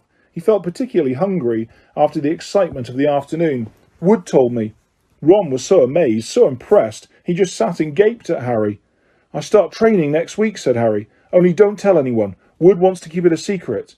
Fred and George Weasley now came into the hall, spotted Harry and hurried over. Well done, said George in a low voice. Wood told us. We're on the team too. Beat us. I tell you, we're going to win that Quidditch Cup for sure this year, said Fred. We haven't won once since Charlie left, but this year's team is going to be brilliant. You must be good, Harry. Wood was almost skipping when he told us. Anyway, we've got to go. Lee Jordan reckons he's found a new secret passageway out of the school. Bet it's that one behind the statue of Gregory the Smarmy that we found in our first week. See you. Fred and George had hardly disappeared when someone far less welcome turned up. Malfoy, flanked by Crabbe and Goyle. Having a last meal, Potter? When are you getting the train back to the Muggles? You're a lot braver now. You're back on the ground and you've got your little friends with you, said Harry coolly. There was of course, nothing at all little about Crabbe and Goyle. But as the high table was full of teachers, neither of them could do more than crack their knuckles and scowl. I'd take you on any time on my own, said Malfoy. Tonight, if you want. Wizard's duel. Wands only. No contact. What's the matter? Never heard of a wizard's duel before, I suppose? Of course he has, said Ron, wheeling round. I'm his second. Who's yours? Malfoy looked at Crabbe and Goyle, sizing them up. Crabbe, he said. Midnight, all right? We'll meet you in the trophy room. That's always unlocked. When Malfoy had gone, Ron and Harry looked at each other. What is a wizard's duel, said Harry. And what do you mean you're my second? Well, a second's there to take over if you die, said Ron casually, getting started on his last on his cold pie. Catching the look on Harry's face, he quickly added, but people only die in proper duels, with real wizards. The most you and Malfoy will be able to do is send sparks at each other. Neither of you knows enough magic to do any real damage. I bet he expected you to refuse anyway. And what if I wave my wand and nothing happens? Throw it away. Punch him on the nose, Ron suggested. Excuse me? They both looked up. It was Hermione Granger. Can't a person eat in peace in this place, said Ron. Hermione ignored him and spoke to Harry. I couldn't help overhearing what you and Malfoy were saying. Bet you could, Ron muttered. And you mustn't go wandering around the school at night. Think of the points you'll lose Gryffindor if you're caught, and you're bound to be. It's really very selfish of you. And it's really none of your business, said Harry. Goodbye, said Ron. All the same, it wasn't what you'd call the perfect end to the day, Harry thought, as he lay awake much later listening to Dean and Seamus falling asleep. Neville wasn't back from the hospital wing. Ron had spent all evening giving him advice, such as, if he tries to curse you, you'd better dodge it, because I can't remember how to block them. There was a very good chance they were going to get caught by Filch or Mrs. Norris, and Harry felt he was pushing his luck, breaking another school rule today. On the other hand, Malfoy's sneering face kept looming up out of the darkness. This was his big chance, to beat Malfoy face to face. He couldn't miss it. 11:30, Ron muttered at last. We'd better go. They pulled on their dressing gowns, picked up their wands and crept across the tower room, down the spiral staircase and into the Gryffindor common room. A few embers were still glowing in the fireplace, turning all the armchairs into hunchback shadows. They had almost reached the portrait hole when a voice spoke from the chair nearest them. I can't believe you're going to do this, Harry. A lamp flickered on. It was Hermione Granger, wearing a pink dressing gown and a frown. You, said Ron furiously. Go back to bed. I almost told your brother, Hermione snapped. Percy, he's a prefect. He'd put a stop to this. Harry couldn't believe anyone could be so interfering. Come on, he said to Ron. He pushed open the portrait of the fat lady and climbed through the hole. Hermione wasn't going to give up that easily. She followed Ron through the portrait hole, hissing at them like an angry goose. Don't you care about Gryffindor? Do you only care about yourselves? I don't want Slytherin to win the House Cup, and you'll lose all the points I got from Professor McGonagall for knowing about switching spells. Go away. All right, but I warned you. You just remember what I said when you're in the train home tomorrow. You're so... But what they were, they didn't find out. Hermione had turned to the portrait of the fat lady and get back inside. Hermione had turned to the portrait of the fat lady to get back inside and found herself facing an empty painting. The fat lady had gone on a nighttime visit, and Hermione was locked out of Gryffindor Tower. Now what am I going to do? She asked shrilly. That's your problem, said Ron. We've got to go. We're going to be late. They hadn't even reached the end of the corridor when Hermione caught up with them. I'm coming with you, she said. You are not. Do you think I'm going to stand out here and wait for Filch to catch me? If he finds all three of us, I'll tell him the truth, that I was trying to stop you, and you can back me up. You've got some nerve, said Ron loudly. Shut up, both of you, said Harry sharply. I heard something. It was a sort of snuffling. Mrs. Norris, breathed Ron, squinting through the dark. It wasn't Mrs. Norris, it was Neville. He was curled up on the floor, fast asleep, but jerked suddenly awake as they crept nearer. Thank goodness you found me. I've been out here for hours. I couldn't remember the new password to get into bed. Keep your voice down, Neville. The password's pig snout. But it won't help you now. The fat lady's gone off somewhere. How's your arm? Said Harry. Fine, said Neville, showing them. Madame Pomfrey mended it in about a minute. Good. Well, look, Neville, we've got to be somewhere. We'll see you later. Don't leave me, said Neville, scrambling to his feet. I don't want to stay here alone with bloody barons. The bloody baron's been passed twice already. Ron looked at his watch and then glared furiously at Hermione and Neville. If either of you get us caught, I'll never rest until I've learnt that curse of the bogies Quirrell told us about and use it on you. Hermione opened her mouth, perhaps to tell Ron exactly how to use the curse of the bogies, but Harry hissed at her to be quiet and beckoned them all forward. They flitted along corridors, striped with bars of moonlight from the high windows, and every turn Harry expected to run into Filch or Mrs. Norris, but they were lucky.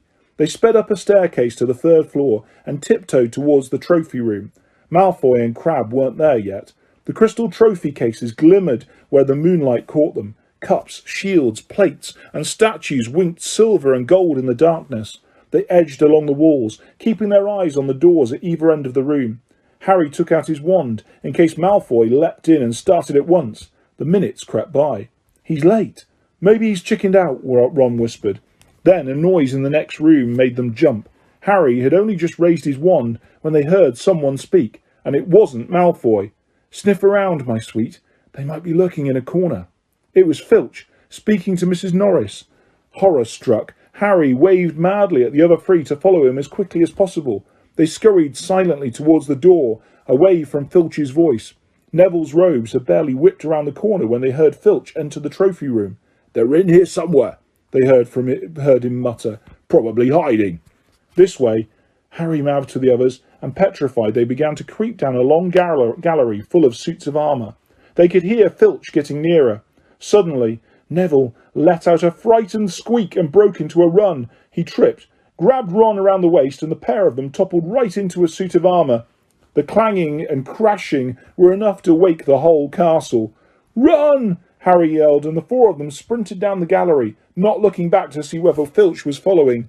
They swung around the doorpost and galloped down one corridor, then another, Harry in the lead without any idea where they were and where they were going. They ripped through a tapestry and found themselves in a hidden passageway, hurtled along it and came out near their charms classroom, which they knew was miles from the trophy room. "I think we've lost them," Harry panted, leaning against the cold wall and wiping his forehead. Neville was bent double, wheezing and spluttering. I told you," Hermione gasped, clutching at the stitch in her chest. I told you." "We've got to get back to Gryffindor Tower," said Ron, "quickly as possible." "Malfoy tricked you," Hermione said to Harry. "You realise that, don't you? He was never going to meet you. Filch knew someone was going to be in the trophy room. Malfoy must have tipped him off." Harry thought she was probably right, but he wasn't going to tell her that. "Let's go." It wasn't going to be that simple. They hadn't gone more than a dozen paces when a doorknob rattled and something came shooting out of a classroom in front of them. It was Peeves. He caught sight of them and gave a squeal of delight. "Shut up, Peeves, please! You'll get us thrown out." Peeves cackled. "Wandering around at midnight, ickle thirsties? Ha ha ha ha! Naughty, naughty, you'll get caughty." "Not if you don't give us away, Peeves, please." Should I tell Filch, should I?" said Peeves in a saintly voice, but his eyes glittered wickedly. "It's for your own good, you know." "Get out of the way," snapped Ron, taking a swipe at Peeves. This was a big mistake. "Students out of bed!" Peeves bellowed. "Students out of bed! Down the charms corridor!" Ducking under Peeves, they ran for their lives, right to the end of the corridor, where they slammed into a door, and it was locked. "This is it," Ron moaned, and they pushed helplessly at the door. "We're done for. This is the end." They could hear footsteps, Filch running as fast as he could towards Peeves' shout. "Oh, move over," Hermione snarled. She grabbed Harry's wand, tapped the lock and whispered, "Alobomora." The lock clicked and the door swung open. They piled through it, shut it quickly and pressed their ears against it, listening. "Which way did they go, Peeves?" Filch was saying. "Quick, tell me." "Say, please." "Don't mess me about, Peeves. Now, where did they go?" "Shan't say anything if you don't say please," said Peeves in his annoying sing-song voice. "All right, please." "Nothing." "Ha ha! Told you I wouldn't say wouldn't say nothing if you didn't say please. Ha ha ha!" And they heard the sound of Peeves whooshing away and Filch cursing in rage. "He thinks the door is locked," Harry whispered. "I think we'll be okay. Get off, Neville." For Neville had been tugging on the sleeve of Harry's dressing gown for the last minute. "What?" Harry turned around and saw quite clearly what. For a moment, he was sure he'd walked into a nightmare. This was too much, on top of everything that had happened so far. They weren't in a room, as he had supposed. They were in a corridor, the forbidden corridor on the 3rd floor. And now they knew why it was forbidden. They were looking straight into the eyes of a monstrous dog, a dog which filled the whole space between ceiling and floor. It had 3 heads, 3 pairs of rolling mad eyes, 3 noses, twitching and quivering in their direction, 3 drooling mouths, saliva hanging in slippery ropes from yellowish fangs. It was standing quite still, all 6 eyes staring at them, and Harry knew that the only reason they weren't already dead was that their sudden appearance had taken it by surprise. But it was quickly getting over that. There was no mistaking what those thunderous growls meant. Harry groped for the doorknob. Between Filch and death, he'd take Filch. They fell backwards. Harry slammed the door shut and they ran. They almost flew back down the corridor. Filch must have hurried off to look for them somewhere else because they didn't see him anywhere, but they hardly cared. All they wanted to do was put as much space as possible between them and that monster. They didn't stop running until they reached the portrait of the fat lady on the 7th floor. "Where on earth have you all been?" she asked, looking at their dressing gowns hanging off their shoulders and their flushed, sweaty faces. "Never mind that. Pig snout! Pig snout!" panted Harry, and the portrait swung forward. They scrambled into the common room and collapsed, trembling into armchairs. It was a while before any of them said anything. Neville, indeed, looked as if he'd never speak again. "What do you think they're doing? Keeping a thing like that locked up in a school," said Ron finally. "If any dog needs exercise, that one does." Hermione had got both her breath and her bad temper back again. "You don't use your eyes, any of you, do you?" she snapped. "Didn't you see what it was standing on?" "The floor," Harry suggested. "I wasn't looking at its feet. I was too busy with its heads." "No, not the floor. It was standing on a trapdoor. It's obviously guarding something. She stood up, glaring at them. Hope you're pleased with yourselves. We could all have been killed, or worse, expelled. Now, if you don't mind, I'm going to bed. Ron stared after her, his mouth open. No, we don't mind, he said. You'd think we dragged her along, wouldn't you? But Hermione had given Harry something else to think about as he climbed back into bed. The dog was guarding something. What had Hagrid said? Gringotts was the safest place in the world for something you wanted to hide, except perhaps Hogwarts. It looked as though Harry had found out where the grubby little package from Vault 713 was. Malfoy couldn't believe his eyes when he saw that Harry and Ron were still at Hogwarts next day, looking tired but perfectly cheerful. Indeed, by next morning, Harry and Ron thought that meeting the three-headed dog had been an excellent adventure, and they were quite keen to have another one. In the meantime, Harry filled Ron in about the package that seemed to have been removed from Gringotts to Hogwarts, and they spent a lot of time wondering what could possibly need such heavy protection. It's either really valuable or really dangerous, said Ron. Or both, said Harry. But as all they knew for sure about the mysterious object was that it was about 2 inches long, they didn't have much chance of guessing what it was without further clues. Neither Neville or Hermione showed the slightest interest in what lay underneath the dog and the trapdoor. All Neville cared about was never going near the dog again. Hermione was now refusing to speak to Harry and Ron, but she was such a bossy know-it-all that they saw this as an added bonus. All they really wanted now was a way of getting back at Malfoy, and to their great delight, just such a thing arrived with the post about a week later. As the owls flooded into the great hall as usual, everyone's attention was caught at once by a long, thin package, carried by 6 large screech owls. Harry was just as interested as everyone else to see what was in the large parcel, and was amazed when the owls soared down and dropped it right in front of him, knocking his bacon to the floor. They had hardly fluttered out of the way when another owl dropped a letter on top of the parcel. Harry ripped open the letter first, which was lucky because it said, "Do not open the parcel at the table. It contains your new Nimbus 2000, but I don't want everybody knowing you've got a broomstick or they'll all want one. Oliver Wood will meet you tonight on the Quidditch pitch at 7 o'clock for your first training session. Professor M. McGonagall." Harry had difficulty hiding his glee as he handed the note to Ron to read. "A Nimbus 2000? Ron moaned enviously. "I've never even touched one." They left the hall quickly, wanting to unwrap the broomstick in private before their first lesson. But halfway across the entrance hall they found the way upstairs barred by Crabbe and Goyle. Malfoy seized the package from Harry and felt it. "That's a broomstick," he said, throwing it back to Harry with a mixture of jealousy and spite on his face. "You'll be for it this time, Potter. First years aren't allowed them." Ron couldn't resist it. "It's not any old broomstick," he said. "It's a Nimbus 2000. What did you say you've got at home, Malfoy? A Comet 260? Ron grinned at Harry. "Comets look flashy, but they're not in the same league as the Nimbus." "And what would you know about it, Weasley? You couldn't afford half the handle." Malfoy snapped back. "I suppose you and your brothers have to save up twig by twig." Before Ron could answer, Professor Flitwick appeared at Malfoy's elbow. "Not arguing, I hope, boys," he squeaked. "Potter's been sent a broomstick, Professor," said Malfoy quickly. Yes, that's right," said Professor Flitwick, beaming at Harry. "Professor McGonagall told me all about the special circumstances, Potter. And what model is it?" A Nimbus 2000, sir," said Harry, fighting not to laugh at the look of horror on Malfoy's face. "And it's really thanks to Malfoy here that I've got it," he added. Harry and Ron headed upstairs, smothering their laughter at Malfoy's obvious rage and confusion. "Well, it's true," Harry chortled as they reached the top of the marble staircase. "If he hadn't stolen Neville's Remembrall, I wouldn't be in the team." "So I suppose you think that's a reward for breaking rules?" came an angry voice from just behind them. Hermione was stomping up the stairs, looking disapprovingly at the package in Harry's hand. "I thought you weren't speaking to us," said Harry. "Yes, don't stop now," said Ron. "It's doing us so much good." Hermione marched away with her nose in the air. Harry had a lot of trouble keeping his mind on his lessons that day. It kept wandering up to the dormitory, where his new broomstick was lying under his bed, or straying off to the Quidditch pitch, where he'd be learning to play that night.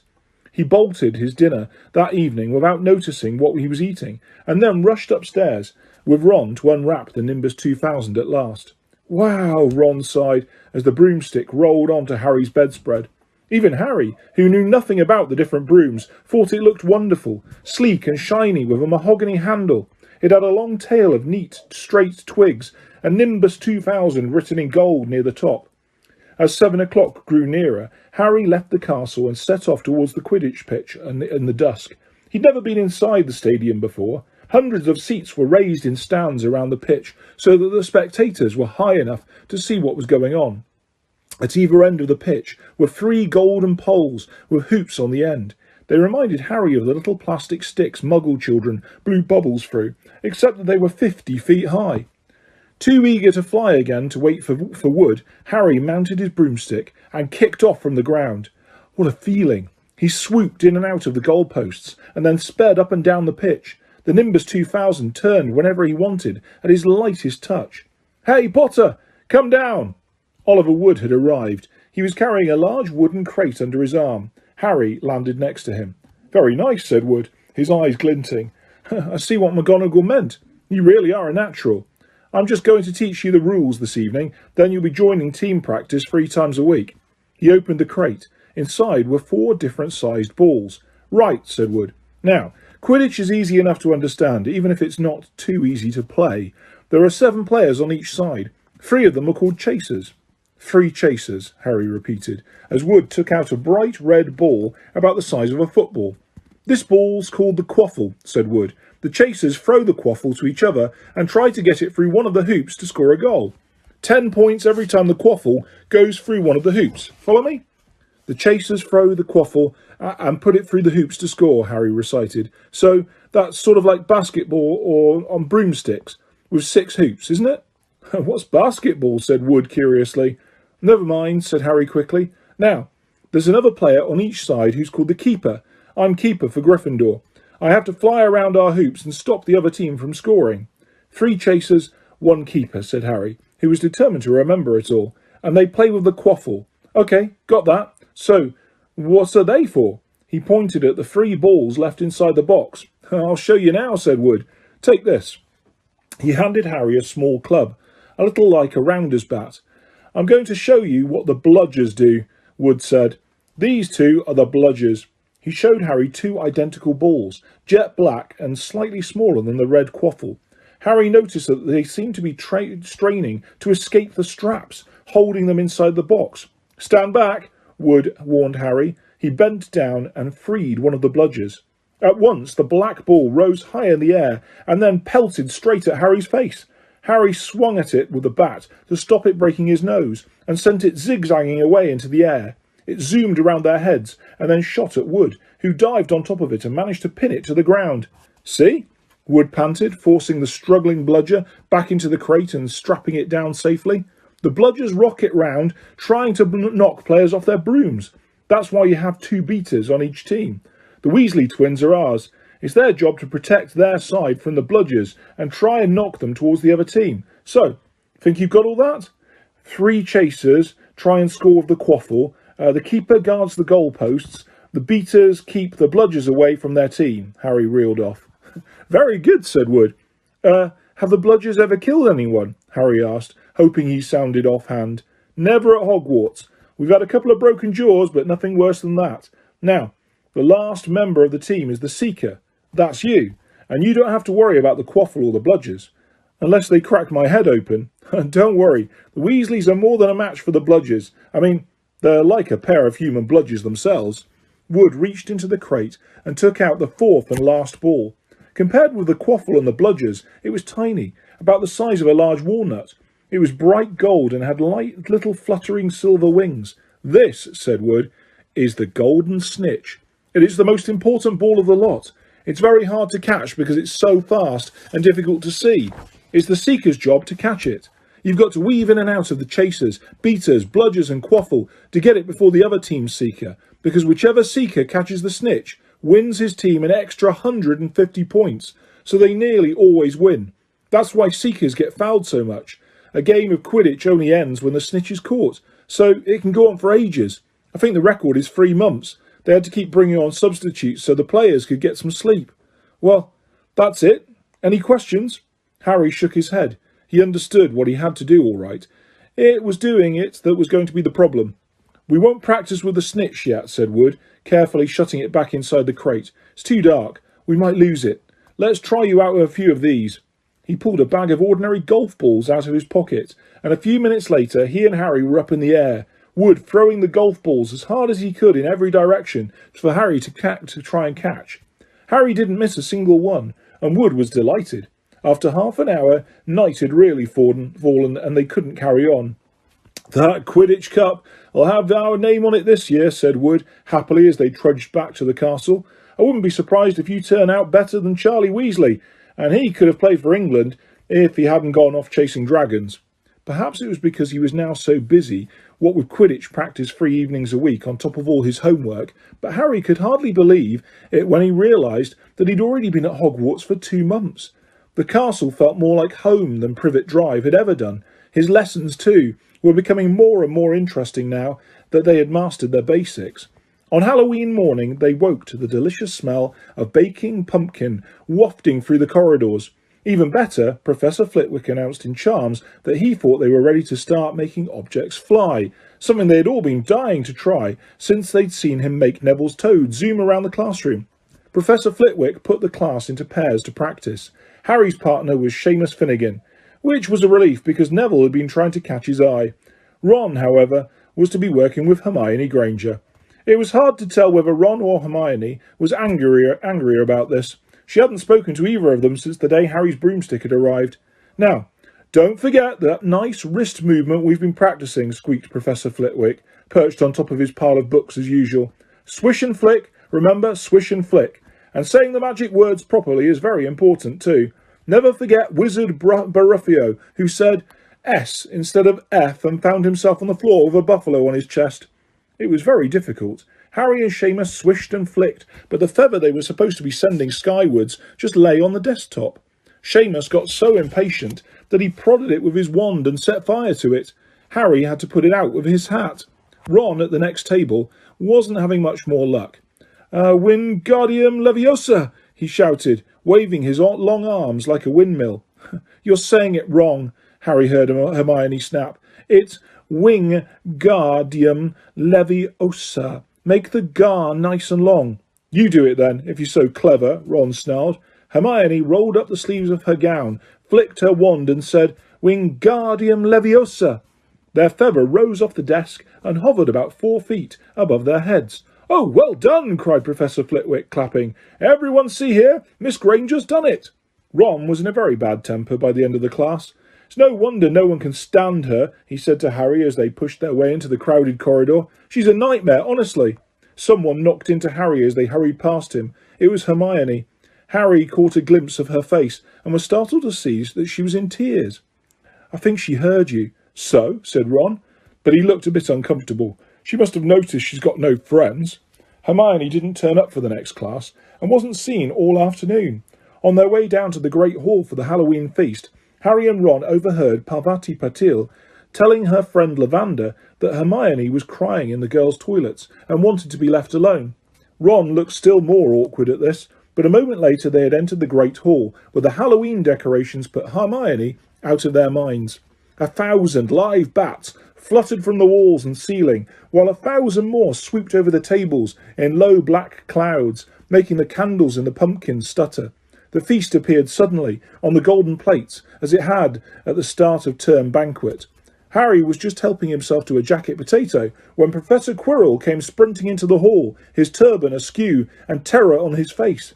Everyone stared as he reached Professor Dumbledore's chair, slumped against the table and gasped, "Troll! In the dungeons! Thought you ought to know!" He then sank to the floor in a dead faint. There was uproar. It took several purple firecrackers exploding from the end of Professor Dumbledore's wand to bring silence. "Prefects!" he rumbled. "Lead your houses back to the dormitories immediately." Percy was in his element. "Follow me. Stick together, first years. No need to fear the troll if you follow my orders. Stay close behind me now. Make way. First years coming through. Excuse me, I'm a prefect." "How could a troll get in?" Harry asked as they climbed the stairs. "Don't ask me. They're supposed to be really stupid," said Ron. "Maybe Peeves let it in for a Halloween joke." They passed different groups of people, hurrying in different directions. As they jostled their way through a crowd of confused Hufflepuffs, Harry suddenly grabbed Ron's arm. "I've just fought. Hermione!" "What about her?" "She doesn't know about the troll." Ron bit his lip. "Oh, all right," he snapped. "But Percy had better not see us." Ducking down, they joined the Hufflepuffs, going the other way, slipped down a deserted side corridor, and hurried off towards the girls' toilets. They had just turned the corner when they heard quick footsteps behind them. "Percy!" hissed Ron, pulling Harry behind a large stone griffin. Peering around it, however, they saw not Percy but Snape.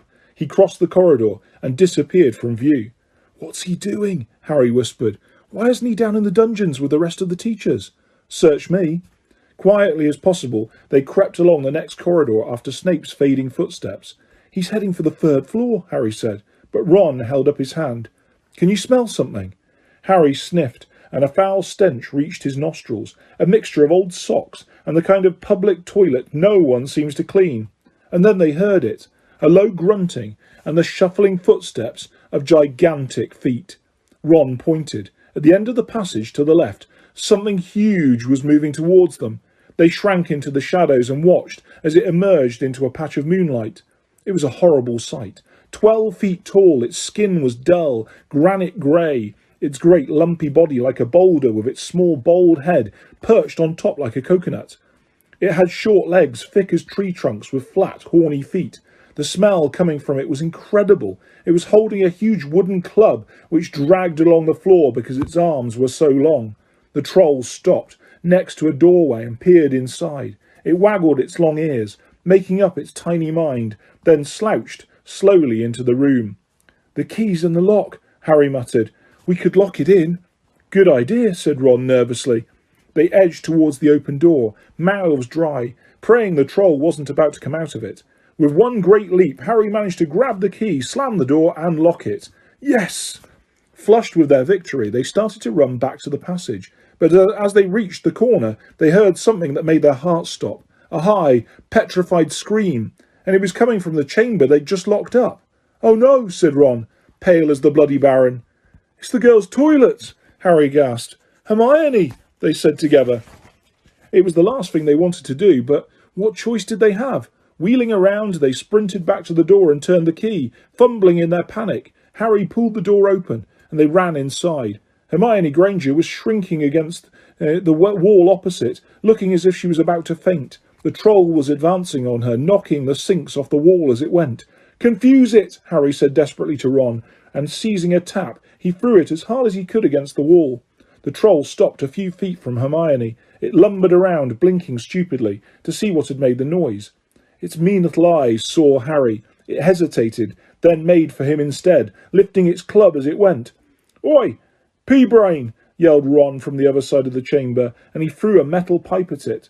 The troll didn't even seem to notice the pipe hitting its shoulder, but it heard the yell and paused again, turning its ugly snout towards Ron instead, giving Harry time to run around it. "Come on, run! Run!"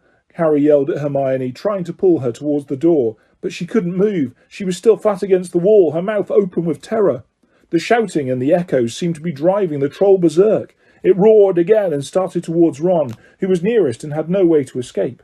Harry then did something that was both very brave and very stupid.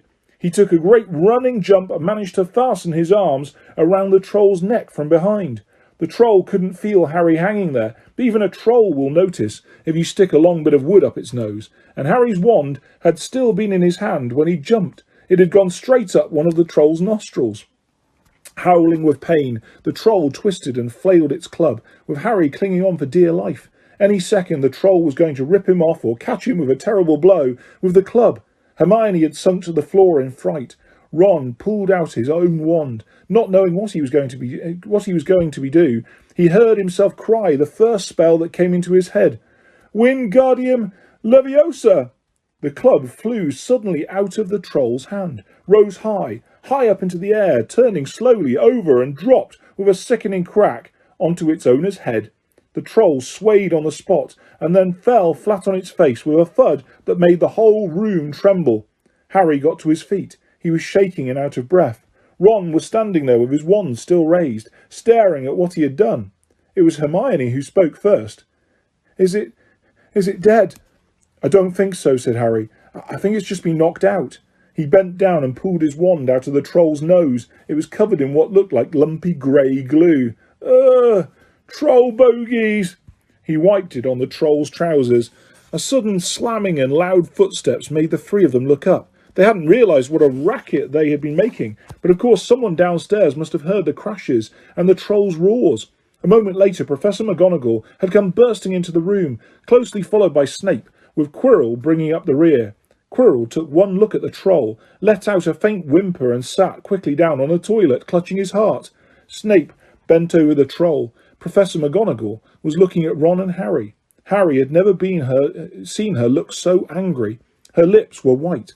Hopes of winning 50 points for Gryffindor faded quickly from Harry's mind. "What on earth were you thinking of?" said Professor McGonagall, with cold fury in her voice. Harry looked at Ron, who was still standing with his wand in the air. "You're lucky you weren't killed. Why aren't you in your dormitory?" Snape gave Harry a swift, piercing look. Harry looked at the floor. He wished Ron would put his wand down. Then a small voice came out of the shadows. "Please, Professor McGonagall, they were looking for me." "Miss Granger."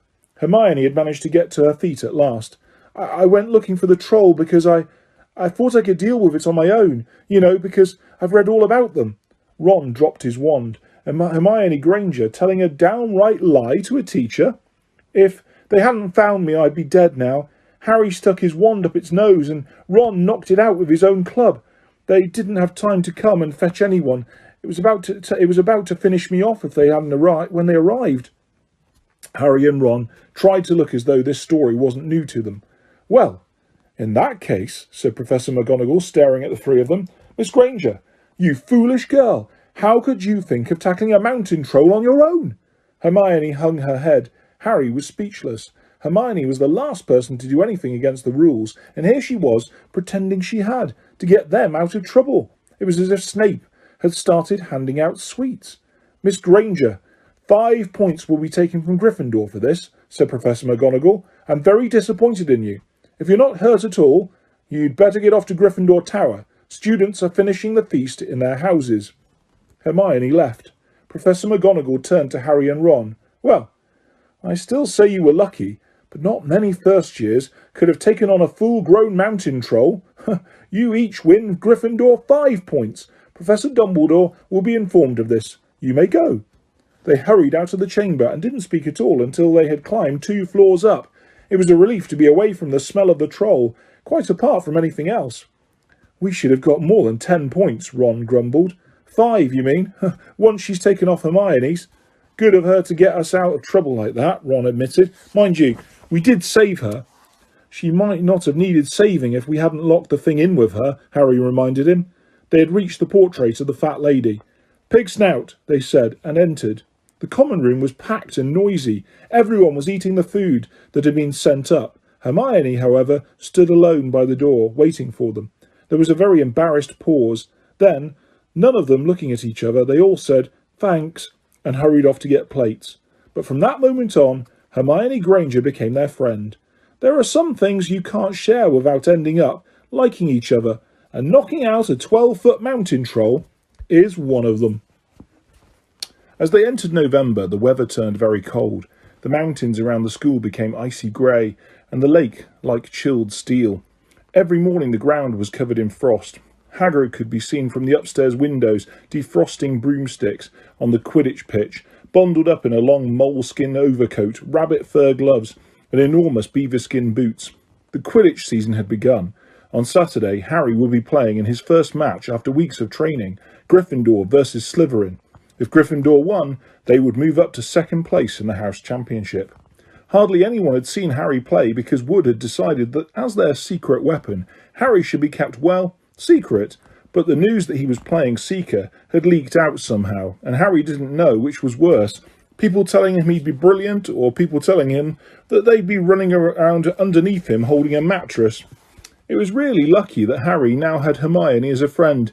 He didn't know how he'd have got through all his homework without her. With what with all the last-minute Quidditch practice Wood was making them do, she had also let him Quidditch through the ages, which turned out to be a very interesting read. Harry learnt that there were 700 ways of committing a Quidditch foul, and that all of them had happened during a World Cup match in 1473, that Seekers were usually the smallest and fastest players, and that most serious Quidditch accidents seemed to happen to them, that although people rarely died playing Quidditch, referees had been known to vanish and turn up months later in the Sahara Desert. Hermione had become a bit more relaxed about breaking rules since Harry and Ron had saved her from the mountain troll, and she was much nicer for it. The day before Harry's first Quidditch match, the three of them were out in the freezing courtyard during break, and she had conjured them up a bright blue fire, which could be carried around in a jam jar. They were standing with their backs to it, getting warm, when Snape crossed the yard. Harry noticed at once that Snape was limping. Harry, Ron and Hermione moved closer together to block the fire from view. They were sure it wouldn't be allowed. Unfortunately, something about their guilty faces caught Snape's eye. He limped over. He hadn't seen the fire, but he seemed to be looking for a reason to tell them off anyway. "What's that you've got there, Potter?" It was Quidditch through the ages. Harry showed him. "Library books are not to be taken outside the school," said Snape. "Give it to me. 5 points from Gryffindor." "He's just made that rule up," Harry muttered angrily as Snape limped away. "Wonder what's wrong with his leg." "Dunno, but I hope it's really hurting him," said Ron bitterly. The Gryffindor common room was very noisy that evening. Harry, Ron and Hermione sat together next to a window. Hermione was checking Harry and Ron's charms homework for them. She would never let them copy. How will you learn? But by asking her to read it through, they got the right answers anyway. Harry felt restless. He wanted Quidditch through the ages back, to take his mind off his nerves about tomorrow. Why should he be afraid of Snape? Getting up, he told Ron and Hermione he was going to ask Snape if he could have it. "Rather you than me," they said together, but Harry had an idea that Snape wouldn't refuse if there were other teachers listening. He made his way down to the staff room and knocked. There was no answer. He knocked again. Nothing. Perhaps Snape had left the book in there. It was worth a try. He pushed the door ajar and peered inside, and a horrible scene met his eyes. Snape and Filch were inside, alone.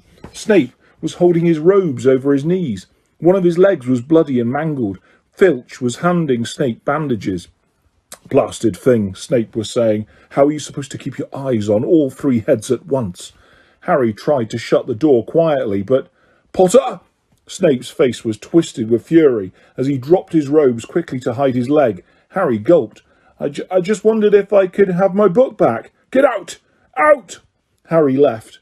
Before Snape could take any more points from Gryffindor, he sprinted back upstairs. "Did you get it?" Ron asked as Harry joined them. "What's the matter?" In a low whisper, Harry told them what he'd seen. "You know what this means," he finished breathlessly. "He tried to get past the 3-headed dog at Halloween. That's where he was when we saw him. He's after whatever it's guarding. And I'd bet my broomstick he let the troll in to create a diversion." Hermione's eyes were wide. "No, he wouldn't," she said. "I know he's not very nice, but he wouldn't try and steal something Dumbledore was keeping safe." "Honestly, Hermione, you think all teachers are saints or something," snapped Ron. "I'm with Harry. I wouldn't put anything past Snape. But what's he after? What's the dog guarding?" Harry went to bed with his head buzzing with the same question. Neville was snoring loudly, but Harry couldn't sleep. He tried to empty his mind. He needed to sleep. He had to. He had his first Quidditch match in a few hours, but the expression on Snape's face when Harry had seen his leg wasn't easy to forget. The next morning dawned very bright and cold. The great hall was full of the delicious smell of fried sausages and the cheerful chatter of everyone looking forward to a good Quidditch match. "You've got to eat some breakfast." "I don't want anything. Just a bit of toast," wheedled Hermione. "I'm not hungry." Harry felt terrible. In an hour's time he would be walking onto the pitch. "Harry, you need your strength," said Seamus Finnegan. "Seekers are always the ones who get nobbled by the other team." "Thanks, Seamus," said Harry, watching Seamus pile ketchup onto his sausages. By 11 o'clock the whole school seemed to be out in the stands around the Quidditch pitch. Many students had binoculars. The seats might be raised high in the air, but it was still difficult to see what was going on sometimes. Ron and Hermione joined Neville, Seamus and Dean, the West Ham fan, up in the top row. As a surprise for Harry, they had painted a large banner on one of the sheets Scabbers had ruined. It said, "Potter for President," and Dean, who was good at drawing, had done a large Gryffindor lion underneath.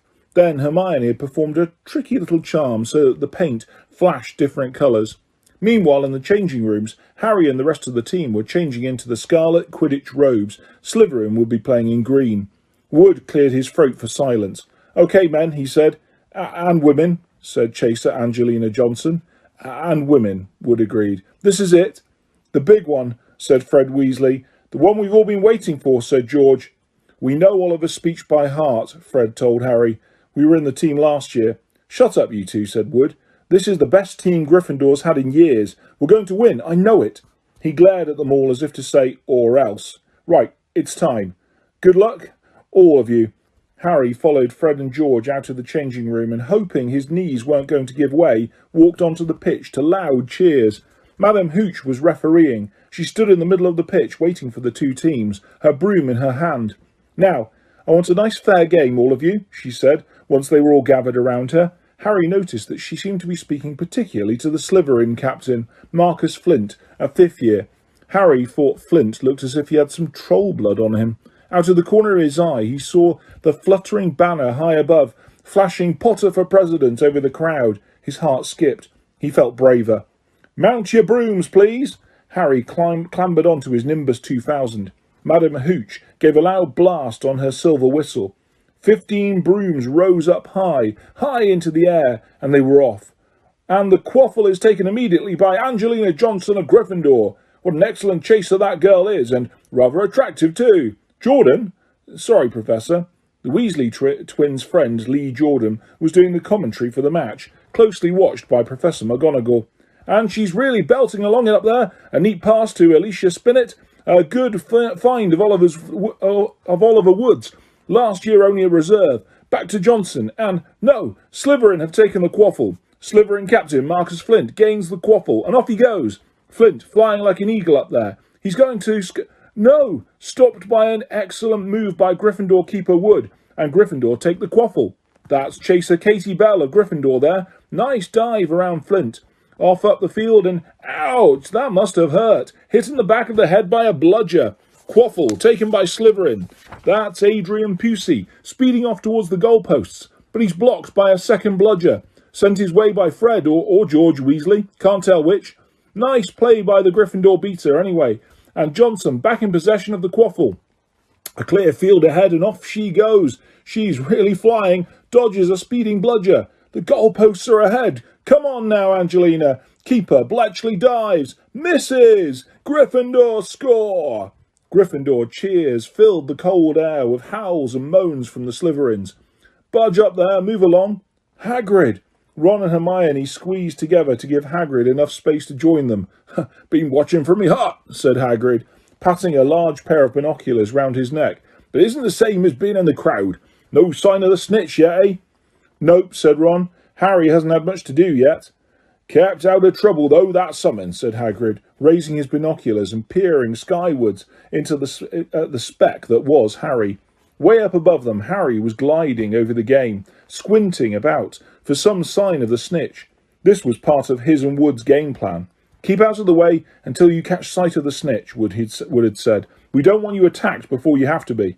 When Angelina had scored, Harry had done a couple of loop-the-loops to let out his feelings. Now he was back, staring around for the snitch. Once he caught sight of a flash of gold, but it was just a reflection from one of the Weasleys' wristwatches. And once a bludger decided to come pelting his way, more like a cannonball than anything else, but Harry dodged it, and Fred Weasley came chasing after it. All right there, Harry, he had time to yell as he beat the bludger furiously towards Marcus Flint. Slytherin in possession, Lee Jordan was saying. Chaser Pusey ducks 2 bludgers, 2 Weasleys, and Chaser Bell, and speeds towards the... Wait a moment, was that the snitch? A murmur ran through the crowd as Adrian Pusey dropped the quaffle, too busy looking over his shoulder at the flash of gold that had passed his left ear. Harry saw it.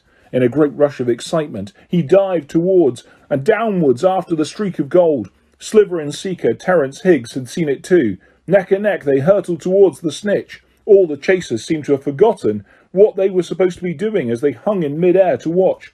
Harry was faster than Higgs. He could see the little round ball, wings fluttering, darting up ahead. He put on an extra spurt of speed. Wham! A roar of rage echoed from the Gryffindors below. Marcus Flint had blocked Harry on purpose, and Harry's broom spun off course. Harry holding on for dear life. "Foul!" screamed the Gryffindors. Madam Hooch spoke angrily to Flint and then ordered a free shot at the goalpost for Gryffindor. But, in all the confusion, of course, the golden snitch had disappeared from sight again.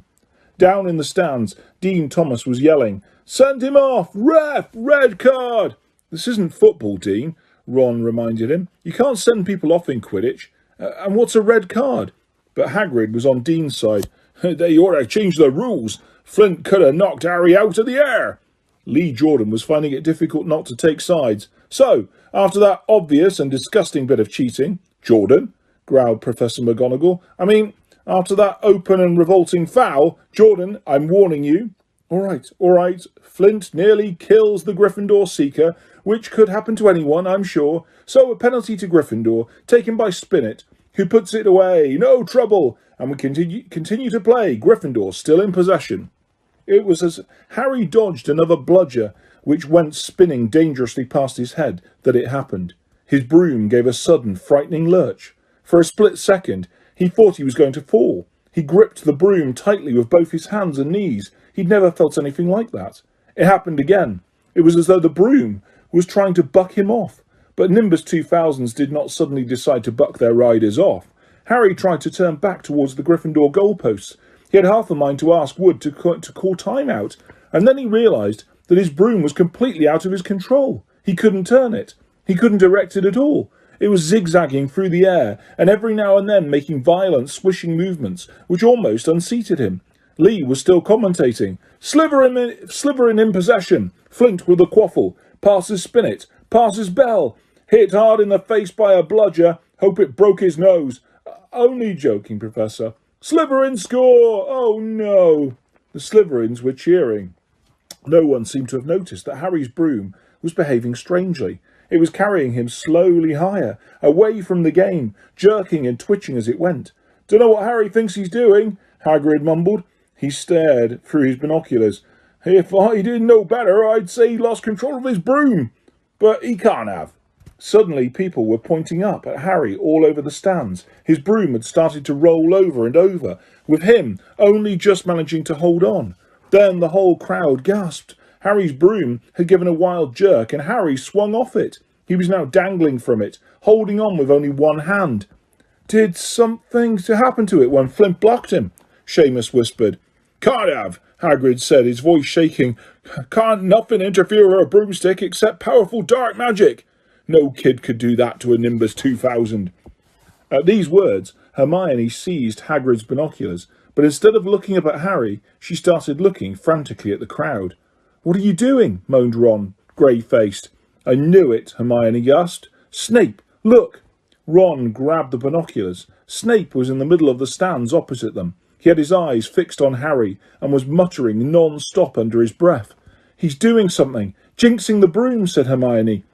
"What should we do?" "Leave it to me." Before Ron could say another word, Hermione had disappeared. Ron turned the binoculars back on Harry. His broom was vibrating so hard it was almost impossible for him to hang on much longer. The whole crowd were on their feet, watching, terrified, as the Weasleys flew up to try and pull Harry safely onto one of their brooms, but it was no good. Every time they got near to him, the broom would jump higher still. They dropped lower and circled beneath him, obviously hoping to catch him if he fell. Marcus Flint seized the quaffle and scored 5 times without anyone noticing. "Come on, Hermione," Ron muttered desperately. Hermione had fought her way across to the stand where Snape stood and was now racing along the row behind him. She didn't even stop to say sorry as she knocked Professor Quirrell head first into the row in front. Reaching Snape, she crouched down, pulled out her wand and whispered a few well-chosen words. Bright blue flames shot from her wand onto the hem of Snape's robes. It took perhaps 30 seconds for Snape to realise that he was on fire.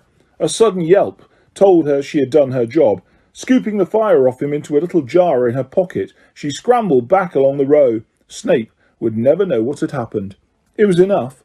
Up in the air, Harry was suddenly able to clamber back onto his broom. "Neville, you can look," Ron said. Neville had been sobbing into Hagrid's jacket for the last 5 minutes. Harry was speeding towards the ground when the crowd saw him clap his hand to his mouth as though he was about to be sick. He hit the pitch on all fours, coughed, and something gold fell into his hand. "I've got the snitch!" he shouted, waving it above his head, and the game ended in complete confusion. "He didn't catch it. He nearly swallowed it." Flint was still howling 20 minutes later, but it made no difference. Harry hadn't broken any rules, and Lee Jordan was still happily shouting the result. Gryffindor had won by 170 points to 60. Harry heard none of this, though. He was being made a cup of strong tea back in Hagrid's hut with Ron and Hermione.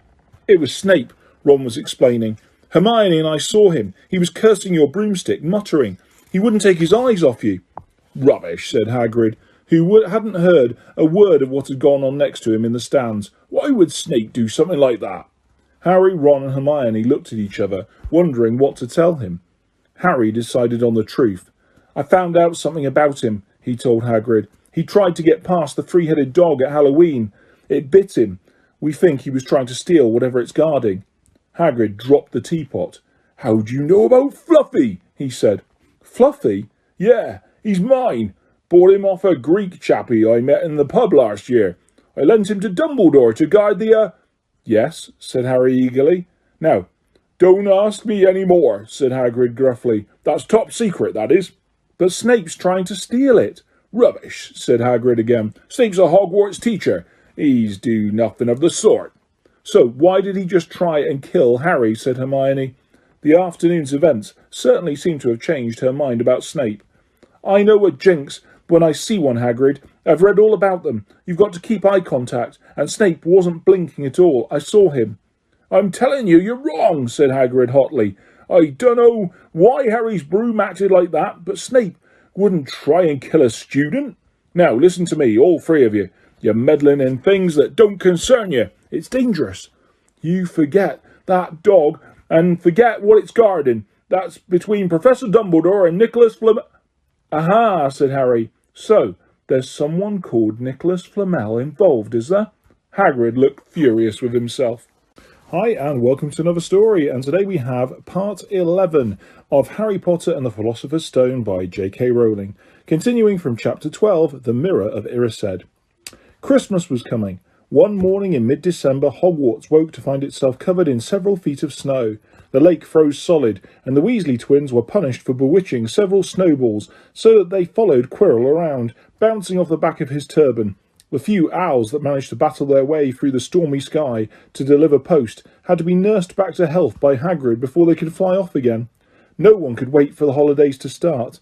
While the Gryffindor common room and the Great Hall had roaring fires, the drafty corridors had become icy, and a bitter wind rattled the windows in the classrooms.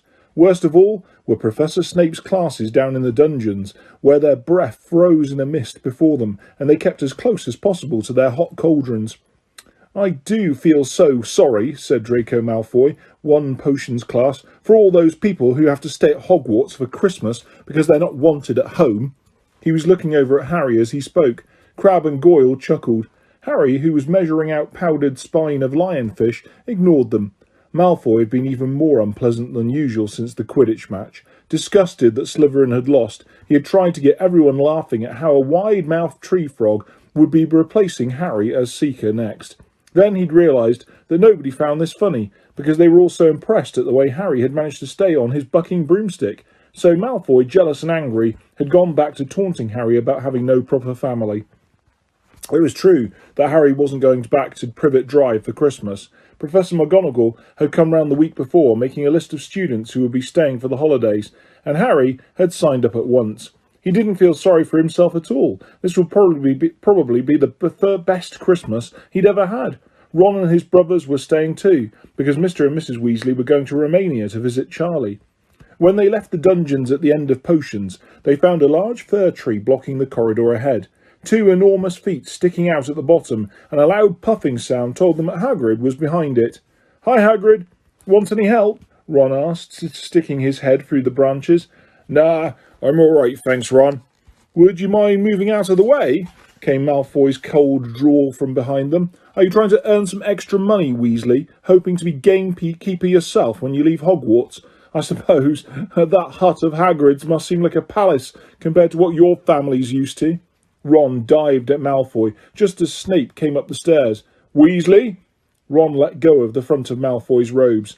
"He was provoked, Professor Snape," said Hagrid, sticking his huge hairy face out from behind the tree. "Malfoy was insulting his family." "Be that as it may, fighting is almost against Hogwarts rules, Hagrid," said Snape silkily. 5 points from Gryffindor, Weasley, and be grateful it isn't more. Move along, all of you." Malfoy, Crabbe and Goyle pushed roughly past the tree, scattering needles everywhere and smirking. "I'll get him," said Ron, grinding his teeth at Malfoy's back. "One of these days, I'll get him." "I hate them both," said Harry, "Malfoy and Snape." "Come on, cheer up, it's nearly Christmas," said Hagrid. "Tell you what, come with me and see the Great Hall. Looks a treat." So Harry, Ron and Hermione followed Hagrid and his tree off to the Great Hall, where Professor McGonagall and Professor Flitwick were busy with the Christmas decorations. "Ah, Hagrid, put it in the far corner, would you?" The hall looked spectacular. Festoons of holly and mistletoe hung all around the walls, and no fewer than 12 towering Christmas trees stood around the room, some sparkling with tiny icicles, some glittering with hundreds of candles. "How many days you got left until your holidays?" Hagrid asked. "Just one," said Hermione. "And that reminds me, Harry. Ron, we've got half an hour before lunch. We should be in the library." "Oh yeah, you're right," said Ron, tearing his eyes away from Professor Flitwick, who had golden bubbles blossoming out of his wand and was trailing them over the branches of the new tree. "The library," said Hagrid, following them out of the hall. "Just before the holidays. Bit keen, aren't you?" "Oh, we're not working," Harry told him brightly. "Ever since you mentioned Nicholas Flamel, we've been trying to find out who he is." "You what?" Hagrid looked shocked. "Listen here. I've told you, drop it. It's nothing to do, nothing you to what the dogs, it's nothing to you what the dog's guarding." "We just want to know who Nicholas Flamel is, that's all," said Hermione. "Unless you'd like to tell us and save us the trouble," Harry added. "We must have been through hundreds of books already, and we can't find them anywhere. Just give us a hint. I know I've read his name somewhere." I'm saying nothing," said Hagrid flatly. "Just have to find out ourselves then," said Ron, and they left Hagrid looking disgruntled and hurried off to the library. They'd indeed been searching books for Flamel's name ever since Hagrid had let it slip, because how else were they going to find out what Snape was trying to steal? The trouble was, it was very hard to know where to begin, not knowing what Flamel might have done to get himself into a book. He wasn't in great wizards of the 20th century, or notable magical names of our time. He was missing too from important modern magical discoveries, and a study of recent developments in wizardry. And then, of course, there was the sheer size of the library. Tens of thousands of books, thousands of shelves, hundreds of narrow rows. Hermione took out a list of subjects and titles she had decided to search, while Ron strode off down a row of books and started pulling them off the shelves at random. Harry wandered over to the restricted section. He had been wondering for a while if Flamel wasn't somewhere in there. Unfortunately, you needed a specially signed note from one of the teachers to look in any of the restricted books, and he knew he'd never get one. These were the books containing powerful dark magic, never taught at Hogwarts, and only read by other older students studying advanced defence against the dark arts. "What are you looking for, boy?" "Nothing," said Harry. Madame Pince, the librarian, brandished a feather duster at him. "You'd better get on, then. Go on, out." Wishing he'd been a bit quicker at thinking up some story, Harry left the library. He, Ron and Hermione had already agreed they'd better not ask Madame Pince where they could find Flamel. They were sure she'd be able to tell them, but they couldn't risk Snape hearing what they were up to. Harry waited outside in the corridor to see if the other two had found anything, but he wasn't very hopeful. They had been looking for a fortnight, after all, but as they only had odd moments between lessons, it wasn't surprising they'd found nothing. What they really needed was a nice long search, without Madame Pince breathing down their necks. 5 minutes later, Ron and Hermione joined him. Shaking their heads, they went off to lunch. "You will keep looking while I'm away, won't you?" said Hermione. "And send me an owl if you find anything." "And you could ask your parents if they know who Flamel is," said Ron. "It'd be safe to ask them." "Very safe, as they're both dentists," said Hermione. Once the holidays had started, Ron and Harry were having too good a time to think much about Flamel. They had the dormitory to themselves, and the common room was far emptier than usual, so they were able to get the good armchairs by the fire. They sat by the hour, eating anything they could spear on toasting forks, bread, crumpets, marshmallows, and plotting ways of getting Malfoy expelled, which were fun to talk about even if they wouldn't work. Ron also started teaching Harry wizard chess. This was exactly like Muggle chess, except that the figures were alive, which made it a lot like directing troops in battle. Ron's set was very old and battered. Like everything else he owned, it had once belonged to someone else in his family, in this case his grandfather. However, old chessmen weren't a drawback at all. Ron knew them so well he'd never had trouble getting them to do what he wanted. Harry played with chessmen Seamus Finnegan had lent him, and they didn't trust him at all. He wasn't a very good player yet, and they kept shouting different bits of advice at him, which was confusing. "Don't send me there! Can't you see his knight? Send him! We can afford to lose him!" On Christmas Eve, Harry went to bed looking forward to the next day for the food and the fun, but not expecting any presents at all. When he woke next early morning, however, the first thing he saw was a small pile of packages at the foot of his bed. "Harry, happy Christmas," said Ron, sleepily as Harry scrambled out of bed and pulled on his dressing gown. "You too," said Harry. "Will you look at this? I've got some presents." "What did you expect, turnips?" said Ron, turning to his own pile, which was a lot bigger than Harry's. Harry picked up the top parcel. It was wrapped in thick brown paper, and scrawled across it was, "To Harry, from Hagrid." Inside was a roughly cut wooden flute. Hagrid had obviously whittled it himself. Harry blew it, and it sounded a bit like an owl. A second, very small parcel contained a note. "We received your message and enclose your Christmas present from Uncle Vernon and Aunt Petunia." Sellotape to the note was a 50p piece. "That's friendly," said Harry. Ron was fascinated by the 50p. "Weird," he said. "What a shape." "This is money." "You can keep it," said Harry, laughing at how pleased Ron was. "Hagrid and my aunt and uncle. So, who sent these?" I think I know who that one's from," said Ron, going a bit pink and pointing to a very lumpy parcel. "My mum. I told her you didn't expect any presents and—" "Oh no," he groaned. "She's made you a Weasley jumper." Harry had torn open the parcel to find a thick, hand-knitted sweater in emerald green and a large box of homemade fudge. "Every year she makes us a jumper," said Ron, unwrapping his own, "and mine's always maroon." "That's really nice of her," said Harry, trying the fudge, which was very tasty. His next present also contained sweets, a large box of chocolate frogs from Hermione. This left only one parcel. Harry picked it up and felt it. It was very light. He unwrapped it. Something fluid and silvery grey went slithering to the floor, where it lay in gleaming folds. Ron gasped. "I've heard of those," he said in a hushed voice, dropping the box of every flavour beans he'd got from Hermione. If that's what I think it is, they're really rare and really valuable." "What is it?" Harry picked the shining silvery cloth off the floor. It was strange to the touch, like water woven into material. It's an invisibility cloak," said Ron, a look of awe on his face. "I'm sure it is. Try it on." Harry threw the cloak around his shoulders and Ron gave a yell. "It is! Look down!" Harry looked down at his feet, but they'd gone. He dashed to the mirror. Sure enough, his reflection looked back at him.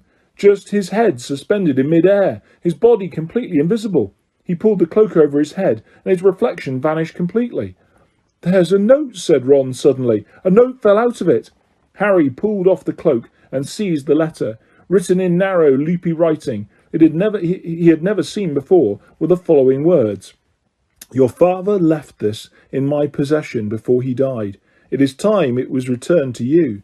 Use it well. A very Merry Christmas to you." There was no signature. Harry stared at the note. Ron was admiring the cloak. "I'd give anything for one of these," he said. "Anything." "What's the matter?" "Nothing," said Harry. He felt very strange. Who had sent the cloak? Had it really once belonged to his father? Before he could say or think anything else, the dormitory door was flung open and Fred and George Weasley bounded in. Harry stuffed the cloak quickly out of sight.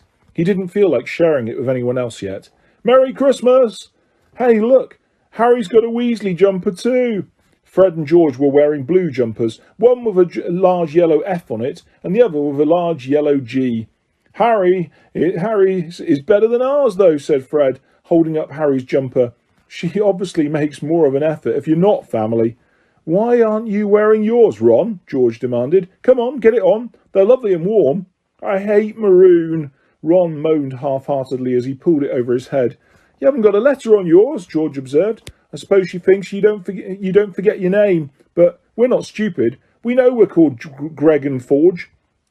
"What's all this noise?" Percy Weasley stuck his head around the door, looking disapproving. He had clearly come halfway through unwrapping his presents as he, too, carried a lumpy jumper over his arm, which Fred seized.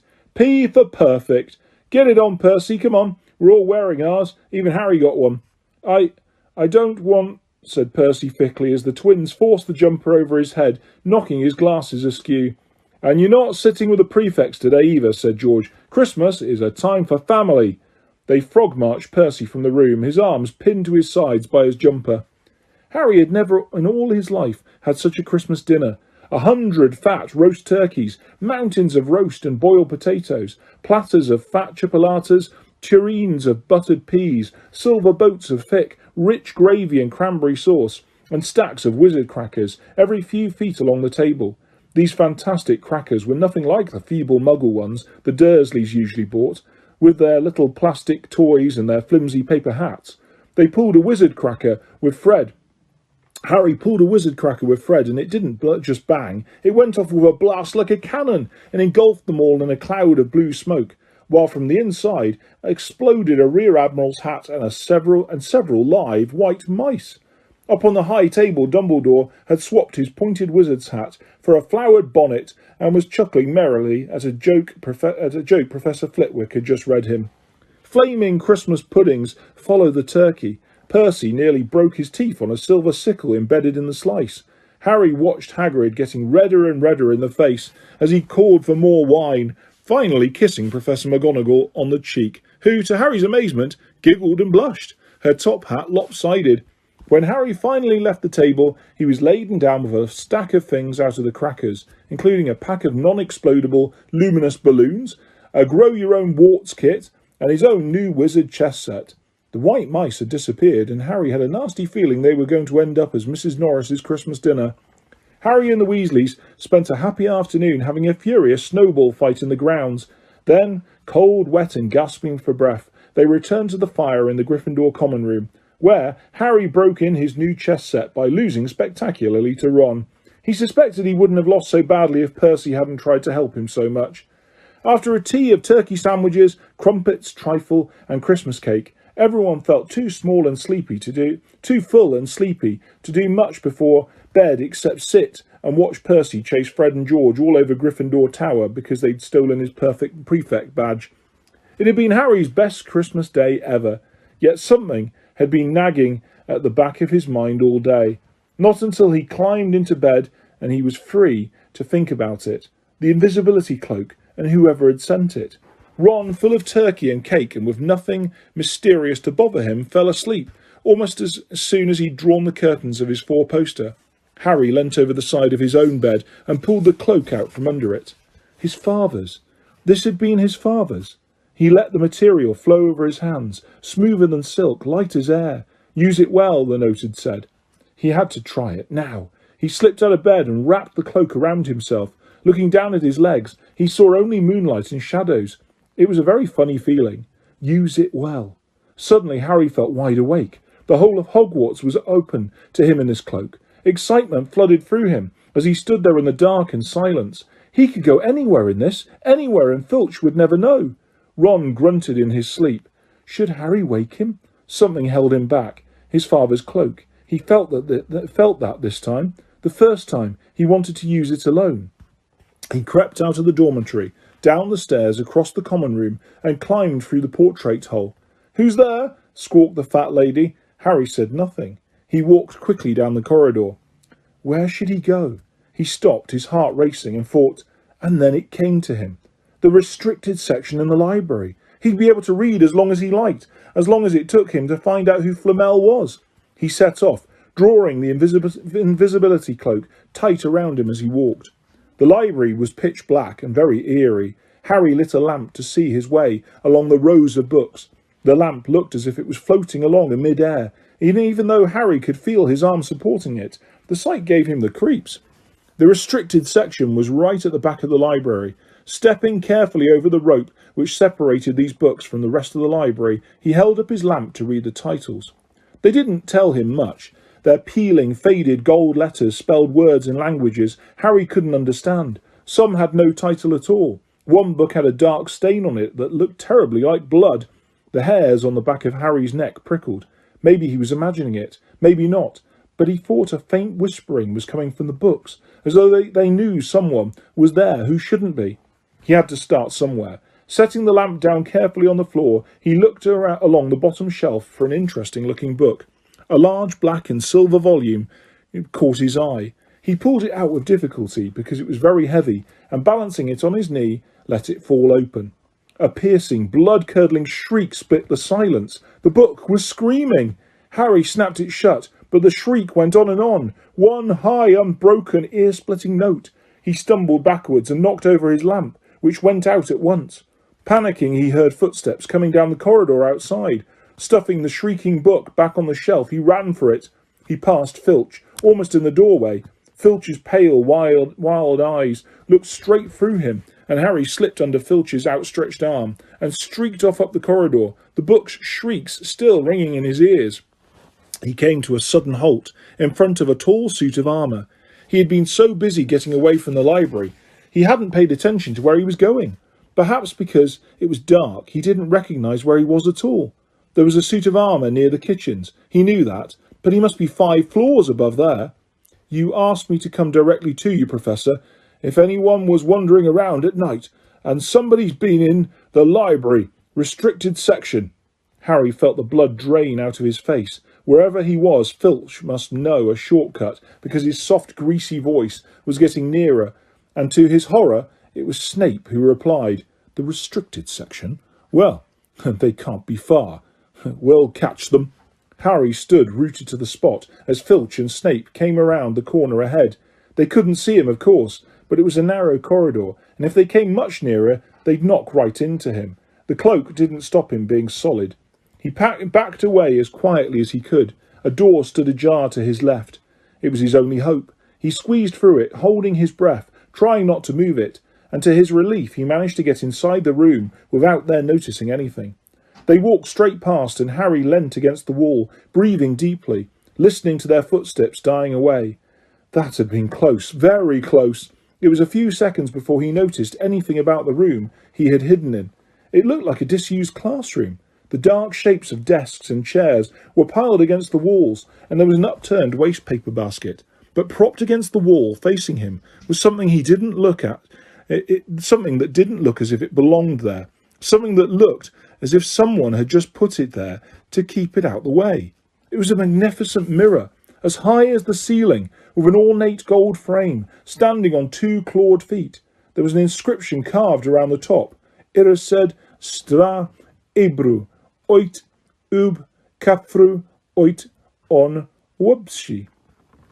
His panic fading now that there was no sound of Filch and Snape, Harry moved nearer to the mirror, wanting to look at it himself, but to see no reflection again. He stepped in front of it. He had to clap his hands to his mouth to stop himself screaming. He whirled around. His heart was pounding far more furiously than when the book had screamed, for he had seen not only himself in the mirror, but a whole crowd of people standing right behind him. But the room was empty. Breathing very fast, he turned slowly back to the mirror.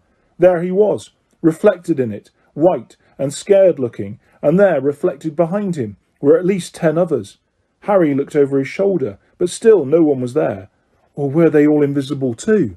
Was he in fact in a room full of invisible people, and this mirror's trick was that it reflected them, invisible or not? He looked in the mirror again. A woman standing right behind his reflection was smiling at him and waving. He reached out a hand and felt the air behind him. If she was really there, he'd touch her. Their reflections were so close together, but he only felt air. She and the others existed only in the mirror.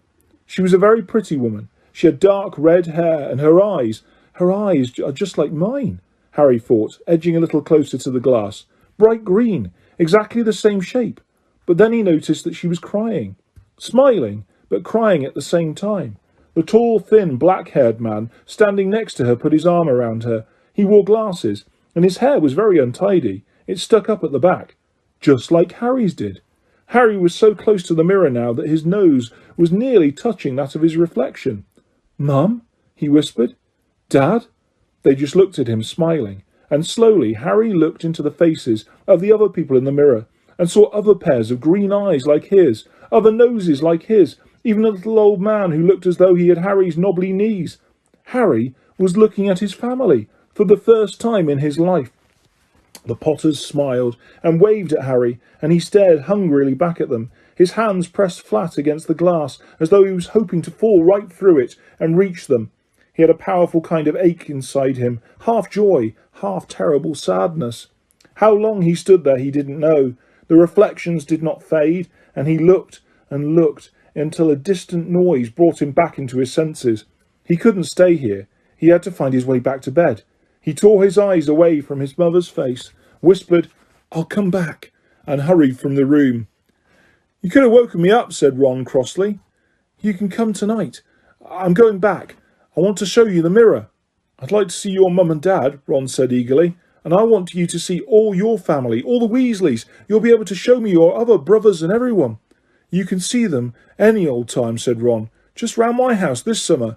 Anyway, maybe it only shows dead people. Shame about that not finding Flamel, though. Have some bacon or something. Why aren't you eating anything?" Harry couldn't eat. He had seen his parents and would be seeing them again tonight. He had almost forgotten about Flamel. It didn't seem very important anymore. Who cared what the three-headed dog was guarding? What did it matter if Snape stole it, really? "You all right?" said Ron. "You look odd." What Harry feared most was that he might not be able to find the mirror room again.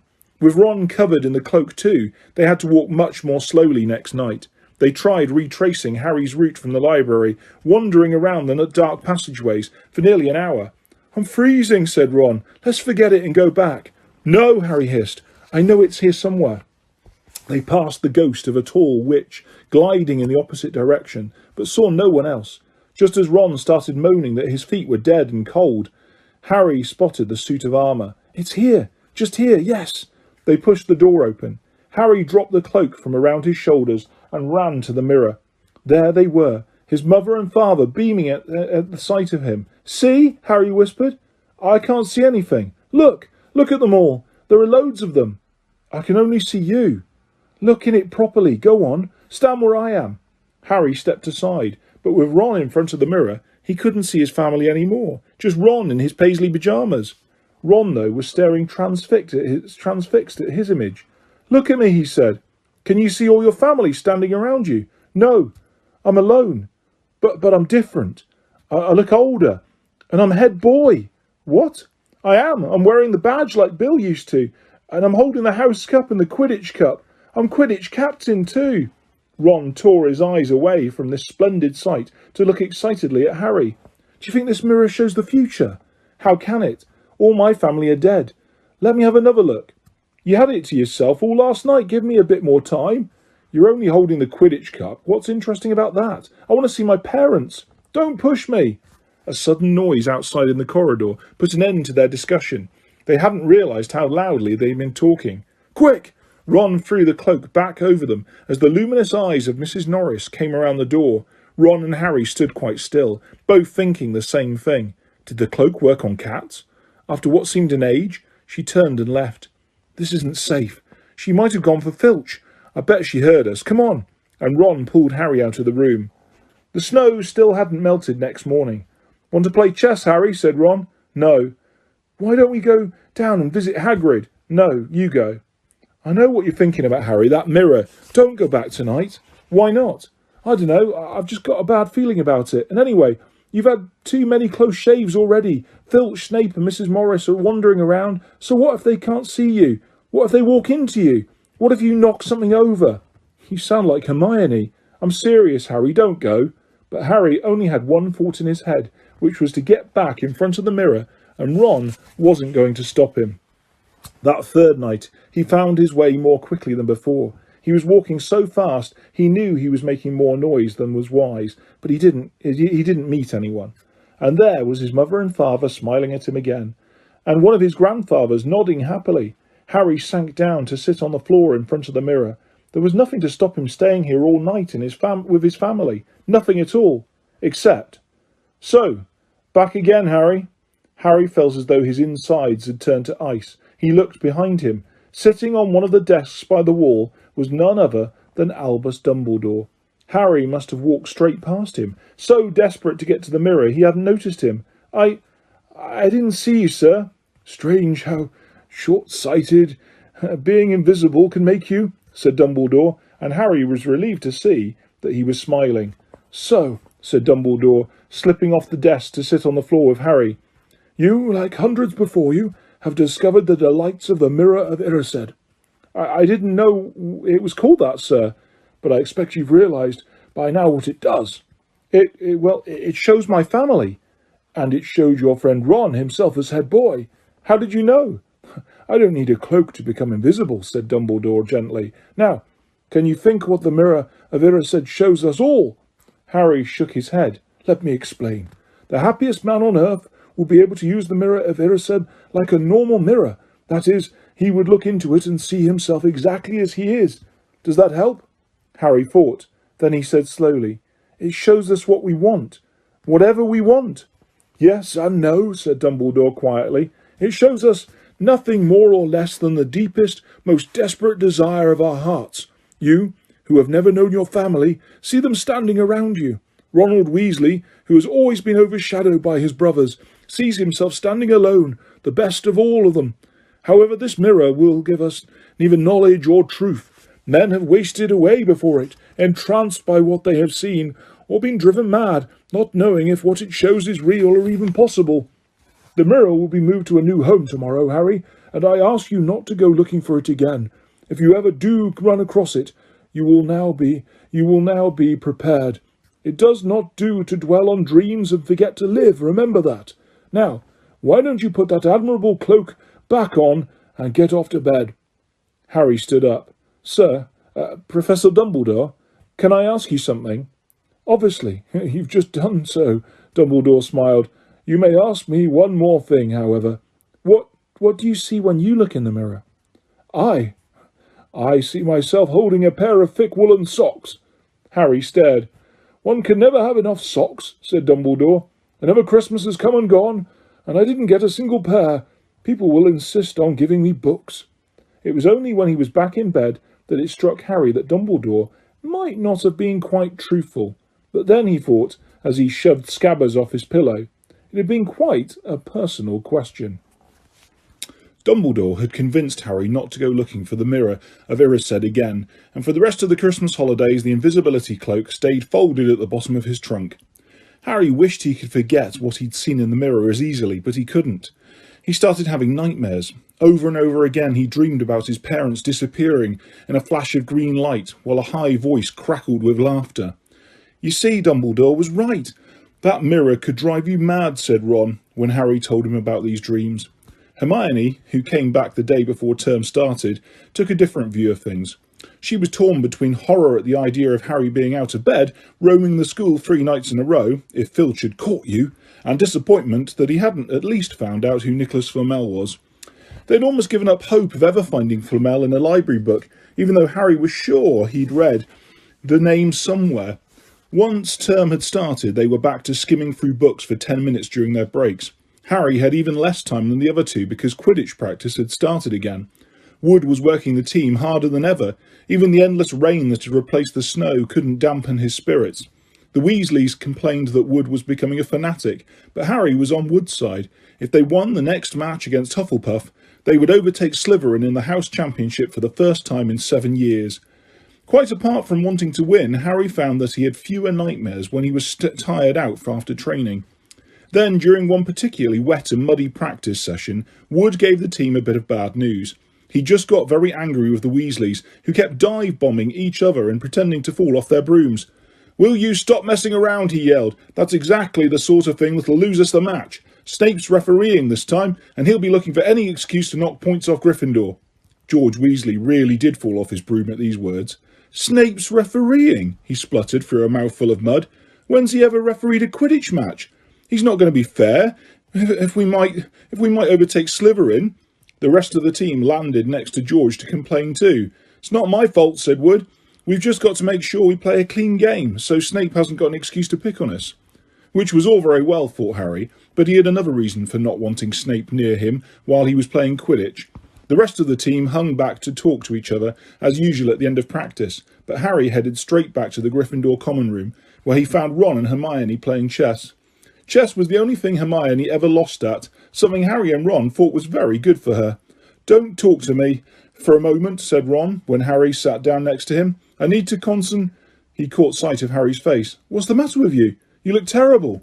Speaking quietly so that no one else would hear, Harry told the other two about Snape's sudden, sinister desire to be a Quidditch referee.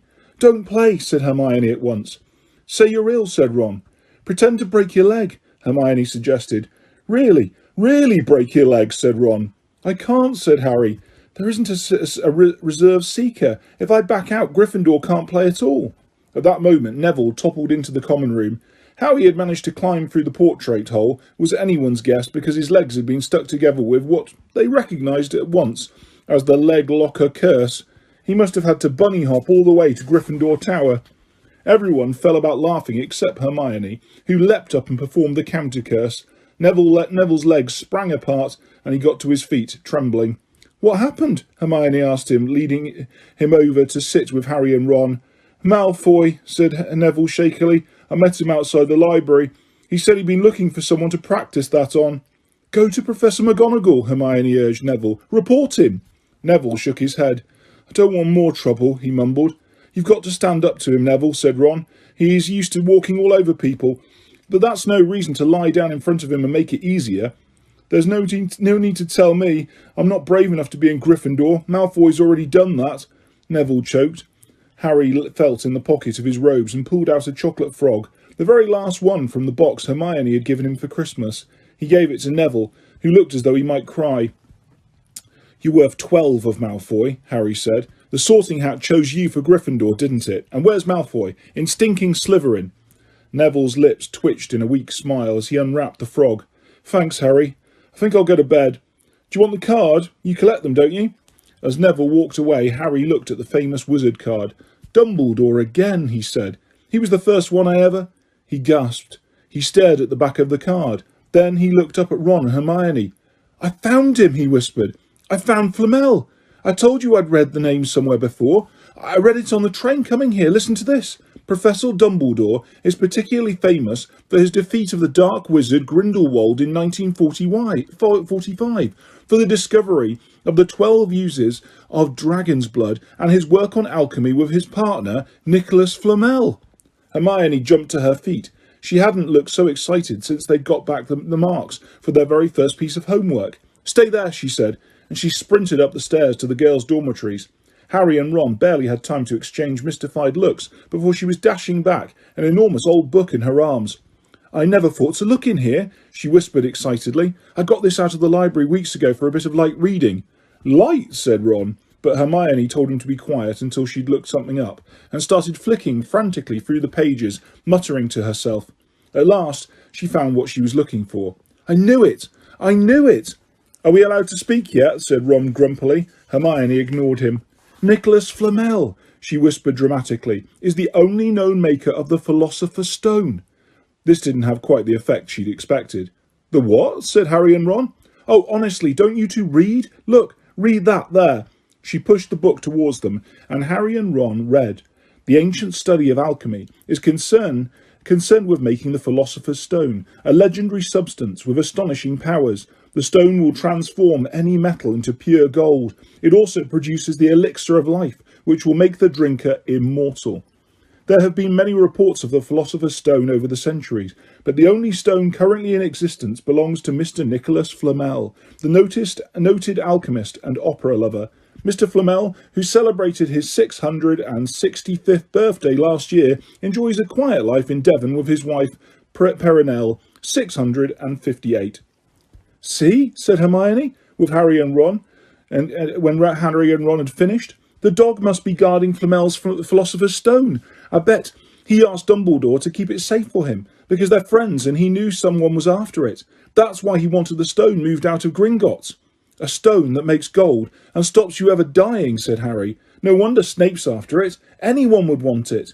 And no wonder we couldn't find Flamel in the study of recent developments in wizardry, said Ron. He's not exactly recent if he's 665, is he? Next morning, in defence against the dark arts, while copying down different ways of treating werewolf bites, Harry and Ron were still discussing what they'd do with a Philosopher's Stone if they had one. It wasn't until Ron said he'd buy his own Quidditch team that Harry remembered about Snape and the coming match. I'm going to play. he told Ron and Hermione. "If I don't, all the Slytherins will think I'm just too scared to face Snape. I'll show them. It'll really wipe the smiles off their faces if we win." "Just as long as we're not wiping you off the pitch," said Hermione. As the match drew nearer, however, Harry became more and more nervous. Whatever he told Ron and Hermione, the rest of the team weren't too calm either. The idea of overtaking Slytherin in the House Championship was wonderful. No one had done it in nearly 7 years. But would they be allowed to, with such a biased referee? Harry didn't know whether he was imagining it or not, but he seemed to keep running into Snape wherever he went. At times, he even wondered whether Snape was following him, trying to catch him on his own. Potions lessons were turning into a sort of weekly torture. Snape was so horrible to Harry. Could Snape possibly know that they'd found out about the Philosopher's Stone? Harry didn't see how he could, yet he sometimes had this horrible feeling that Snape could read minds. Harry knew, when they wished him good luck outside the changing rooms that next afternoon, that Ron and Hermione were wondering whether they'd ever see him alive again. This wasn't what you'd call comforting. Harry hardly heard a word of Wood's pep talk as he pulled on his Quidditch robes and picked up his Nimbus 2000. Ron and Hermione, meanwhile, had found a place in the stands next to Neville, who couldn't understand why they looked so grim and worried, or why they had both brought their wands to the match. Little did Harry know that Ron and Hermione had been secretly practising the leg locker curse. They'd got the idea from Malfoy using it on Neville, and were ready to use it on Snape if he showed any sign of wanting to hurt Harry. "Now, don't forget, it's locomotor mortis," Hermione muttered, as Ron slipped his wand up his sleeve. "I know," Ron snapped. "Don't nag." Back in the changing room, Wood had taken Harry aside. "Don't want to pressure you, Potter, but if we ever need an early capture of the snitch, it's now. Finish the game before Snape can favour Hufflepuff too much." "The whole school's out there," said Fred Weasley, peering out of the door. "Even, blimey, Dumbledore's come to watch." Harry's heart did a somersault. "Dumbledore," he said, dashing to the door to make sure. Fred was right. There was no mistaking that silver beard. Harry could have laughed out loud with relief. He was safe. There was simply no way that Snape could dare to try and hurt him if Dumbledore was watching. Perhaps that was why Snape was looking so angry as the teams marched onto the pitch, something that Ron noticed too. "I've never seen Snape look so mean," he told Hermione. "Look, they're off." "Ouch!" Someone had poked Ron in the back of the head. It was Malfoy. "Oh, sorry, Weasley. Didn't see you there." Malfoy grinned broadly at Crabbe and Goyle. "Wonder how long Potter's going to stay on his broom this time. Anyone want to bet? What about you, Weasley?" Ron didn't answer. Snape had just awarded Hufflepuff a penalty because George Weasley had hit a bludger at him. Hermione, who had all her fingers crossed in her lap, was squinting fixedly at Harry, who was circling the game like a hawk, looking for the snitch. "You know how I think they chose people for the Gryffindor team," said Malfoy loudly a few minutes later, as Snape awarded Hufflepuff another penalty for no reason at all. "It's people they feel sorry for. See, there's Potter, who's got no parents. Then there's the Weasleys, who've got no money. You should be on the team, Longbottom. You've got no brains." Neville went bright red, but turned on his seat to face Malfoy. "I'm worth 12 of you, Malfoy," he stammered. Malfoy, Crabbe and Goyle howled with laughter, but Ron, still not daring to take his eyes from the game, said, "You tell him, Neville." "Longbottom, if brains were gold, you'd be poorer than Weasley, and that's saying something." Ron's nerves were already stretched to breaking point with anxiety about Harry. "I'm warning you, Malfoy. One more word." "Ron," said Hermione suddenly. "Harry!" "What? Where?" Harry had suddenly gone into a spectacular dive, which drew gasps and cheers from the crowd. Hermione stood up, her crossed fingers in her mouth, as Harry streaked towards the ground like a bullet. "You're in luck, Weasley. Potter's obviously spotted some money on the ground," said Malfoy. Ron snapped. Before Malfoy knew what was happening, Ron was on top of him, wrestling him to the ground.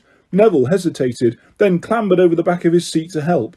"Come on, Harry!" Hermione screamed, leaping onto her seat to watch as Harry sped straight at Snape. She didn't even notice Malfoy and Ron rolling around on her seat, or the scuffles and yelps coming from the whirl of fists that was Neville, Crabbe and Goyle. Up in the air, Snape turned on his broomstick, just in time to see something scarlet shoot past him, missing him by inches. Next second, Harry had pulled out of the dive, his arm raised in triumph, the snitch clasped in his hand. The stands erupted. It had to be a record. No one could ever remember the snitch being caught so quickly. "Ron! Ron!" Where are you? The game's over. Harry's won. We've won. Gryffindor are in the lead, shrieked Hermione, dancing up and down on her seat and hugging Pavati Patil in the row in front.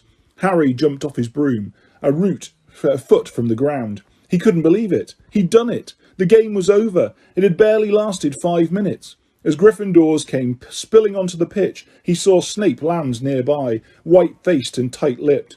Then Harry felt a hand on his shoulder and looked up into Dumbledore's smiling face. "Well done," said Dumbledore quietly, so that only Harry could hear. "Nice to see you haven't been brooding about that mirror. Been keeping busy. Excellent." Snape spat bitterly onto the ground. Harry left the changing room alone some time later to take his Nimbus 2000 back to the broom shed. He couldn't ever remember feeling happier. He'd really done something to be proud of now. No one could say he was just a famous name anymore. The evening air had never smelled so sweet. He walked over the damp grass, reliving the last hour in his head, which was a happy blur. Gryffindors running to lift him onto their shoulders, Ron and Hermione in the distance, jumping up and down, Ron cheering through a heavy nosebleed. Harry had reached the shed. He leant against the wooden door and looked up at Hogwarts, with its windows glowing red in the setting sun. Gryffindor in the lead. He'd done it. He'd shown Snape. And speaking of Snape, a hooded figure came swiftly down the front steps of the castle, clearly not wanting to be seen. It walked as fast as possible towards the forbidden forest. Harry's victory faded from his mind as he watched. He recognised the figure's prowling walk, Snape, sneaking into the forest while everyone else was at dinner. What was going on? Harry jumped back onto his Nimbus 2000 and took off. Gliding silently over the castle, he saw Snape enter the forest at a run. He followed. The trees were so thick he couldn't see where Snape had gone. He flew in circles, lower and lower, brushing the top branches of trees until he heard voices. He glided towards them and landed noiselessly in a towering beech tree. He climbed carefully along one of the branches, holding tight to the broomstick, trying to see through the leaves. Below, in a shadowy clearing, stood Snape. But he wasn't alone. Quirrell was there too. Harry couldn't make out the look on his face, but he was stuttering worse than ever. Harry strained to catch what they were saying. Don't know why you wanted to meet here of all places, Severus." "Oh, I thought we'd keep this private," said Snape, his voice icy. "Students aren't supposed to know about the Philosopher's Stone, after all." Harry leant forward. Quirrell was mumbling something, and Snape interrupted him. "Have you found out how to get past that beast of Hagrid's yet?" But Severus, "You don't want me as your enemy, Quirrell," said Snape, taking a step towards him. I don't know what you know perfectly well what I mean." An owl hooted loudly, and Harry nearly fell out of the tree. He steadied himself in time to hear Snape say, "Your little bit of hocus-pocus. I'm waiting." But I don't. "Very well," Snape cut in. "We'll have another little chat soon, when you've had time to think things over and decided where your loyalties lie." He threw his cloak over his head and strode out of the clearing. It was almost dark now, but Harry could see Quirrell standing quite still as though he was petrified. "Harry, where have you been?" Hermione squeaked. "We won! You won! We won!" shouted Ron, thumping Harry on the back. "And I gave Malfoy a black eye, and Neville tried to take on Crabbe and Goyle single-handedly. He's still out cold, but Madame Pomfrey says he'll be all right. Talk about showing Slytherin. Everyone's waiting for you in the common room. We're having a party. Fred and George stole some cakes and stuff from the kitchens." "Never mind that now," said Harry breathlessly. "Let's find an empty room. You wait till you hear this." He made sure Peeves wasn't inside before shutting the door behind them. Then he told them what he'd seen and heard. "So, we were right. It is the Philosopher's Stone, and Snape's trying to force Quirrell to help him get it. He asked if he knew how to get past Fluffy, and he said something about Quirrell's hocus-pocus. I reckon there are other things guarding the stone apart from Fluffy, loads of enchantments probably, and Quirrell would have done some anti-dark arts spell, which Snape needs to break through." "So you mean the stone's only safe as long as Quirrell stands up to Snape?" said Hermione in alarm. "He'll be gone by next Tuesday," said Ron. Chapter 14. Norbert the Norwegian Ridgeback. Quirrell, however, must have been braver than they'd thought. In the weeks that followed, he did seem to be getting paler and thinner, but it didn't look as though he'd cracked yet. Every time they passed the third-floor corridor, Harry, Ron and Hermione would press their ears to a door to check that Fluffy was still growling inside. Snape was sweeping about in his usual bad temper, which surely meant that the stone was still safe. Whenever Harry passed Quirrell, these days, he gave him an encouraging sort of smile, and Ron had started telling people off for laughing at Quirrell's stutter. Hermione, however, had more on her mind than the Philosopher's Stone. She had started drawing up revision timetables and colour-coding all her notes. Harry and Ron wouldn't have minded, but she kept nagging them to do the same. Hermione, the exams are ages away. 10 weeks, Hermione snapped. That's not ages, that's like a second to Nicholas Flamel. But we're not 600 years old, Ron reminded her. Anyway, what are you revising for? You already know it all. What am I revising for? Are you mad? You realise we need to pass these exams to get into the second year. They're very important. I should have started studying a month ago. I don't know what's got into me. Unfortunately, the teachers seemed to be thinking along the same lines as Hermione. They piled so much homework on them that the Easter holidays weren't nearly as much fun as the Christmas ones. It was hard to relax with Hermione next to you reciting the 12 uses of dragon's blood or practising wand movements. Moaning and yawning, Harry and Ron spent most of their free time in the library with her, trying to get through all their extra work. I'll never remember this, Ron burst out one afternoon, throwing down his quill and looking longingly out of the library window. It was the first really fine day they'd had in months. The sky was a clear, forget-me-not blue, and there was a feeling in the air of summer coming. Harry, who was looking up at Dittany in 1,000 magical herbs and fungi, didn't look up until he heard Ron say, "Hagrid, what are you doing in the library?" Hagrid shuffled into view, hiding something behind his back. He looked very out of place in his moleskin overcoat. "Just looking," he said, in a shifty voice that got their interest at once. "What are you lot up to?" He looked suddenly suspicious. "You're not still looking for Nicholas Flamel, are you?" "Oh, we found out who he is ages ago," said Ron impressively. "And we know what that dog's guarding. It's a Philosopher's Stone." "Shh!" Hagrid looked around quickly to see if anyone was listening. "Don't go shouting about it. What's the matter with you?" "There are a few things we wanted to ask you, as a matter of fact," said Harry, "about what's guarding the stone, apart from Fluffy." "Shh," said Hagrid again. "Listen, come and see me later. I'm not promising I'll tell you anything, mind, but don't go rabbiting about it here. Students aren't supposed to know. They'll think I've told you." "See you later then," said Harry. Hagrid shuffled off. "What was he hiding behind his back?" said Hermione thoughtfully. "Do you think it had anything to do with the stone?" "I'm going to see what section he was in," said Ron, who had enough of working. He came back a minute later with a pile of books in his arms and slammed them down on the table. "Dragons," he whispered. Hagrid was looking up stuff about dragons. "Look at these. Dragon species of Great Britain and Ireland, from egg to inferno. A dragon keeper's guide." "Hagrid's always wanted a dragon. He told me so the first time I ever met him," said Harry.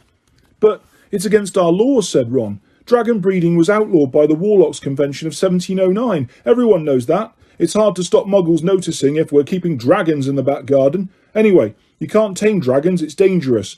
You should see the burns Charlie's got off wild ones in Romania." "But there aren't wild dragons in Britain," said Harry. "Of course there are," said Ron. "Common Welsh green and Hebridean blacks. The Ministry of Magic has a job hushing them up. I can tell you, our lot have to keep putting spells on muggles who spotted them to make them forget." "So what on earth's Hagrid up to?" said Hermione. When they knocked on the door of the gamekeeper's hut an hour later, they were surprised to see that all the curtains were closed. Hagrid called, "Who is it?" before he let them in and shut the door quickly behind them. It was stiflingly hot inside, even though it was such a warm day. There was a blazing fire in the grate. Hagrid made them tea and offered them stoat sandwiches, which they refused. "So, you want to ask me something?" "Yes," said Harry. There was no point beating about the bush. "We were wondering if you could tell us what's guarding the Philosopher's Stone apart from Fluffy." Hagrid frowned at him. "Of course I can't," he said. "Number one, I don't know myself. Number two, you know too much already, so I wouldn't tell you if I could. That stone's here for a good reason. It was almost stolen out of Gringotts. I suppose you've worked that out. Beats me how you know all about Fluffy." "Oh, come on, Hagrid. You might not want to tell us, but you do know. You know everything that's going on around here," said Hermione in a warm, flattering voice. Hagrid's beard twitched, and they could tell he was smiling. "We only wondered who had done the guarding, really," Hermione went on. "We wondered who Dumbledore had trusted enough to help him apart from you." Hagrid's chest swelled at these last words. Harry and Ron beamed at Hermione. "Well, I don't suppose it could hurt to tell you that. Let's see. He borrowed Fluffy from me. Then some of the teachers did enchantments. Professor Sprout, Professor Flitwick, Professor McGonagall," he ticked them off on his fingers, "Professor Quirrell. And Dumbledore himself did something, of course. Hang on, I've forgotten someone. Oh yeah, Professor Snape." "Snape? Yeah. You're still not on about that, are you? Look, Snape helped protect the stone. He's not about to steal it." Harry knew Ron and Hermione were thinking the same as he was. If Snape had been in on protecting the stone, it must have been easy to find out how the other teachers had guarded it. He probably knew everything, except, it seemed, Quirrell's spell and how to get past Fluffy. "You're the only one who knows how to get past Fluffy, aren't you, Hagrid?" said Harry anxiously. "And you wouldn't tell anyone, would you? Not even one of the teachers?" "Not a soul knows except me and Dumbledore," said Hagrid proudly. "Well, that's something," Harry muttered to the others. "Hagrid, can we have a window open? I'm boiling." "Can't, Harry, sorry," said Hagrid. Harry noticed him glance at the fire. Harry looked at it too. "Hagrid, what's that?" But he already knew what it was. In the very heart of the fire, underneath the kettle, was a huge black egg. "Ah," said Hagrid, fiddling nervously with his beard. "That's her." "Where did you get it, Hagrid?" said Ron, crouching over the fire to get a closer look at the egg. "It must have cost you a fortune." "Won it," said Hagrid. "Last night. I was down in the village having a few drinks and got into a game of cards with a stranger. Think he was quite glad to get rid of it, to be honest." "But what are you going to do with it when it's hatched?" said Hermione. "Well, I've been doing some reading," said Hagrid, pulling a large book from under his pillow. "Got this out of the library. Dragon breeding for pleasure and profit. It's a bit out of date, of course, but it's all in here. Keep the egg in the fire, 'cause their mothers breathe on them, see? And when it hatches, feed it on a bucket of brandy mixed with chicken blood every half hour. And see here, how to recognise different eggs. What I got here is a Norwegian Ridgeback. They're rare, them." He looked very pleased with himself, but Hermione didn't. "Hagrid, you live in a wooden house," she said. But Hagrid wasn't listening. He was humming merrily as he stoked the fire. So now they had something else to worry about. What might happen to Hagrid if anyone found out he was hiding an illegal dragon in his hut? "Wonder what it's like to have a peaceful life," Ron sighed, as evening after evening they struggled through all the extra homework they were getting. Hermione had now started making revision timetables for Harry and Ron too. It was driving them mad. Then, one breakfast time, Hedwig brought Harry another note from Hagrid. He had written only 2 words: "It's hatching."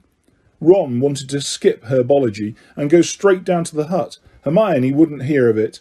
"Hermione, how many times in our lives are we going to see a dragon hatching? We've got lessons. We'll get into trouble. And that's nothing to what Hagrid's going to be in when someone finds out what he's doing." "Shut up," Harry whispered. Malfoy was only a few feet away, and he stopped dead to listen. How much had he heard? Harry didn't like the look on Malfoy's face at all. Ron and Hermione argued all the way to herbology, and in the end Hermione agreed to run down to Hagrid's with the other 2 during morning break. When the bell sounded from the castle at the end of their lesson, the 3 of them dropped their trowels at once and hurried through the grounds to the edge of the forest. Hagrid greeted them looking flushed and excited. "It's nearly out," he ushered them inside. The egg was lying on the table. There were deep cracks in it. Something was moving inside. A funny clicking noise was coming from it. They all drew their chairs up to the table and watched with bated breath. All at once there was a scraping noise, and the egg split open. The baby dragon flopped onto the table. It wasn't exactly pretty. Harry thought it looked like a crumpled black umbrella. Its spiny wings were huge compared to its skinny jet body. And it had a long snout with wide nostrils, stubs of horns and bulging orange eyes. It sneezed, and a couple of sparks flew out of its snout. "Isn't he beautiful?" Hagrid murmured. He reached out a hand to stroke the dragon's head, and it snapped at his fingers, showing pointed fangs. "Bless him." "Look, he knows his mummy," said Hagrid. "Hagrid," said Hermione, "how fast do Norwegian Ridgebacks grow exactly?" Hagrid was about to answer when the colour suddenly drained from his face. He leapt to his feet and ran to the window. "What's the matter?" "Someone was looking through the gap in the curtains." "It's a kid." "He's running back up to the school." Harry bolted to the door and looked out. Even at a distance, there was no mistaking him. Malfoy had seen the dragon. Something about the smile lurking on Malfoy's face during the next week made Harry, Ron and Hermione very nervous. They spent most of their free time in Hagrid's darkened hut trying to reason with him. "Just let him go," Harry urged. "Set him free." "I can't," said Hagrid. "He's too little. He'd die." They looked at the dragon. It had grown 3 times in length in just a week. Smoke kept furling out of its nostrils. Hagrid hadn't been doing his gamekeeping duties because the dragon was keeping him so busy. There were empty brandy bottles and chicken feathers all over the floor. "I've decided to call him Norbert," said Hagrid, looking at the dragon with misty eyes. "He really knows me now. Watch. Norbert, Norbert, where's Mummy?" "He's lost his marbles," Ron muttered in Harry's ear. "Hagrid," said Harry loudly, "give it a fortnight, and Norbert's going to be as long as your house. Malfoy could go to Dumbledore at any moment." Hagrid bit his lip. I know I can't keep him forever, but I can't just dump him. I can't." Harry suddenly turned to Ron. "Charlie," he said. "You losing it too," said Ron. "I'm Ron, remember?" "No, Charlie, your brother Charlie in Romania, studying dragons. We could send Norbert to him. Charlie can take care of him, and then put him back into the wild." "Brilliant," said Ron. "How about it, Hagrid?" And in the end, Hagrid agreed that they could send an owl to Charlie to ask him. The following week dragged by. Wednesday night found Hermione and Harry sitting alone in the common room, long after everyone else had gone to bed. The clock on the wall had just chimed midnight when the portrait hole burst open. Ron appeared out of nowhere as he pulled off Harry's invisibility cloak. He had been down at Hagrid's hut, helping him feed Norbert, who was now eating dead rats by the crate. "It bit me," he said, showing them his hand, which was wrapped in a bloody handkerchief. "I'm not going to be able to hold a quill for a week. I tell you, that dragon's the most horrible animal I've ever met. But the way Hagrid goes on about it, you'd think it was a fluffy little bunny rabbit. When it bit me, he told me off for frightening it, and when I left, he was singing it a lullaby." There was a tap on the dark window. "It's Hedwig," said Harry, hurrying to let her in. "She'll have Charlie's answer." The 3 of them put their heads together to read the note. "Dear Ron, how are you? Thanks for the letter. I'd be glad to take the Norwegian Ridgeback, but it won't be easy getting him here. I think the best thing will be to send him over with some friends of mine who are coming to visit me next week. Trouble is, they mustn't be seen carrying an illegal dragon. Could you get the Ridgeback up the tallest tower at midnight on Saturday? They can meet you up there and take him away while it's still dark. Send me an answer as soon as possible. Love, Charlie." They looked at each other. "We've got the invisibility cloak," said Harry. "It shouldn't be too difficult. I think the cloak's big enough to cover 2 of us and Norbert." It was a mark of how bad the last week had been that the other 2 agreed with him. Anything to get rid of Norbert and Malfoy. There was a hitch. By next morning, Ron's bitten hand had swollen to twice its actual size. He didn't know whether it was safe to go to Madame Pomfrey. Would she recognise a dragon bite? By the afternoon, though, he had no choice. The cut had turned a nasty shade of green. It looked as if Norbert's fangs were poisonous. Harry and Hermione rushed up to the hospital wing at the end of the day to find Ron in a terrible state in bed. "It's not just my hand," he whispered, "although that feels like it's about to fall off. Malfoy told Madame Pomfrey he wanted to borrow one of my books so he could come and have a good laugh at me. He kept threatening to tell her what really bit me. I've told her it was a dog, but I don't think she believes me. I shouldn't have hit him at the Quidditch match. That's why he's doing this." Harry and Hermione tried to calm Ron down. "It'll all be over at midnight on Saturday," said Hermione. But this didn't soothe Ron at all. On the contrary, he sat bolt upright and broke into a sweat. "Midnight on Saturday," he said in a hoarse voice. Oh no, I've just remembered. Charlie's letter was in that book Malfoy took. He's going to know we're getting rid of Norbert." Harry and Hermione didn't get a chance to answer. Madame Pomfrey came over at that moment and made them leave, saying Ron needed sleep. "It's too late to change the plan now," Harry told Hermione. "We haven't got time to send Charlie another owl, and this could be our only chance to get rid of Norbert. We'll have to risk it, and we have got the invisibility cloak. Malfoy doesn't know about that." They found Fang, the boarhound, sitting outside with a bandaged tail when they went to tell Hagrid, who opened a window to talk to them. "I won't let you in," he puffed. "Norbert's at a tricky stage. Nothing I can't handle." When they told him about Charlie's letter, his eyes filled with tears, although that might have been because Norbert had just bitten him on the leg. It's all right. He's only just got my boot, just playing. He's only a baby after all." The baby banged its tail on the wall, making the windows rattle. Harry and Hermione walked back to the castle feeling Saturday couldn't come quickly enough. They would have felt sorry for Hagrid when the time came for him to say goodbye to Norbert, if they hadn't been so worried about what they had to do. It was a very dark, cloudy night, and they were a bit late arriving at Hagrid's hut because they'd had to wait for Peeves to get out of their way in the entrance hall, where he'd been playing tennis against the wall. Hagrid and Norbert packed and ready in had Norbert packed and ready in a large crate. "He's got lots of rats and some brandy for the journey," said Hagrid in a muffled voice, "and I've packed his teddy bear in case he gets lonely." From inside the crate came ripping noises that sounded to Harry as though Teddy was having his head torn off. "Bye-bye, Norbert," Hagrid sobbed as Harry and Hermione covered the crate with the invisibility cloak and stepped underneath it themselves. "Mummy will never forget you." How they managed to get the crate back up to the castle they never knew. Midnight ticked clear nearer as they heaved Norbert up the marble staircase in the entrance hall and along the dark corridors. Up another staircase, then another. Even one of Harry's shortcuts didn't make them the work much easier. "Nearly there," Harry panted as they reached the corridor beneath the tallest tower. Then a sudden movement ahead of them made them almost drop the crate. Forgetting that they were already invisible, they shrank into the shadows, staring at the dark outlines of two people grappling with each other 10 feet away. A lamp flared. Professor McGonagall, in a tartan dressing gown and a hairnet, had Malfoy by the ear. "Detention," she shouted, "and 20 points from Slytherin. Wandering around in the middle of the night? How dare you?" "You don't understand, Professor. Harry Potter's coming, and he's got a dragon." "What utter rubbish. How dare you tell such lies? Come on. I shall see Professor Snape about you, Malfoy." The steep spiral staircase up onto the top of the tower seemed the easiest thing in the world after that. Not until they'd stepped out into the cold night air did they throw off the cloak, glad to be able to breathe properly again. Hermione did a sort of jig. "Malfoy's got detention. I could sing." "Don't," Harry advised her. Chuckling about Malfoy, they waited, Norbert thrashing about in the crate. About 10 minutes later, 4 broomsticks came swooping down out of the darkness. Charlie's friends were a cheery lot. They showed Harry and Hermione the harness they'd rigged up, so they could suspend Norbert between them. They all helped buckle Norbert safely into it, and then Harry and Hermione shook hands with the others and thanked them very much. At last, Norbert was going, gone. They slipped back down the spiral staircase, their hearts as light as their hands, now that Norbert was off them. No more dragon, Malfoy in detention. What could spoil their happiness? The answer to that was waiting at the foot of the stairs.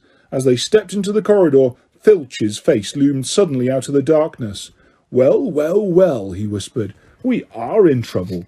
They'd left the invisibility cloak on top of the tower. Things couldn't have been worse.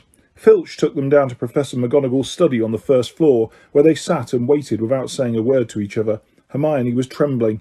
Excuses, alibis, and wild cover-up stories chased each other around in Harry's brain, each more feeble than the last. He couldn't see how they were going to get out of trouble this time. They were cornered. How could they have been so stupid as to forget the cloak? There was no reason on earth that Professor McGonagall would accept for their being out of bed and creeping around the school in the dead of night, let alone being up the tallest astronomy tower, which was out of bounds except for classes. Add Norbert and the invisibility cloak, and they might as well be packing their bags already. Had Harry thought that things couldn't get even worse? He was wrong. When Professor McGonagall appeared, she was leading Neville. "Harry," Neville burst out, the moment he saw the other two. "I was trying to find you to warn you. I heard Malfoy saying he was going to catch you. He said you had a drag—" Harry shook his head violently to shut Neville up, but Professor McGonagall had seen. She looked more likely to breathe fire than Norbert as she towered over the three of them. "I would never have believed it of any of you. Mr. Filch says you were up the astronomy tower. It's 1 o'clock in the morning. Explain yourselves." It was the first time Hermione had ever failed to answer a teacher's question. She was staring at her slippers, as still as a statue. "I think I've got a good idea of what's been going on," said Professor McGonagall. "It doesn't take a genius to work it out. You fed Draco Malfoy some cock-and-bull story about a dragon, trying to get him out of bed and into trouble. I've already caught him. I suppose you think it's funny that Longbottom here heard the story and believed it too." Harry caught Neville's eye and tried to tell him without words that this wasn't true, because Neville was looking stunned and hurt. Poor blundering Neville. Harry knew what it must have cost him to try and find them in the dark, to warn them. I'm disgusted, said Professor McGonagall. 4 students out of bed in one night. I've never heard of such a thing before. You, Miss Granger, I thought you had more sense. As for you, Mr. Potter, I thought Gryffindor meant more to you than this. All 3 of you will receive detentions. Yes, you too, Mr. Longbottom. Nothing gives you the right to walk around school at night, especially these days. It's very dangerous. And 50 points will be taken from Gryffindor. 50? Harry gasped. They would lose the lead. The lead he'd won in the last Quidditch match. 50 points each, said Professor McGonagall, breathing heavily through her long pointed nose. Professor, please, you can't. Don't tell me what I can and can't do, Potter. Now get back to bed, all of you. I've never been more ashamed of Gryffindor students. 150 points lost. That put Gryffindor in last place. In one night, they'd ruined any chance Gryffindor had for the House Cup. Harry felt as though the bottom had dropped out of his stomach. How could they ever make up for this? Harry didn't sleep all night. He could hear Neville sobbing into his pillow for what seemed like hours. Harry couldn't think of anything to say to comfort him. He knew Neville, like himself, was dreading the dawn. What would happen when the rest of Gryffindor found out what they'd done? At first, Gryffindors passing the giant hourglasses that recorded the house points next day thought there'd been a mistake. How could they suddenly have 150 points fewer than yesterday? And then the story started to spread. Harry Potter, the famous Harry Potter, their hero of 2 Quidditch matches, had lost them all of those points. Him and a couple of other stupid first years. From being one of the most popular and admired people at the school, Harry was suddenly the most hated. Even Ravenclaws and Hufflepuffs turned on him because everyone had been longing to see Slytherin lose the House Cup. Everywhere Harry went, people pointed and didn't trouble to lower their voices as they insulted him. Slytherins, on the other hand, clapped as he walked past them, whistling and cheering. Thanks, Potter. We owe you one. Only Ron stood by him. They'll all forget this in a few weeks. Fred and George have lost loads of points in all the time they've been here, and people still like them. They've never lost 150 points in one go, though, have they? Said Harry miserably. Well, no, Ron admitted. It was a bit late to repair the damage, but Harry swore to himself not to meddle in things that weren't his business from now on. He'd had it with sneaking around and spying. He felt so ashamed of himself that he went to Wood and offered to resign from the Quidditch team. Resign? Wood thundered. What good'll that'll do? How are we going to get any points back if we can't win at Quidditch? But even Quidditch had lost its fun. The rest of the team wouldn't speak to Harry during practice, and if they had to speak about him, they called him the Seeker. Hermione and Neville were suffering too. They didn't have as bad a time as Harry because they weren't as well known, but nobody would speak to them either. Hermione had stopped drawing attention to herself in class, keeping her head down and working in silence. Harry was almost glad that the exams weren't far away. All the revision he had to do to keep his mind off his misery. He, Ron and Hermione kept to themselves, working late into the night, trying to remember the ingredients in complicated potions, learn charms and spells off by heart, memorise the dates of magical discoveries and goblin rebellions. Then, about a week before the exams were due to start, Harry's new resolution not to interfere in anything that didn't concern him was put to an unexpected test. Walking back from the library on his own one afternoon, he heard somebody whimpering from a classroom up ahead. As he drew closer, he heard Quirrell's voice. No, no, not again, please. It sounded as though someone was threatening him. Harry moved closer. All right, he heard Quirrell sob. Next second, Quirrell came hurrying out of the classroom, straightening his turban. He was pale and looked as though he was about to cry. He strode out of sight. Harry didn't think Quirrell had even noticed him. He waited until Quirrell's footsteps had disappeared, then peered into the classroom. It was empty, but a door stood ajar at the other end. Harry was halfway towards it before he remembered what he'd promised himself about not meddling. All the same, he'd have gambled 12 Philosopher's Stones that Snape had just left the room. And from what Harry had just heard, Snape would be walking with a new spring in his step. Quirrell seemed to have given it in at last. Harry went back to the library, where Hermione was testing Ron on astronomy. Harry told them what he'd heard. Snape's done it then, said Ron. If Quirrell's told him how to break his anti-dark force spell. They're still fluffy though, said Hermione. Maybe Snape's found out how to get past him without asking Hagrid, said Ron, looking at the thousands of books surrounding them. I bet there's a book somewhere in here telling you how to get past a giant 3-headed dog. So what do we do, Harry?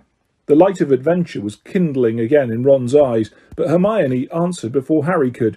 Go to Dumbledore. That's what we should have done ages ago. If we try anything ourselves, we'll be thrown out for sure. But we've got no proof, said Harry. Quirrell's too scared to back us up. Snape's only got to say he doesn't know how the troll got in on Halloween and that he was nowhere near the 3rd floor. Who do you think they'll believe, him or us? It's not exactly a secret we hate him. Dumbledore will think we made it up to get him sacked. Filch wouldn't help us if his life depended on it. He's too friendly with Snape, and the more students get thrown out, the better he'll think. And don't forget, we're not supposed to know about the stone or Fluffy. That'll take a lot of explaining. Hermione looked convinced, but Ron didn't. If we just do a bit of poking around. No, said Harry flatly. We've done enough poking around. He pulled a map of Jupiter towards him and started to learn the names of its moons. The following morning, notes were delivered to Harry, Hermione and Neville at the breakfast table. They were all the same. Your detention will take place at 11 o'clock tonight. Meet Mr. Filch in the entrance hall. Professor McGonagall. Harry had forgotten they still had detentions to do in the furore over the points they'd lost. He half expected Hermione to complain that this was a whole night of revision lost, but she didn't say a word. Like Harry, she felt they deserved what they'd got. At 11 o'clock that night, they said goodbye to Ron in the common room and went down to the entrance hall with Neville. Filch was already there, and so was Malfoy. Harry had also forgotten that Malfoy had got a detention too. Follow me, said Filch, lighting a lamp and leading them outside. I bet you'll think twice about breaking a school rule again, won't you, eh? He continued, leering at them. Oh, yes, hard work and pain are the best teachers, if you ask me. It's just a pity they let the old punishments die out. Hang you by your wrists from the ceiling for a few days. I've got the chains still in my office. Keep 'em well oiled in case they're needed.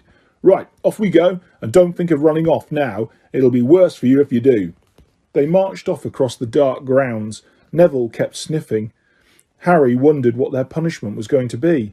It must be something really horrible, or Filch wouldn't be sounding so delighted. The moon was bright, but clouds scudding across it kept throwing them into darkness. Ahead, Harry could see the lighted windows of Hagrid's hut. Then they heard a distant shout. Is that you, Filch? Hurry up! I want to get started. Harry's heart rose. If they were going to be working with Hagrid, it wouldn't be so bad. His relief must have showed in his face because Filch said, Suppose you think you'll be enjoying yourself with that oath. Well, think again, boy. It's into the forest you're going, and I'm much mistaken if you'll all come out in one piece. At this, Neville let out a little moan and Malfoy stopped dead in his tracks. The forest, he repeated, and he didn't sound quite as cool as usual. We can't go in there at night. There's all sorts of things in there. Werewolves, I heard. Neville clutched the sleeve of Harry's robe and made a choking noise. That's your lookout, is it? Said Filch, his voice cracking with glee. Should have thought of them werewolves before you got into trouble, shouldn't you? Hagrid came striding towards them out of the dark, Fang at his heel. He was carrying his large crossbow, and a quiver of arrows hung over his shoulder. About time, he said. I've been waiting for half an hour already. All right, Harry, Hermione? I shouldn't be too friendly to them, Hagrid, said Filch coldly. They're here to be punished, after all. That's why you're late, is it? Said Hagrid, frowning at Filch. Been lecturing them, eh? It's not your place to do that. You've done your bit. I'll take them from here. I'll be back at dawn, said Filch. For what's left of them, he added nastily, and he turned and started back towards the castle, his lamp bobbing away in the darkness. Malfoy now turned to Hagrid. I'm not going into the forest, he said, and Harry was pleased to hear the note of panic in his voice. Yeah, you are if you want to stay at Hogwarts, said Hagrid fiercely. You've done wrong and now you've got to pay for it. But this is servant stuff. It's not for students to do. I thought we'd be writing lines or something. If my father knew I was doing this, he'd... Tell you what, that's how it is at Hogwarts, Hagrid growled. Writing lines? What's good that to anyone? You'll do something useful or you'll get out. If you think your father would rather you were expelled, then get back off to your castle and pack. Go on. Malfoy didn't move. He looked at Hagrid furiously, but then dropped his gaze. Right then, said Hagrid. Now listen carefully, because it's dangerous what we're going to do tonight, and I don't want no one taking risks. Follow me over here a moment. He led them to the very edge of the forest. Holding his lamp up high, he pointed down a narrow, winding earth track that disappeared into the thick black trees. A light breeze lifted their hair as they looked into the forest. "Look there," said Hagrid. "See that stuff shining on the ground? Silvery stuff? That's unicorn blood. There's a unicorn in there being hurt badly by summit. This is the second time in a week. I found one dead last Wednesday. We're going to try and find the poor thing. We might have to put it out of its misery." "And what if whatever hurt the unicorn finds us first?" said Malfoy, unable to keep the fear out of his voice. "There's nothing that lives in the forest that'll hurt you if you're with me or Fang," said Hagrid.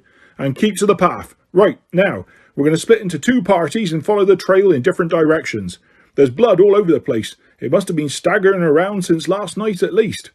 "I want Fang," said Malfoy quickly, looking at Fang's long teeth. "All right, but I warn you he's a coward," said Hagrid. "So me, Harry and Hermione will go one way, and Draco, Neville and Fang will go the other.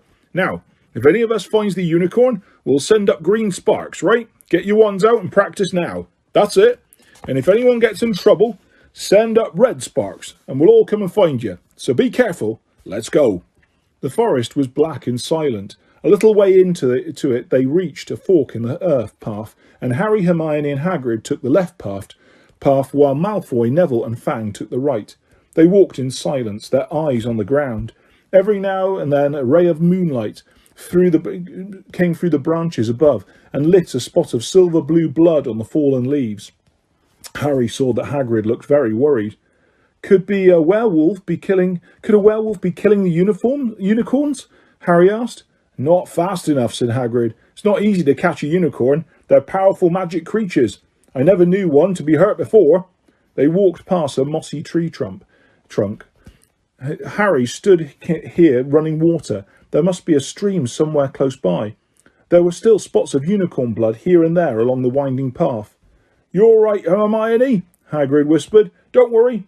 It can't have gone far if it's badly hurt, and then we'll be able to get behind that tree."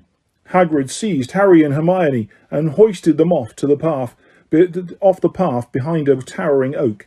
He pulled out an arrow and fitted it into his crossbow, raising it ready to fire. The 3 of them listened. Something was slithering over dead leaves nearby. It sounded like a cloak trailing along the ground. Hagrid was squinting up the dark path, but after a few seconds, the sound faded away.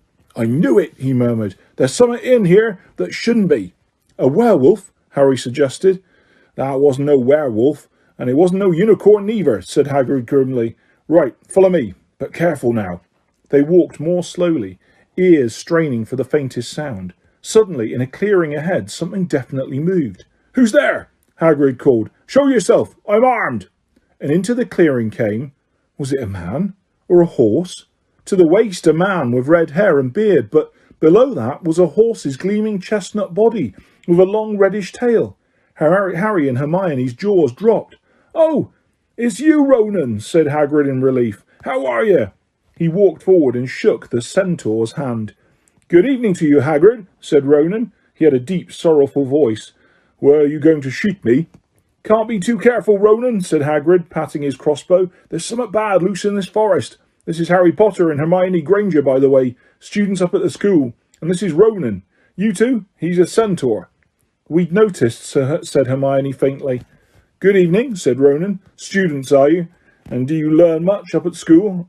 A bit," said Hermione timidly. "A bit." "Well, that's something," Ronan sighed. He flung back his head and stared at the sky. "Mars is bright tonight." "Yeah," said Hagrid, glancing up too. "Listen, I'm glad we've run into you, Ronan, because there's a unicorn being hurt. You seen anything?" Ronan didn't answer immediately. He stared unblinkingly upwards, then sighed again. "Always the innocent are the first victims," he said. "So, it has been for ages past. So it is now." "Yeah," said Hagrid, "but have you seen anything, Ronan? Anything unusual?" "Mars is bright tonight," Ronan repeated, while Hagrid watched him impatiently. "Unusually bright."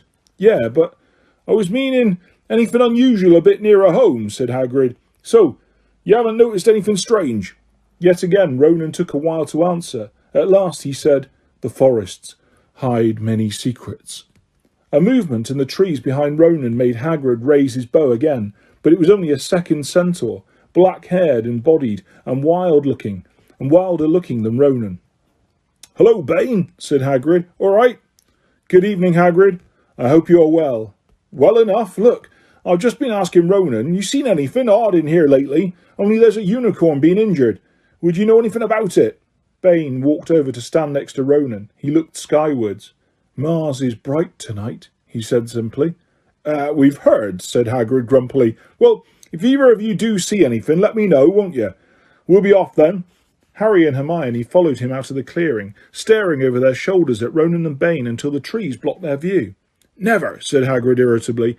Try and get a straight answer out of a centaur. Ruddy stargazers, not interested in anything closer than the moon. Are there many of them in there? Asked Hermione. Oh, a fair few. Keep themselves to themselves mostly, but they're good enough about turning up if ever I want a word. They're deep mind centaurs. They know things. Just don't let on much. Do you think that was a centaur we heard earlier? Said Harry. Did that sound like hooves to you? Nah. If you ask me, that's what's been killing the unicorns. Never heard anything like it before. They walked on through the dense, dark trees. Harry kept looking nervously over his shoulder. He had the nasty feeling they were being watched. He was very glad they had Hagrid and his crossbow with them. They had just passed a bend in the path when Hermione grabbed Hagrid's arm. Hagrid, look! Red sparks! The others are in trouble! You two wait here, Hagrid shouted. Stay on the path. I'll come back for you. They heard him crashing away through the undergrowth and stood looking at each other very scared until they couldn't hear anything but the rustling of leaves around them. You don't think they've been hurt, do you? Whispered Hermione. I don't care if Malfoy has, but if something's got Neville, it's our fault he's here in the first place. The minutes dragged by. Their ears seemed sharper than usual. Harry seemed to be picking up every sigh of the wind, every cracking twig. What was going on? Where were the others? At last, the great crunching noise announced Hagrid's return. Malfoy, Neville and Fang were with him. Hagrid was fuming. Malfoy, it seemed, had sneaked up behind Neville and grabbed him for a joke. Neville had panicked and sent up the sparks. We'll be lucky to catch anything now, with the racket you two are making. Right, we're changing groups. Neville, you stay with me and Hermione. Harry, you go with Fang and this idiot. I'm sorry. Hagrid added in a whisper to Harry, but he'll have a harder time frightening you, as we've got to get this done. So Harry set off into the heart of the forest with Malfoy and Fang. They walked for nearly half an hour, deeper and deeper into the forest, until the path became almost impossible to follow because the trees were so thick. Harry thought the blood seemed to be getting thicker. There were splashes on the roots of a tree, as though the poor creature had been thrashing around in pain close by. Harry could see a clearing ahead, through the tangled branches of an ancient oak.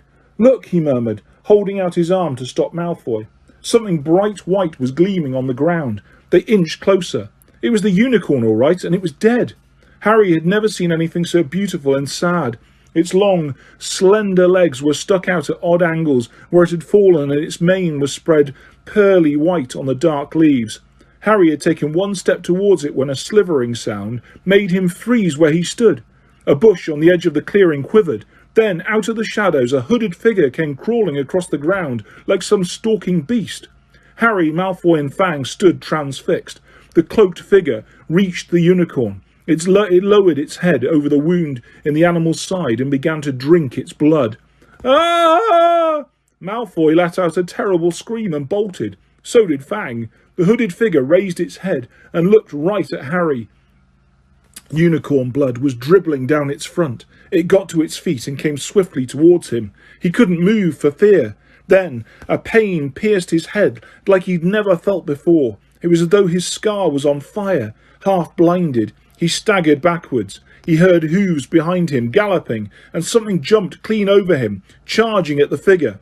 The pain in Harry's head was so bad he fell to his knees. It took a minute or two to pass. When he looked up, the figure had gone. A centaur was standing over him. Not Ronan or Bane. This one looked younger. He had white blonde hair and a palomino body. Are you all right? Said the centaur, pulling Harry to his feet. Yes, thank you. What was that? The centaur didn't answer. He had astonishingly blue eyes like pale sapphires. He looked carefully at Harry, his eyes lingering on the scar which stood out, livid, on Harry's forehead. You're the Potter boy, he said. You had better get back to Hagrid. The forest is not safe at this time, especially for you. Can you ride? It will be quicker this way. My name is Firenze, he added, as he lowered himself onto his front legs so that Harry could clamber onto his back. There was suddenly a sound of more galloping from the other side of the clearing. Ronan and Bane came bursting through the trees, their flanks heaving and sweaty. "Firenze!" Bane thundered. "What are you doing? You have a human on your back. Have you no shame? Are you a common mule?" "Do you realise who this is?" said Firenze. "This is the Potter boy. The quicker he leaves the forest, the better." "What have you been telling him?" growled Bane. "Remember, Firenze, we are sworn not to set ourselves against the heavens. Have we not read what is to come in the movements of the planets?" Ronan pawed the ground nervously. "I'm sure Firenze thought he was acting for the best," he said in his gloomy voice. Bane kicked his back legs in anger. "For the best? What is it that to do with us? Centaurs are concerned with what has been foretold. It is not our business to run around like donkeys after stray humans in our forest." Firenze suddenly reared onto his hind legs in anger, so that Harry had to grab his shoulders to stay on. "Do you not see that unicorn?" Firenze bellowed at Bane. "Do you not understand why it was killed? Or have the planets not let you in on their secret? I set myself against what is lurking in this forest. Bane, yes, with humans alongside me if I must." And Firenze whisked around. With Harry clutching on as best he could, they plunged off into the trees, leaving Ronan and Bane behind them. Harry didn't have a clue what was going on. "Why is Bane so angry?" he asked. "What was that thing you saved me from anyway?" Firenze slowed to a walk, warned Harry to keep his head bowed in case of low-hanging branches, but did not answer Harry's question. They made their way through the trees in silence for so long that Harry thought Firenze didn't want to talk to him anymore. They were passing through a particularly dense patch of trees, however, when Firenze suddenly stopped. "Harry Potter, do you know what unicorn blood is used for?" "No," said Harry, startled by the odd question. "We've only used the horn and tail hair in potions." "That is because it's a monstrous thing to slay a unicorn," said Firenze. "Only one who has nothing to lose and everything to gain would commit such a crime. The blood of a unicorn will keep you alive, if you are an inch from death, but at a terrible price. You have slain something pure and defenceless to save yourself, and you will have but a half-life, a cursed life, from the moment the blood touches your lips."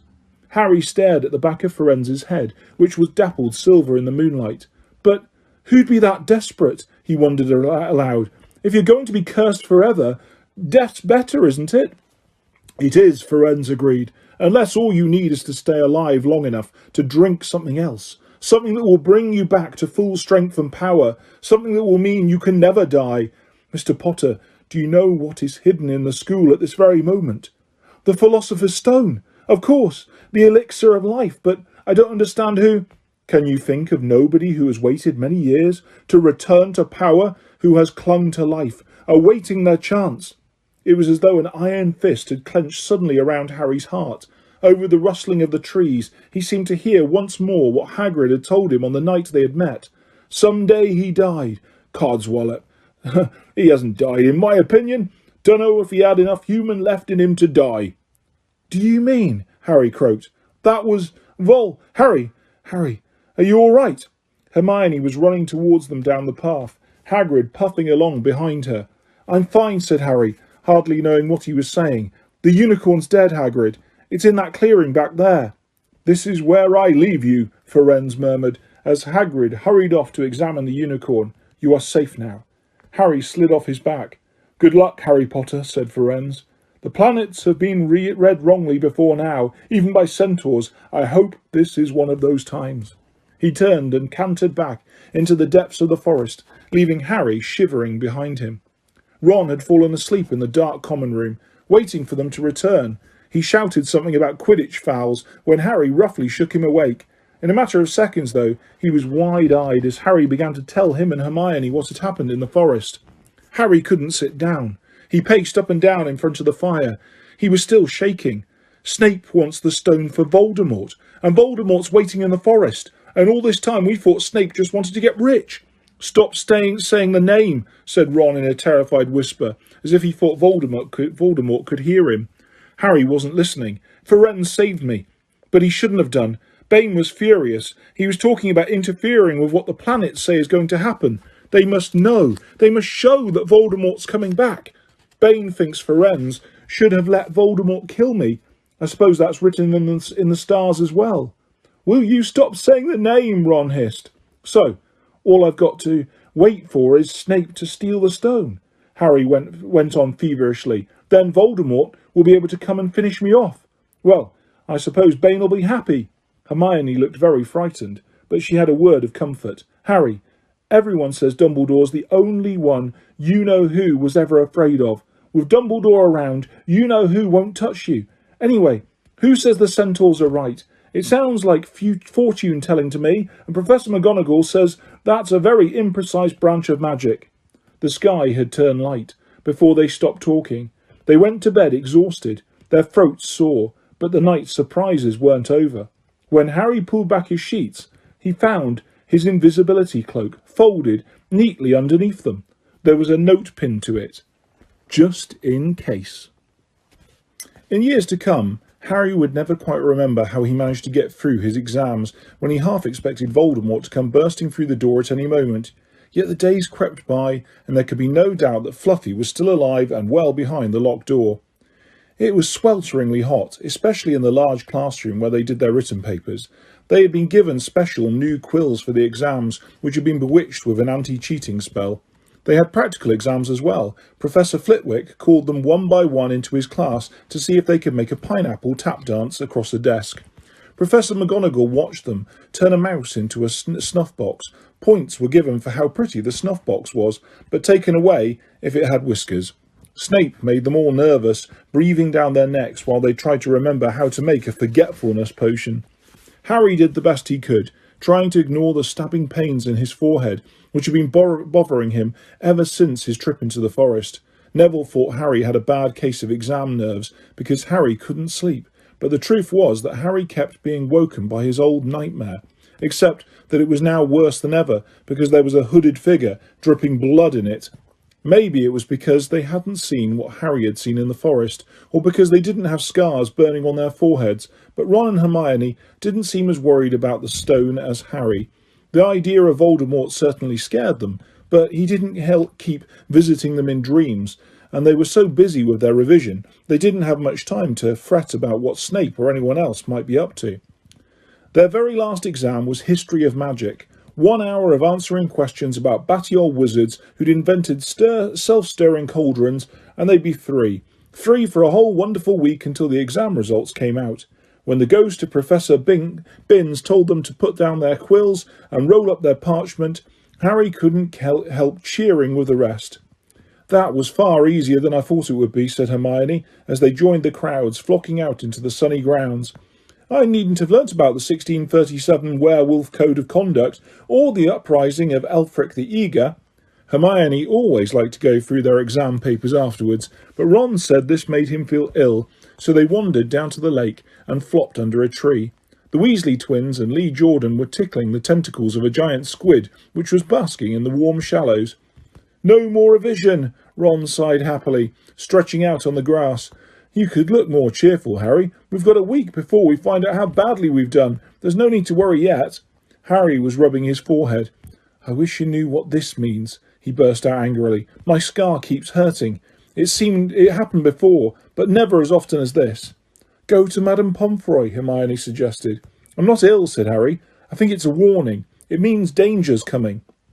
Ron couldn't get worked up. It was too hot. "Harry, relax. Hermione's right. The stone's safe as long as Dumbledore's around. Anyway, we've never had any proof Snape found out about how to get past Fluffy. He nearly had his leg ripped off once. He's not going to try again in a hurry. And Neville will play Quidditch for England before Hagrid lets Dumbledore down." Harry nodded, but he couldn't shake off a lurking feeling that there was something he'd forgotten to do. Something important. When he tried to explain this, Hermione said, "That's just the exams. I woke up last night and was halfway through my Transfiguration notes before I remembered we'd done that one." Harry was quite sure the unsettled feeling didn't have anything to do with work, though. He watched an owl flutter towards the school across the bright blue sky, a note clamped in its mouth. Hagrid was the only one who ever sent him letters. Hagrid would never betray Dumbledore. Hagrid would never tell anyone how to get past Fluffy. Never. But Harry suddenly jumped to his feet. "Where are you going?" said Ron sleepily. "I've just thought of something," said Harry. He had gone white. "We've got to go and see Hagrid now." "Why?" panted Hermione, hurrying to keep up. "Don't you think it's a bit odd," said Harry, scrambling up the grassy slope, "that Hagrid that what Hagrid wants more than anything else is a dragon, and a stranger turns up who just happens to have an egg in his pocket. How many people wander around with dragon eggs? If it's against wizard law. Luckily, they found Hagrid. Don't you think? Lucky? Why didn't I see it before? What are you on about? Said Ron, but Harry, sprinting across the grounds towards the forest, didn't answer. Hagrid was sitting in an armchair outside his house. His trousers and sleeves were rolled up, and he was shelling peas into a large bowl. Hello, he said, smiling. Finish your exams? Got time for a drink? Yes, please, said Ron, but Harry cut across him. No, we're in a hurry, Hagrid. I've got to ask you something. You know, that night you won Norbert. What did the stranger you were playing cards with look like? Dunno, said Hagrid casually. He wouldn't take his cloak off. He saw the three of them look stunned and raised his eyebrows. It's not that unusual. You get a lot of funny folk in the Hog's Head. That's one of the pubs down in the village. Might have been a dragon dealer, mightn't be. I never saw his face. He kept his hood up. Harry sank down next to the bowl of peas. What did you talk to him about, Hagrid? Did you mention Hogwarts at all? Might have come up, said Hagrid, frowning as he tried to remember. Yeah, he asked what I did, and I told him I was a gamekeeper here. He asked a bit about the sort of creatures I look after, so I told him.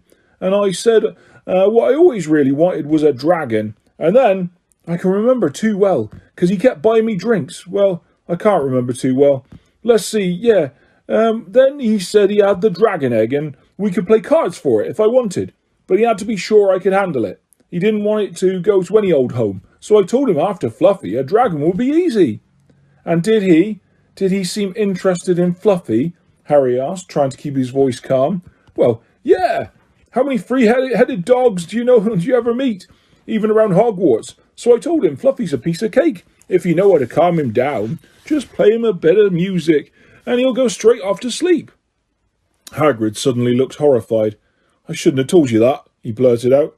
Forget I said it. Hey, where are you going? Harry, Ron and Hermione didn't speak to each other at all until they came to a halt in the entrance hall, which seemed very cold and gloomy after the grounds. We've got to go to Dumbledore, said Harry. Hagrid told that stranger how to get past Fluffy, and it was either Snape or Voldemort under that cloak. It must have been easy. Once he'd got Hagrid drunk. I just hope Dumbledore believes us. Firenze might back us up if Bane doesn't stop him. Where's Dumbledore's office? They looked around, as if hoping to see a sign pointing them in the right direction. They had never been told where Dumbledore lived, nor did they know anyone who had been sent to see him.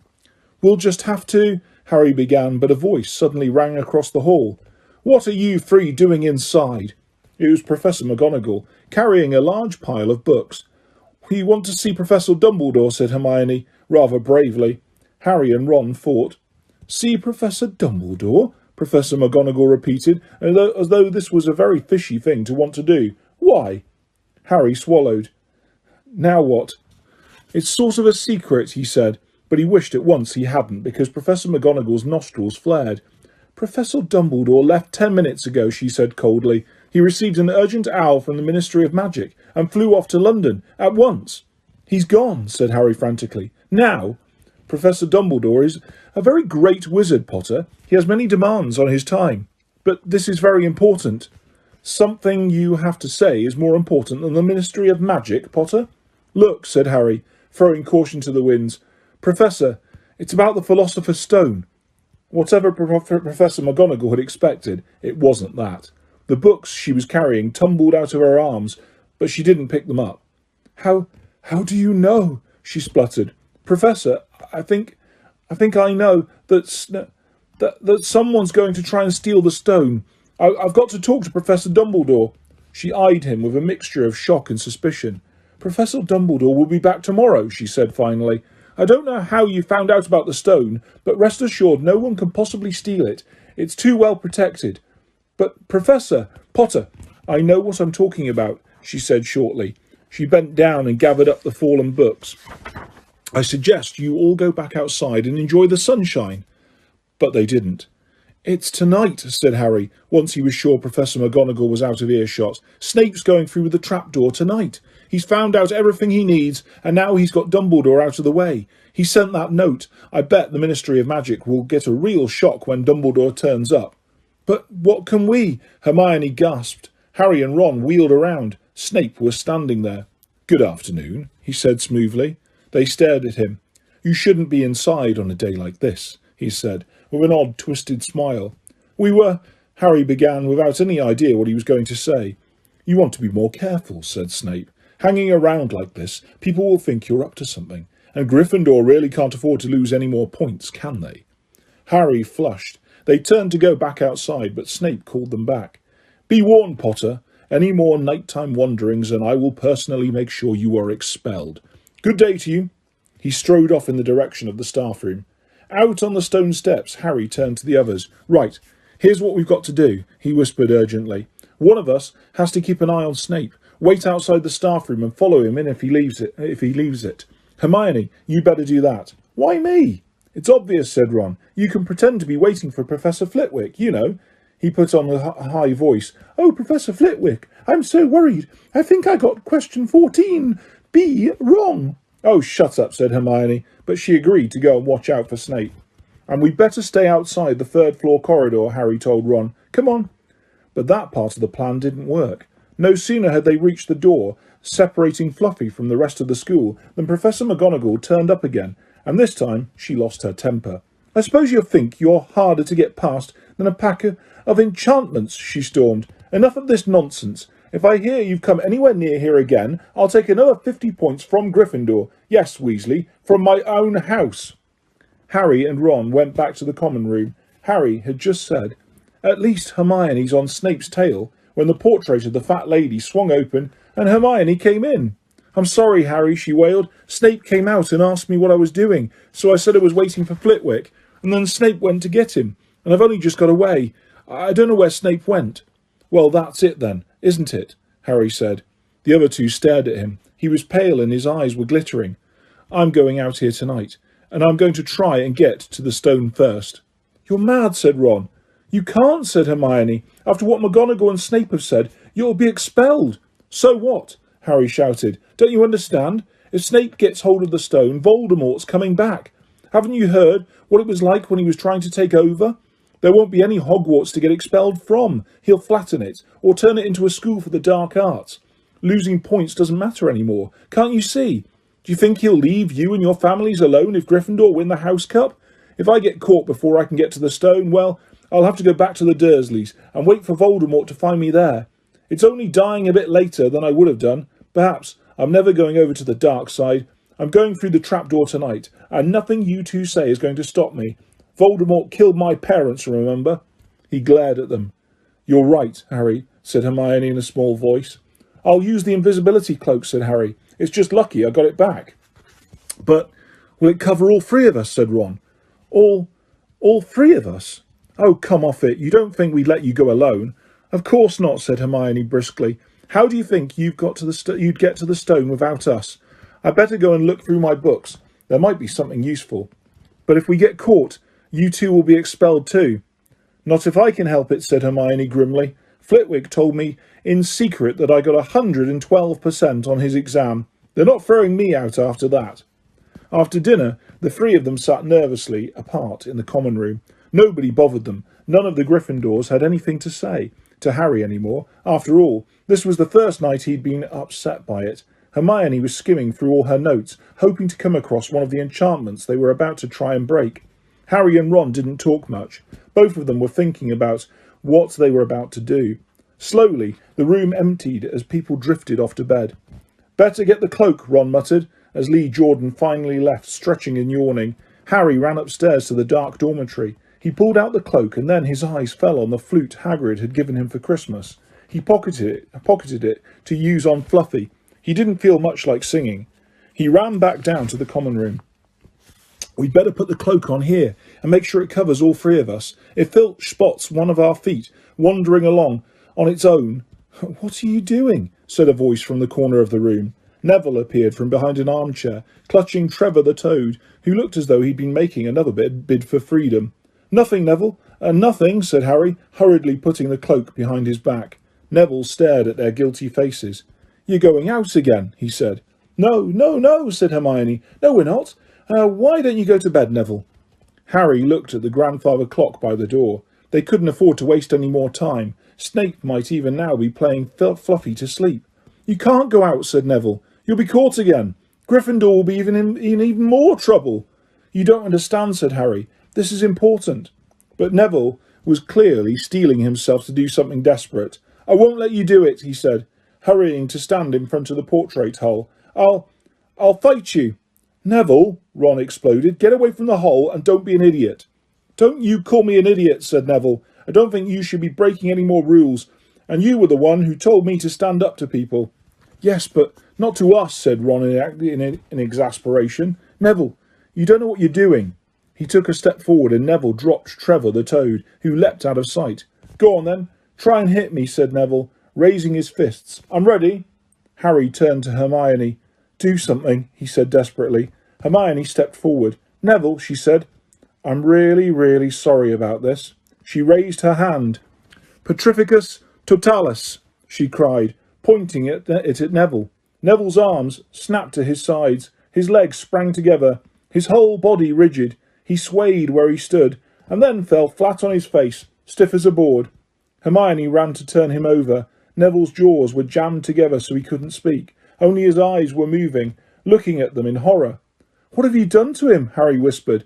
It's the full body bind, said Hermione miserably. Oh, Neville, I'm so sorry. We had to, Neville. No time to explain, said Harry. You'll understand later, Neville, said Ron as they stepped over him and pulled on the invisibility cloak. But leaving Neville lying motionless on the floor didn't feel like a very good omen.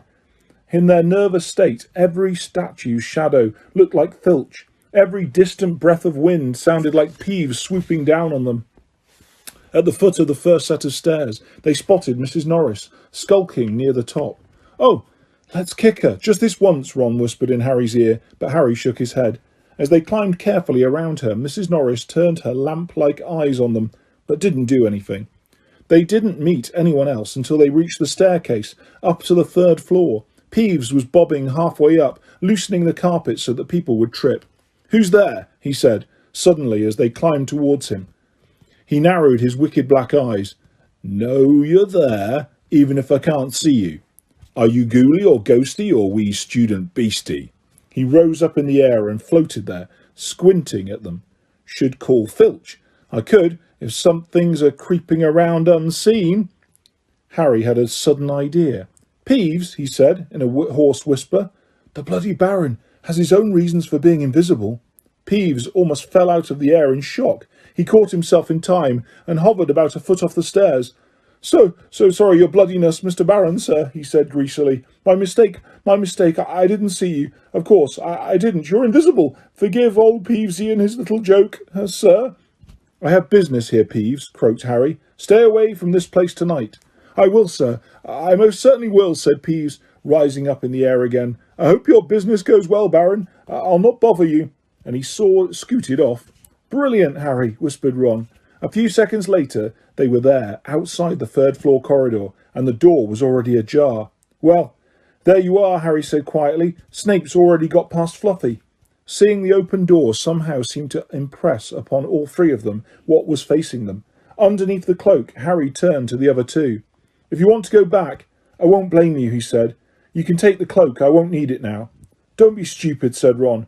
We're coming, said Hermione. Harry pushed the door open. As the door creaked, low, rumbling growls met their ears. All three of the dogs' noses sniffed madly in their direction, even though it couldn't see them. What's that at its feet? Hermione whispered. Looks like a harp, said Ron. Snape must have left it there. It must wake up at the moment you stop playing, said Harry. Well, here goes. He put Hagrid's flute to his lips and blew. It wasn't really a tune, but from the first note the beast's eyes began to droop. Harry hardly drew breath. Slowly the dog's growls ceased. It tottered on its paws and fell to its knees, and then it slumped to the ground, fast asleep. Keep playing, Ron warned Harry, as they slipped out of the cloak and crept towards the trapdoor. They could feel the dog's hot, smelly breath as they approached the giant heads. I think we'll be able to pull the door open, said Ron, peering over the dog's back. Want to go first, Hermione? No, I don't. All right. Ron gritted his teeth and stepped carefully over the dog's legs. He bent and pulled the ring of the trapdoor, which swung up and open. What can you see? Hermione said anxiously. Nothing, just black. There's no way of climbing down. We'll just have to drop. Harry, who was still playing the flute, waved at Ron to get his attention and pointed at himself. You want to go first? Are you sure? Said Ron. I don't know how deep this thing goes.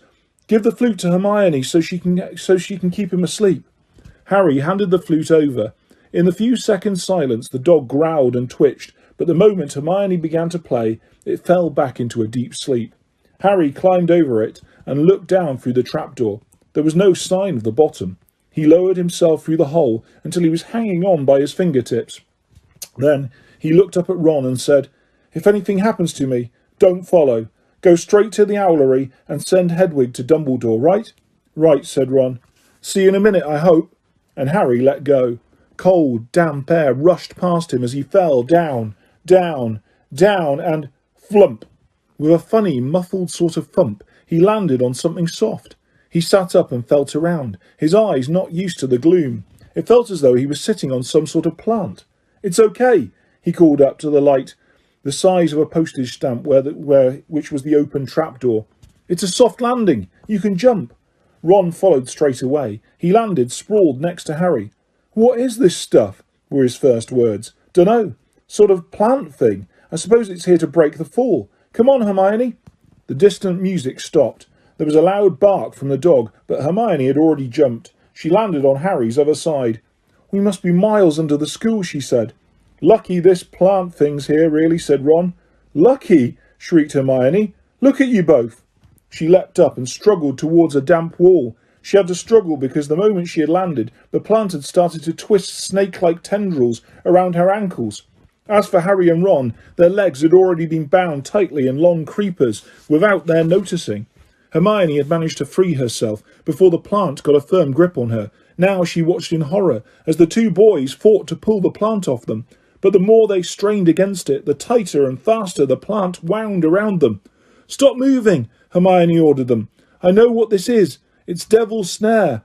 Oh, I'm so glad we know what it's called. That's a great help, snarled Ron, leaning back, trying to stop the plant curling around his neck. Shut up. I'm trying to remember how to kill it, said Hermione. Well, hurry up. I can't breathe, Harry gasped, wrestling with it as it curled around his chest. Devil's Snare. Devil's Snare. What did Professor Sprout say? It likes the dark and the damp. So light a fire, Harry choked. Yes, of course, but there's no wood, Hermione cried, wringing her hands. Have you gone mad? Ron bellowed. Are you a witch or not? Oh, right, said Hermione, and she whipped out her wand, waved it, muttered something, and sent a jet of the same bluebell flames she had used on Snape at the plant. In a matter of seconds, the two boys felt it loosening its grip as it cringed away from the light and warmth. Wriggling and flailing, it unravelled itself from their bodies, and they were able to pull free. Lucky you pay attention to herbology, Hermione, said Harry, as he joined her by the wall, wiping sweat off his face. Yeah, said Ron, and lucky Harry doesn't lose his head in a crisis. There's no wood, honestly. This way, said Harry, pointing down a stone passageway, which was the only way on. All they could hear apart from their footsteps was the gentle drip of water trickling down the walls. The passageway sloped downwards, and Harry was reminded of Gringotts. With an unpleasant jolt of the heart, he remembered the dragons said to be guarding vaults in the wizard's bank. If they met a dragon, a fully grown dragon, Norbert had been bad enough. Can you hear something? Ron whispered. Harry listened. A soft rustling and clinking seemed to be coming from up ahead. Do you think it's a ghost? I don't know. Sounds like wings to me. There's light ahead. I can see something moving. They reached the end of the passageway and saw before them a brilliantly lit chamber, its ceiling arching high above them. It was full of small, jewel-bright birds, fluttering and tumbling all around the room. On the opposite side of the chamber was a heavy wooden door. Do you think they'll attack us if we cross the room? Said Ron. Probably, said Harry. They don't look very vicious, but I suppose if they all swoop down at once. Well, there's nothing for it. I'll run. He took a deep breath, covered his face with his arms, and sprinted across the room. He expected to feel sharp beaks and claws tearing at him any second, but nothing happened. He reached the door untouched. He pulled the handle, but it was locked. The other two followed him. They tugged and heaved at the door, but it wouldn't budge, not even when Hermione tried her Alhambra charm. Now what? Said Ron. These birds. They can't be here just for decoration, said Hermione. They watched the birds, soaring overhead, glittering. Glittering! They're not birds, Harry said suddenly. They're keys! Winged keys! Look carefully! So that must mean... He looked around the chamber while the other two squinted up at the flock of keys. Yes, look! Broomsticks! We've got to catch the key to the door. But there are hundreds of them. Ron examined the lock on the door. We're looking for a big old-fashioned one, probably silver like the handle. They seized a broomstick each and kicked off into the air, soaring into the midst of the cloud of keys. They grabbed and snatched, but the bewitched keys darted and dived so quickly it was almost impossible to catch one. Not for nothing, though, as Harry was the youngest seeker in a century. He had a knack for spotting things other people didn't. After a minute's weaving about through the whirl of rainbow feathers, he noticed a large silver key that had a bent wing, as if it had already been caught and stuffed roughly into the keyhole. That one, he called to the others. That big one. There. No, there. With bright blue wings. The feathers are all crumpled on one side. Ron went speeding in that direction that Harry was pointing, crashing into the ceiling and nearly falling off his broom. We've got to close in on it, Harry called, not taking his eyes off the key with the damaged wing. Ron, you come at it from above. Hermione, stay below and stop it going down, and I'll try and catch it. Right. Now! Ron dived. Hermione rocketed upwards. The key dodged them both, and Harry streaked after it, sped towards the wall. Harry leant forward and with a nasty crunching noise pinned it against the stone with one hand. Ron and Hermione's cheers echoed around the high chamber. They landed quickly, and Harry ran to the door, the key struggling in his hand. He rammed it into the lock and turned. It worked. The moment the lock had clicked open, the key took flight again, looking very battered now that it had been caught twice. Ready? Harry asked the other two, his hand on the door handle. They nodded, and he pulled the door open. The next chamber was so dark they couldn't see anything at all, but as they stepped into it, light suddenly flooded the room to reveal an astonishing sight. They were standing on the edge of a huge chessboard behind the black chessmen, which were all taller than they were and carved from what looked like black stone. Facing them, away across the chamber, were the white pieces. Harry, Ron and Hermione shivered slightly. The towering white chessmen had no faces. Now what do we do? Harry whispered. It's obvious, isn't it? Said Ron. We've got to play our way across the room. Behind the white pieces they could see another door. How? Said Hermione nervously. I think, said Ron, we're going to have to be chessmen.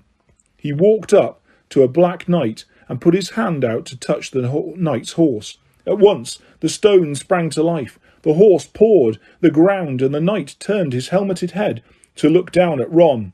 Do we have to join you to get across? The black knight nodded. Ron turned to the other two. This wants thinking about, he said. I suppose we've got to take the place of 3 of the black pieces. Harry and Hermione stayed quiet, watching Ron think. Finally he said, Now, don't be offended or anything, but neither of you are that good at chess. We're not offended, said Harry quickly. Just tell us, what do we do? Well, Harry, you take the place of that bishop, and Hermione, you go there instead of that castle. What about you? I'm going to be a knight, said Ron. The chessmen seemed to have been listening, because at these words, a knight, a bishop, a castle turned their backs on the white pieces and walked off the board, leaving 3 empty squares which Harry, Ron and Hermione took. White always plays first in chess, said Ron, peering across the board. Yes, look. A white pawn had moved forward 2 squares. Ron started to direct the black pieces. They moved silently wherever he sent them. Harry's knees were trembling. What if they lost? Harry moved diagonally, 4 squares to the right. Their first real shock came when the other knight was taken. The white queen smashed him to the floor and dragged him off the board, where he lay quite still, face down. Had to let that happen, said Ron, looking shaken. Leaves you free to take that bishop. Hermione, go on. Every time one of their men was lost, the white pieces showed no mercy. Soon there was a huddle of limp black players slumped along the wall. Twice Ron had only just noticed in time that Harry and Hermione were in danger. He himself darted around the board, taking almost as many white pieces as they had lost black ones. We're nearly there, he muttered suddenly. Let me think. The white queen turned her blank face towards him. Yes, said Ron softly. It's the only way. I've got to be taken. No, Harry and Hermione shouted. That's chess, snapped Ron. You've got to make some sacrifices. I'll make my move, and she'll take me. That leaves you free to checkmate the king, Harry. But do you want to stop Snape or not? Ron! Look, if you don't hurry up, he'll already have the stone. There was nothing else for it. Ready? Ron called, his face pale but determined. Here I go. Now, don't hang around once you've won. He stepped forward, and the White Queen pounced. She struck Ron hard around the head with her stone arm, and he crashed to the floor. Hermione screamed, but stayed on her square. The White Queen dragged Ron to one side. He looked as if he'd been knocked out. Shaking, Harry moved 3 spaces to the left. The White King took off his crown and threw it at Harry's feet. They had won. The chessmen parted and bowed, leaving the door ahead clear. With one last desperate look back at Ron, Harry and Hermione charged through the door and up the next passageway. What if He'll be all right, said Harry, trying to convince himself. What do you reckon's next? We've had sprouts. That was the devil's snare. Flitwick must have put charms on the keys. McGonagall transfigured the chessmen to make them alive. That leaves Quirrell's spell. And Snape's. They had reached another door. All right, Harry whispered. Go on. Harry pushed it open. A disgusting smell filled their nostrils, making both of them pull their robes up over their noses. Eyes watering, they saw, flat on the floor in front of them, a troll even larger than the one they had tackled, out cold, with a bloody lump on its head. I'm glad we didn't have to fight that one, Harry whispered, as they stepped carefully over one of its massive legs. Come on, I can't breathe. He pulled open the next door, both of them hardly daring to look at what came next. But there was nothing very frightening in here, just a table with 7 differently shaped bottles standing on it in a line. Snape's, said Harry. What do we have to do? They stepped over the threshold, and immediately a fire sprang up behind them in the doorway. It wasn't ordinary fire either, it was purple. At the same instant, black flames shot up in the doorway leading onwards. They were trapped. Look! Hermione seized a roll of paper lying next to the bottle. Look there! Harry looked over her shoulder to read it. Danger lies before you, while safety lies behind. 2 of us will help you, whichever you would find. 1 among us, 7 will let you move ahead. Another will transport the drinker back instead. 2 among our number hold only nettle wine. 3 of us are killers, wafting hidden in line. Choose unless you wish to stay here forevermore. To help you in your choice, we give you these clues 4. First, however, slyly the poison fries to hide.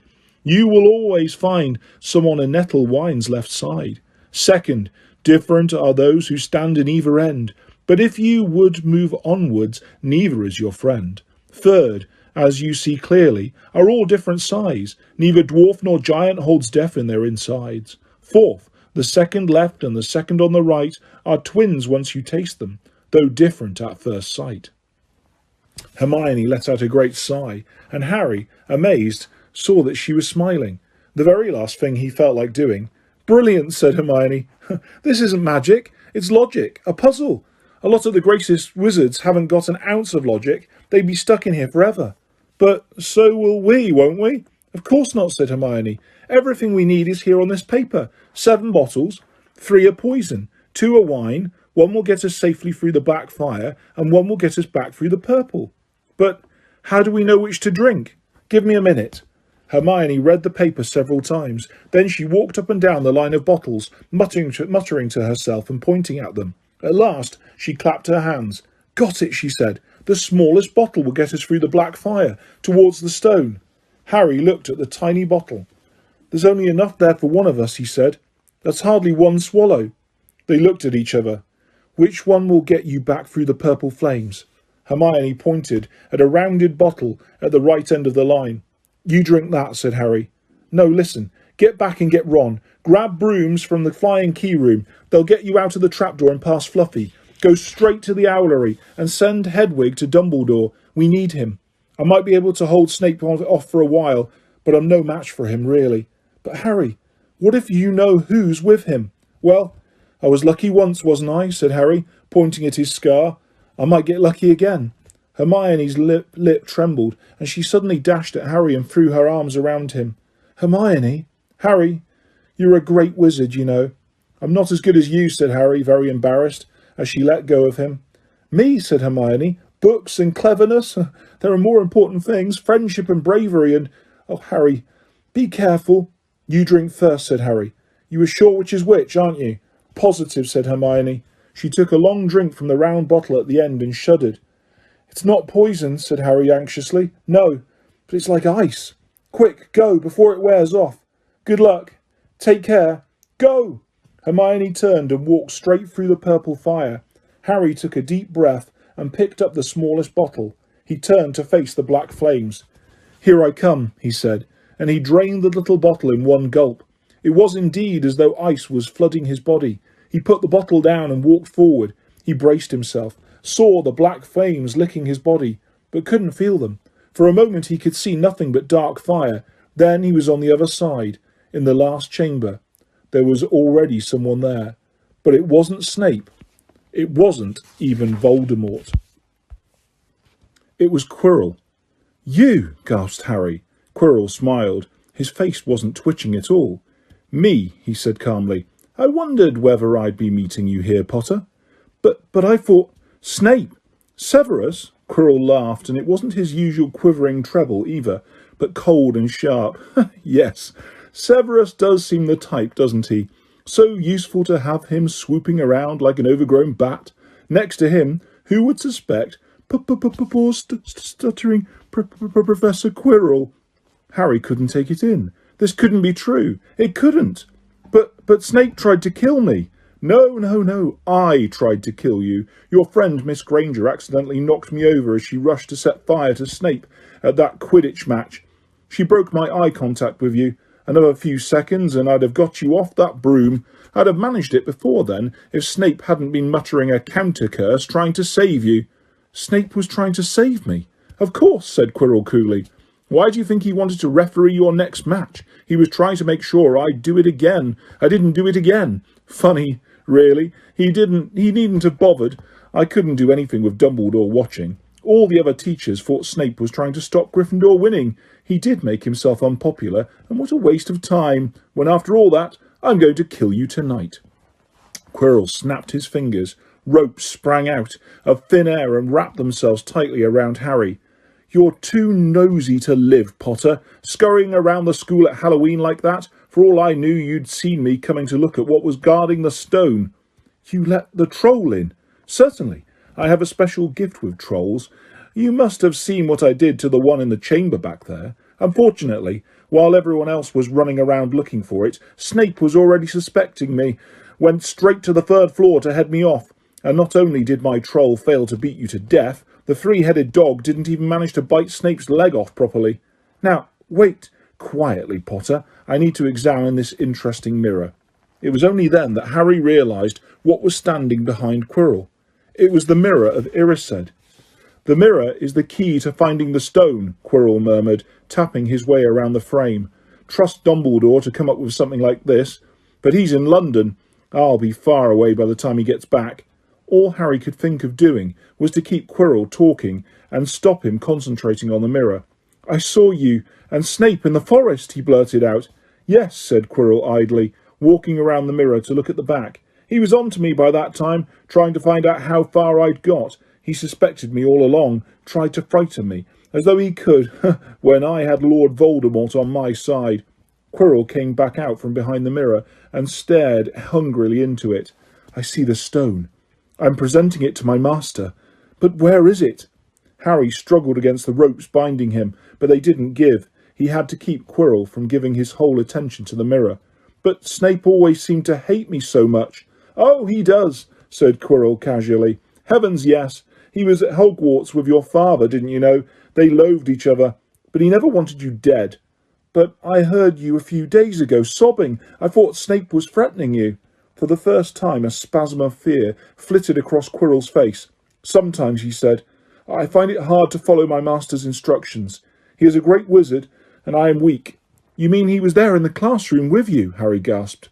He is with me wherever I go, said Quirrell quietly. I met him when I travelled around the world. A foolish young man I was then, full of ridiculous ideas about good and evil.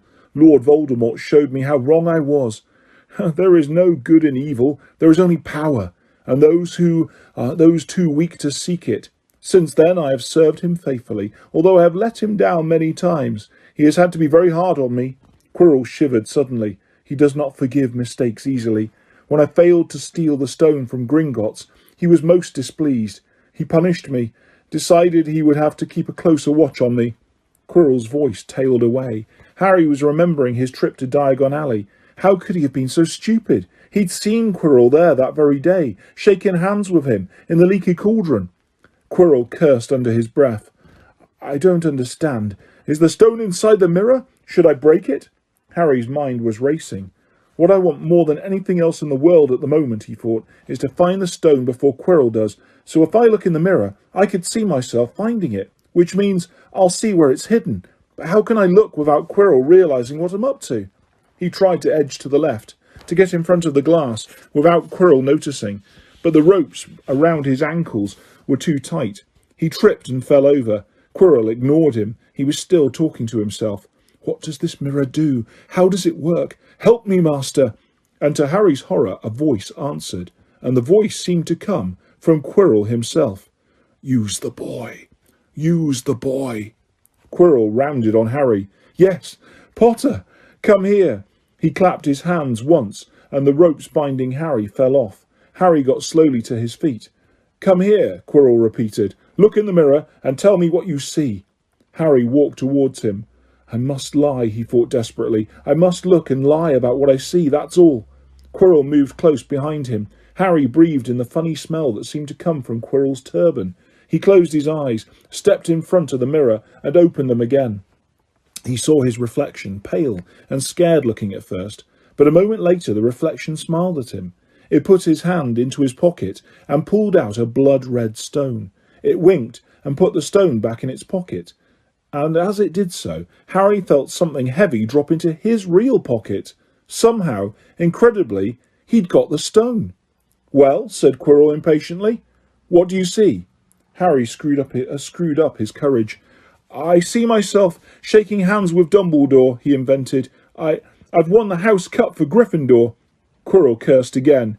Get out of the way, he said. As Harry moved aside, he felt the Philosopher's Stone against his leg. Dare he make a break for it? But he hadn't walked 5 paces before a high voice spoke through Quirrell, though Quirrell wasn't moving his lips. He lies.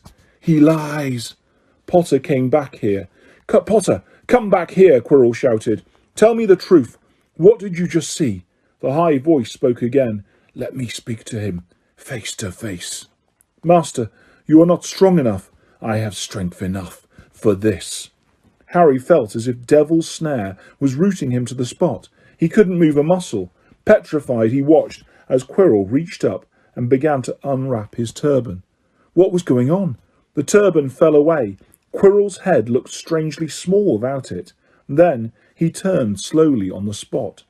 Harry would have screamed, but he couldn't make a sound. Where there should have been a back to Quirrell's head, there was a face, the most terrible face Harry had ever seen. It was chalk white with glaring red eyes and slits for nostrils like a snake. Harry Potter, it whispered. Harry tried to take a step backwards, but his legs wouldn't move. See what I have become, the face said. Mere shadow and vapour. I have form only when I can share another's body. But there have always been those willing to let me into their hearts and minds. Unicorn blood has strengthened me these past weeks. You saw faithful Quirrell drinking it for me in the forest. And once I have the elixir of life, I will be able to create a body of my own. Now, why don't you give me that stone in your pocket? So he knew. The feeling suddenly surged back into Harry's legs. He stumbled backwards. Don't be a fool, snarled the face. Better save your own life and join me, or you'll meet the same end as your parents. They died begging me for mercy. Liar, Harry shouted suddenly. Quirrell was walking backwards at him, so that Voldemort could still see him. The evil face was now smiling. How touching, it hissed. I always value bravery. Yes, boy, your parents were brave. I killed your father first, and he put up a courageous fight. But your mother needn't have died. She was trying to protect you. Now give me the stone, unless you want her to have died in vain. Never! Harry sprang towards the flame door, but Voldemort screamed, "Seize him!" And next second Harry felt Quirrell's hand close on his wrist. At once a needle-sharp pain seared across Harry's scar. His head felt as though it was about to split in two.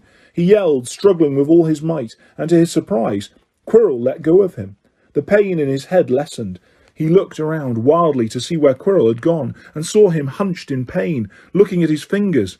They were blistering before his eyes. "Seize him! Seize him!" shrieked Voldemort again, and Quirrell lunged, knocking Harry plain off his feet, landing on top of him, both hands around Harry's neck. Harry's scar was almost blinding him with pain, yet he could see Quirrell howling in agony. "Master, I cannot hold him! My hands! My hands!" And Quirrell, though pinning Harry to the ground with his knees, let go of his neck and stared, bewildered at his own palms. Harry could see they looked burnt, raw, red and shiny. "Then kill him, fool, and be done!" screeched Voldemort. Quirrell raised his hand to perform a deadly curse, but Harry, by instinct, reached up and grabbed Quirrell's face. "Ah!"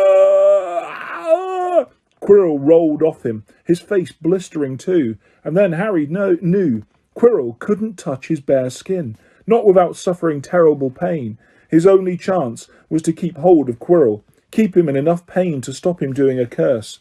Harry jumped to his feet, caught Quirrell by the arm, and hung on as tight as he could.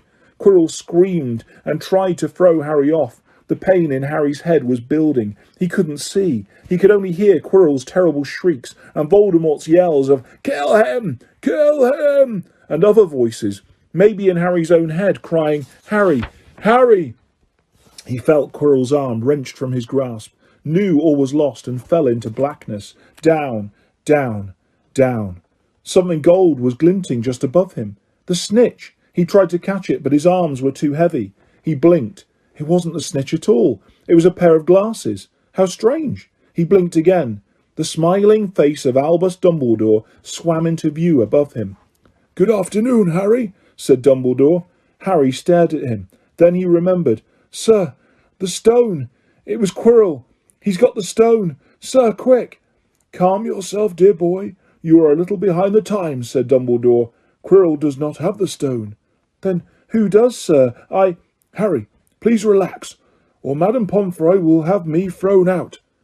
Harry swallowed and looked around him. He realised he must be in the hospital wing. He was lying in a bed with white sheets, and next to him was a table piled high with what looked like half the sweet shop.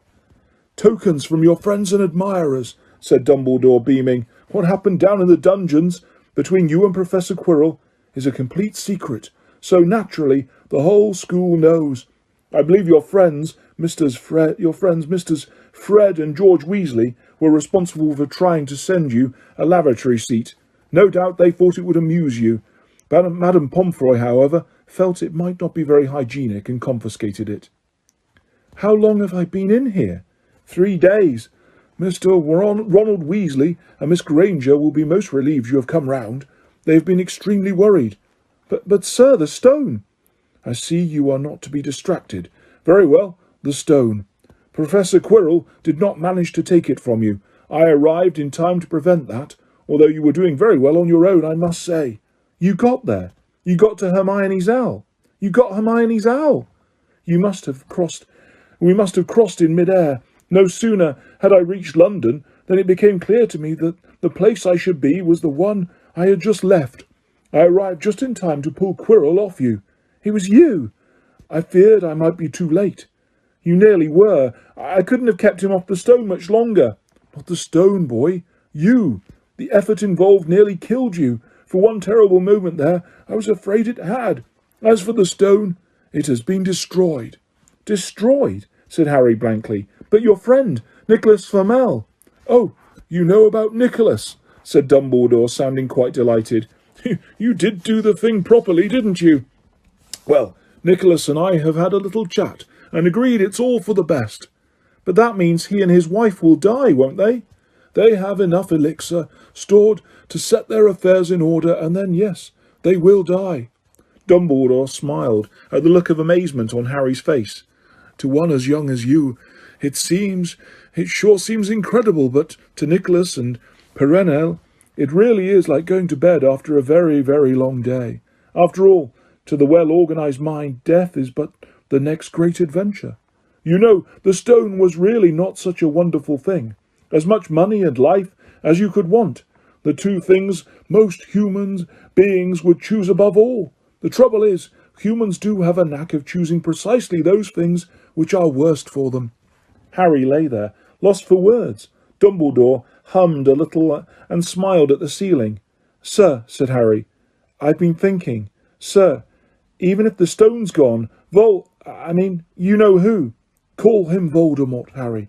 Always use the proper name for things. Fear of name increases fear of the thing itself. Yes, sir.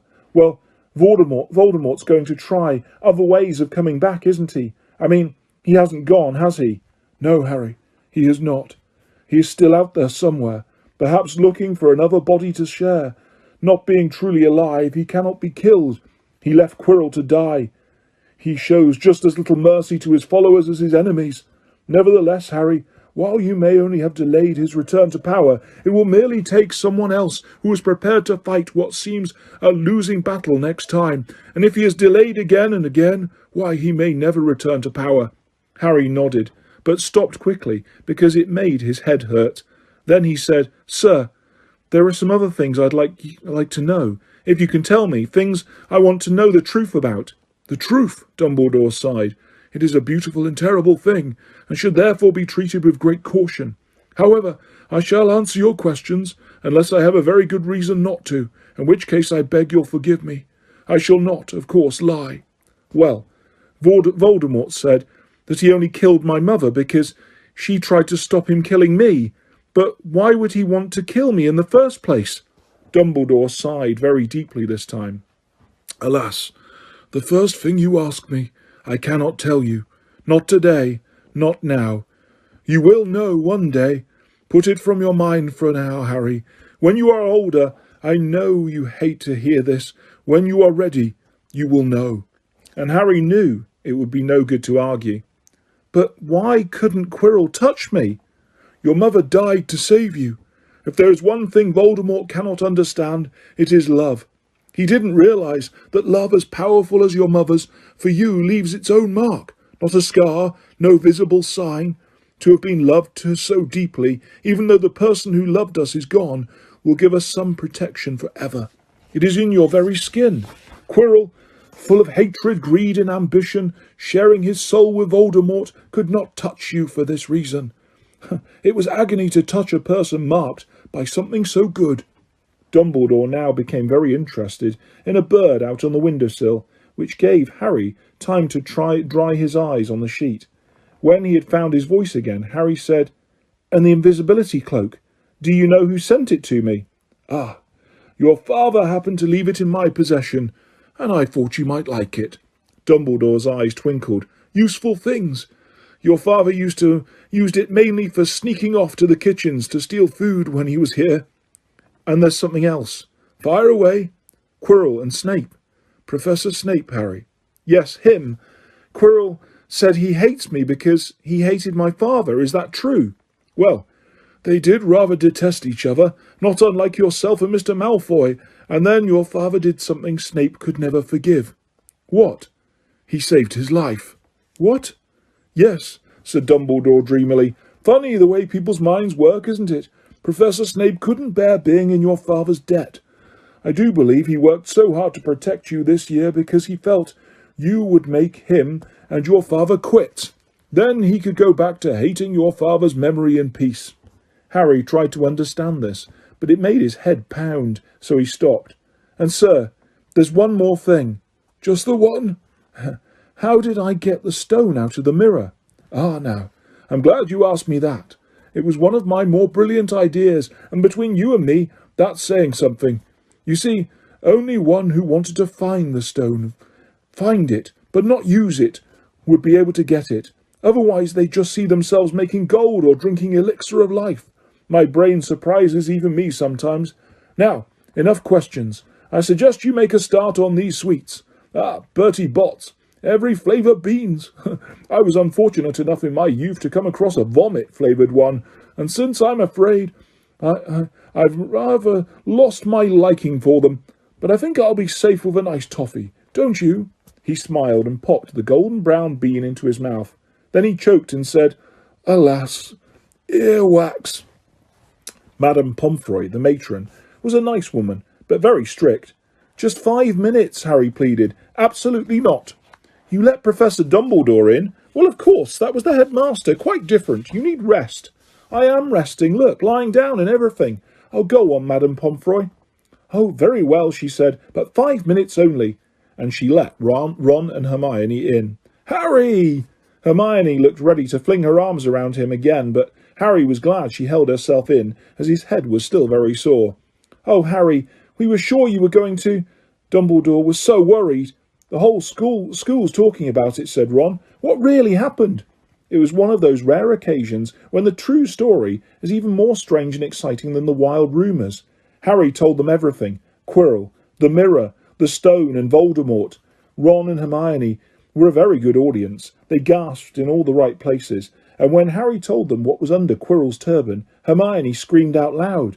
So the stone's gone, said Ron finally. Flamel's just going to die. That's what I said, but Dumbledore thinks that... What was it? To the well-organised mind, death is but the next great adventure. I always said he was off his rocker, said Ron, looking quite impressed at how mad his hero was. So what happened to you two, said Harry. Well, I got back all right, said Hermione. I brought Ron round, and it took a while, and we were dashing up to the owlery to contact Dumbledore when we met him in the entrance hall. He already knew. He just said, Harry's gone after him, hasn't he? And hurtled off to the 3rd floor. Do you think he meant you to do it, said Ron, sending you, your father's cloak and everything?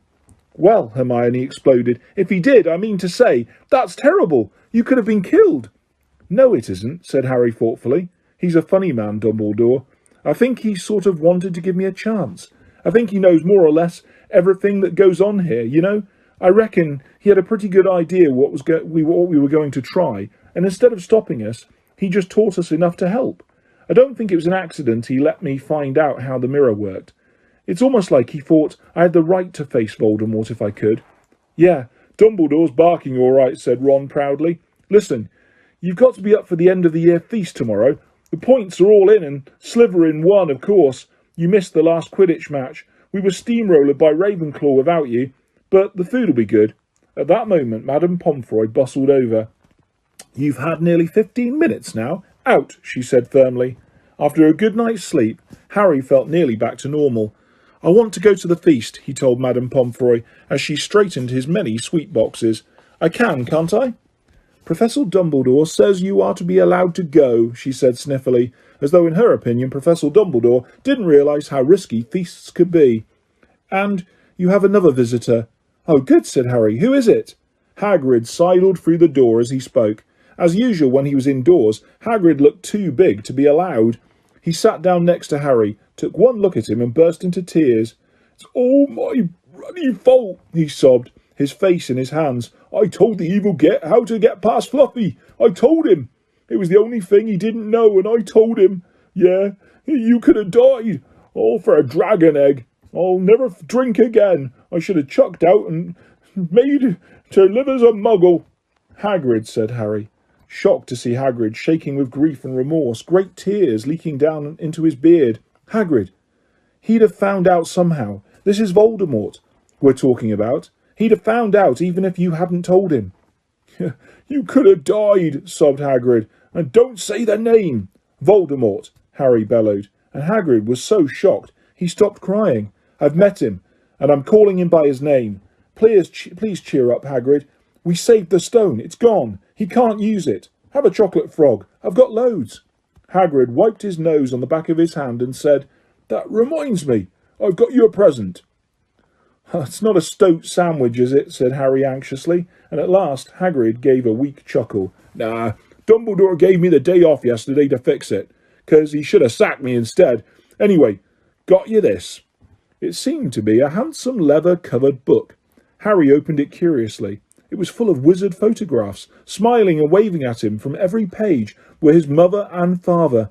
"Sent owls off to all your parents' old school friends, asking for photos. Knew you didn't have any. Do you like it?" Harry couldn't speak, but Hagrid understood.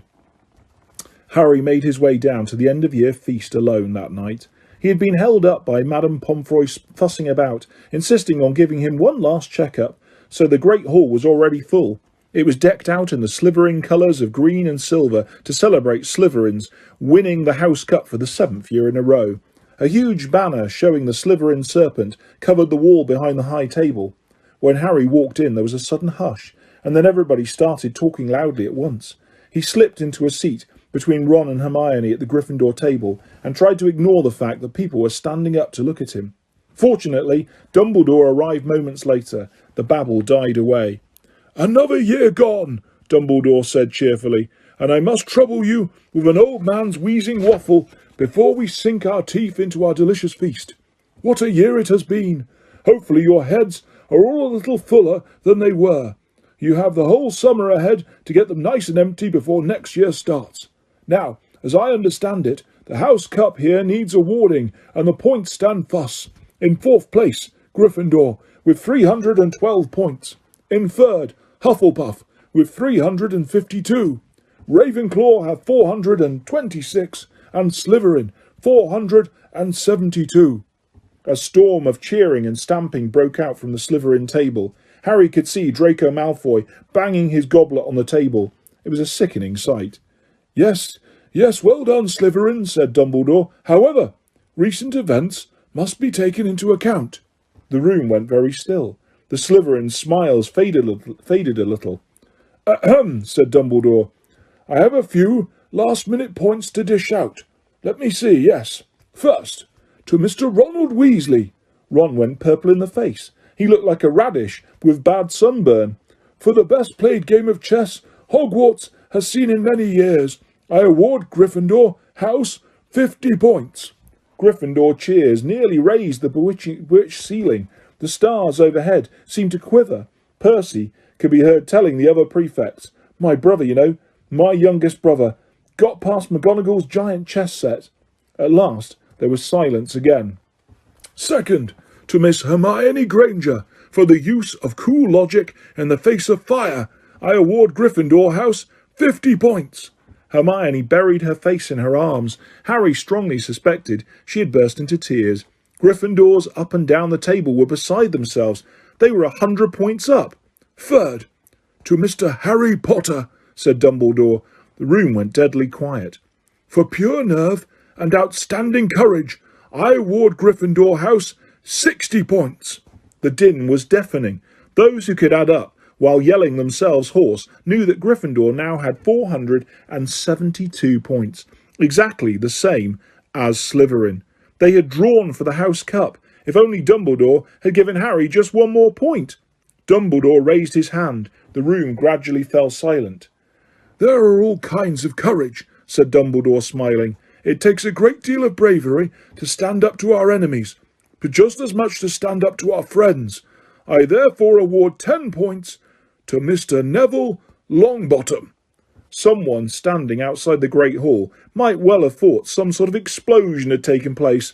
So loud was the noise that erupted from the Gryffindor table. Harry, Ron and Hermione stood up to yell and cheer as Neville, white with shock, disappeared under a pile of people hugging him. He had never won so much as a point for Gryffindor before. Harry, still cheering, nudged Ron in the ribs and pointed at Malfoy, who couldn't have looked more stunned and horrified if he just had the body-bind curse put on him.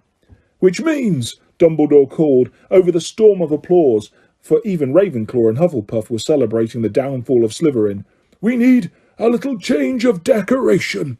He clapped his hands. In an instant the green hangings became scarlet, and the silver became gold. The huge Slytherin serpent vanished, and a towering Gryffindor lion took its place. Snape was shaking Professor McGonagall's hand with a horrible forced smile. He caught Harry's eye, and Harry knew at once that Snape's feelings towards him hadn't changed one jot.